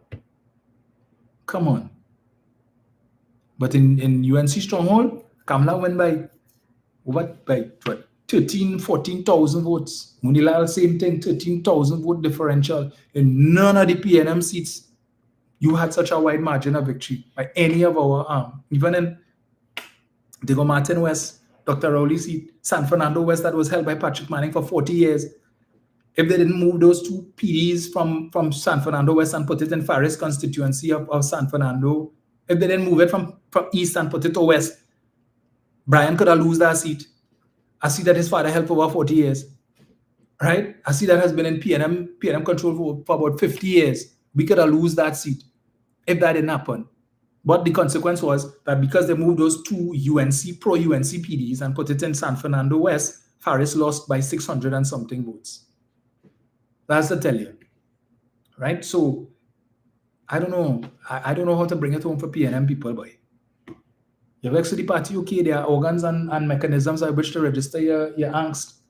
But I guess on the flip side, that's a good thing. It shows that PNM people have integrity. But the UNC people cuss Kamla from now till behind closed doors. Say she's the worst thing since sliced bread. But when election day comes and it matters most, oh yeah, they come out in their numbers and register their vote. You feel we could ever win Siparia? You feel the PNM could ever win Princestown, Naparima, Oropuch East, Oropuch West? Never happen. Never happen. Kamla could come out and cuss them and say everybody in the UNC is stupid. Everybody in the UNC dotish. And they'll clap and they'll laugh. And they'll say, Ben Rowley say the people of Trinidad and Tobago are stupid. So we're wrong if Kamla say it.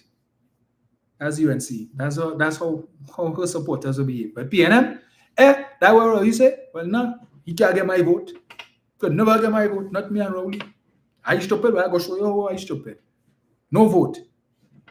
You don't see people? Kamla like stupid talk, eh? X next to the rising sun. Right.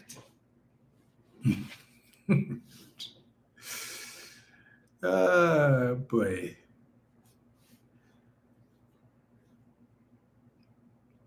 Yes, Emma. I don't know. We wouldn't learn. We would not. Right? We would not learn. I see a gentleman who goes by the name of Ola Tunji Bell or something like that. Right? Or just Ola. And he did a live and he was congratulating NCW on being appointed a director on the board of Queen's Hall.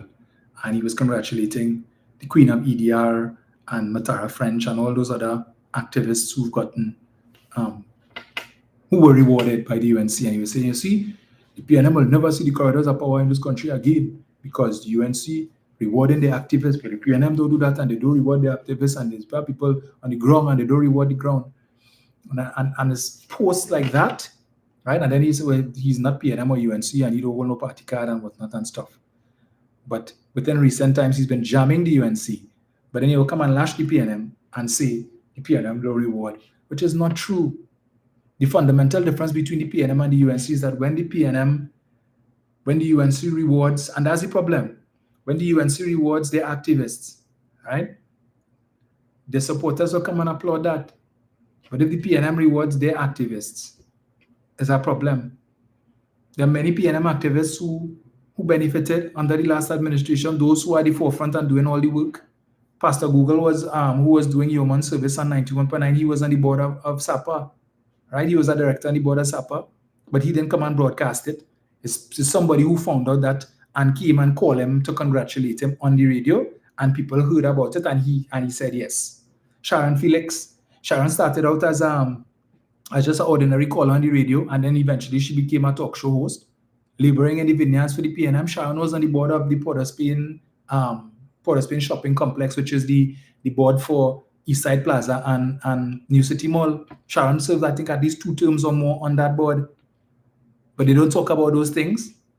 Right? There were I was on the board of National Trust. There were people who got contracts, CPEP contracts. There were people who got stuff, but they don't come and talk about it and say, hey, look, I get, and post a picture. They don't do that. So there is the belief that when the PNM is in power, that they don't help their own, and so on. Imagine the UNC, I told you, I had an issue because the PNM was building HVIP homes in PNM constituencies. They were upset about that, but these are the same people who talking about PNM constituencies are the most amount of poverty, the most amount of crime, the most uneducated, and all of that, the worst infrastructure. And when it is the PNM try to do stuff in these constituencies to help the same people that they say they're not helping, you come in the parliament to complain about in your constituency they only build 4 HVIP houses, and in PNM constituency they build 81 and 67 and 94. So they were doing for their people. They just weren't telling the world what they were doing. And that was the PNM's problem. They do things and they quiet because they feel that all PNM supporters would say, well, nah, we can't win. We're not going to vote for the UNC because they're corrupt. And you're correct. They wouldn't vote for the UNC, but they will also withhold not voting for the UNC. Is one way to keep the UNC out of office, but the other way to keep the PNM out of office is for them not to vote. So you're correct. They wouldn't vote because they know the UNC corrupt. But by the same token, if they vex with us, they will withhold their vote from us, and we see what the outcome is. So while we were focused on that side of it, we weren't studying, but wait now, they just mightn't vote for the PNM. We didn't factor that into the equation, and because of that, we are in opposition today, and the country is going through what it is going through. But for those of you who continue to hold out hope that the budget will fix things, well, from your lips to God's ears.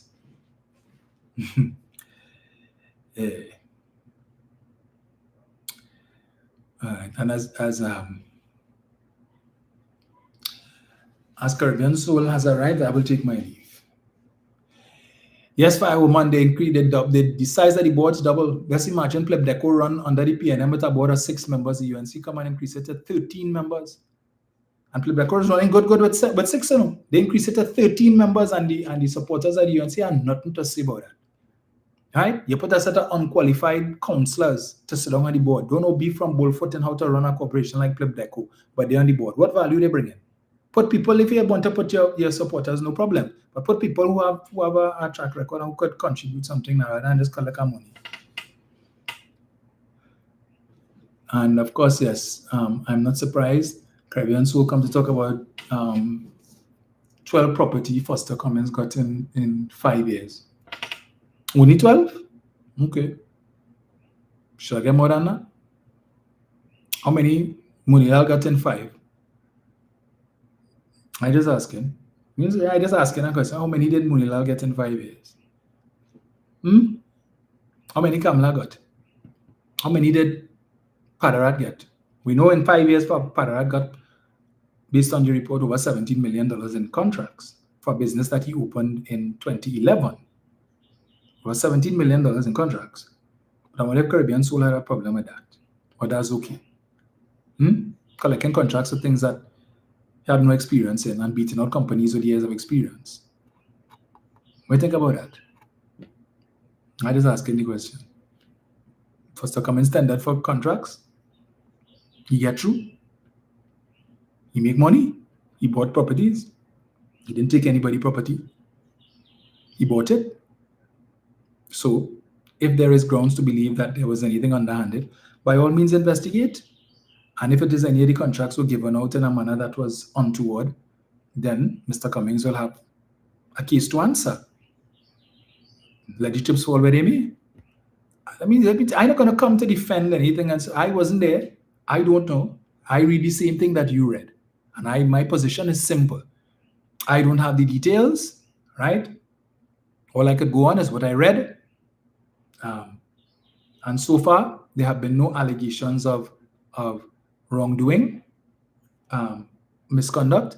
But as Dr. Rowley once said, if the matter is in the hands of the police, let the police investigate. And if they unearth or uncover, now we know the police have been investigating Mr. Cummings for a while, based on what the UNC put into the public domain. A couple of years ago, Jayanti Lakshmi published a confidential memo which spoke to investigation taking place.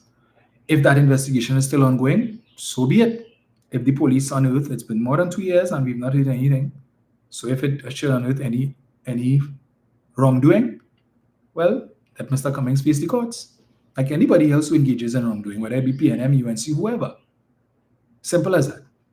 And I will not come here to defend anybody. to see, well, is a UNC smear campaign trying to make the PNM look corrupt. I would never come here and say that. I would never defend any wrongdoing on the part of any of my colleagues if such wrongdoing exists. Okay? All right. So, folks, I'm about out here. These people just keep, as soon as these UNC people come, I will end up staying here for much longer than I had planned. So, Slimy Show, last time you say you was doing a live, and I came on at 7 o'clock. You said you were coming on at 7 o'clock. I found your page on YouTube, and then nothing. I kept checking back, and nothing. You set me up. You tell me you're doing a live, so I say, well, let me hear what this man has. Let me see who this man is and what he had to say. I see some old videos, and then nothing after. I say, but what chain up you on? Come now, man, don't do that. You say you're going to do your live now? Don't make me waste my time to go on your page and then you ain't do nothing. Eh? Please. Sub get me 649 and Maggie. If you're going to do your show, do it. Don't waste my time. You're most welcome, ma'am. Judith Jones. And oh yes, and I think the final is tonight, right? Between TKR and Amazon Warriors. So we'll see if it's chicken curry or curry chicken. Let's hope for curry chicken, all right? Yeah, I've never had chicken curry, and I prefer not to. Have a good one, folks. We'll chat again soon.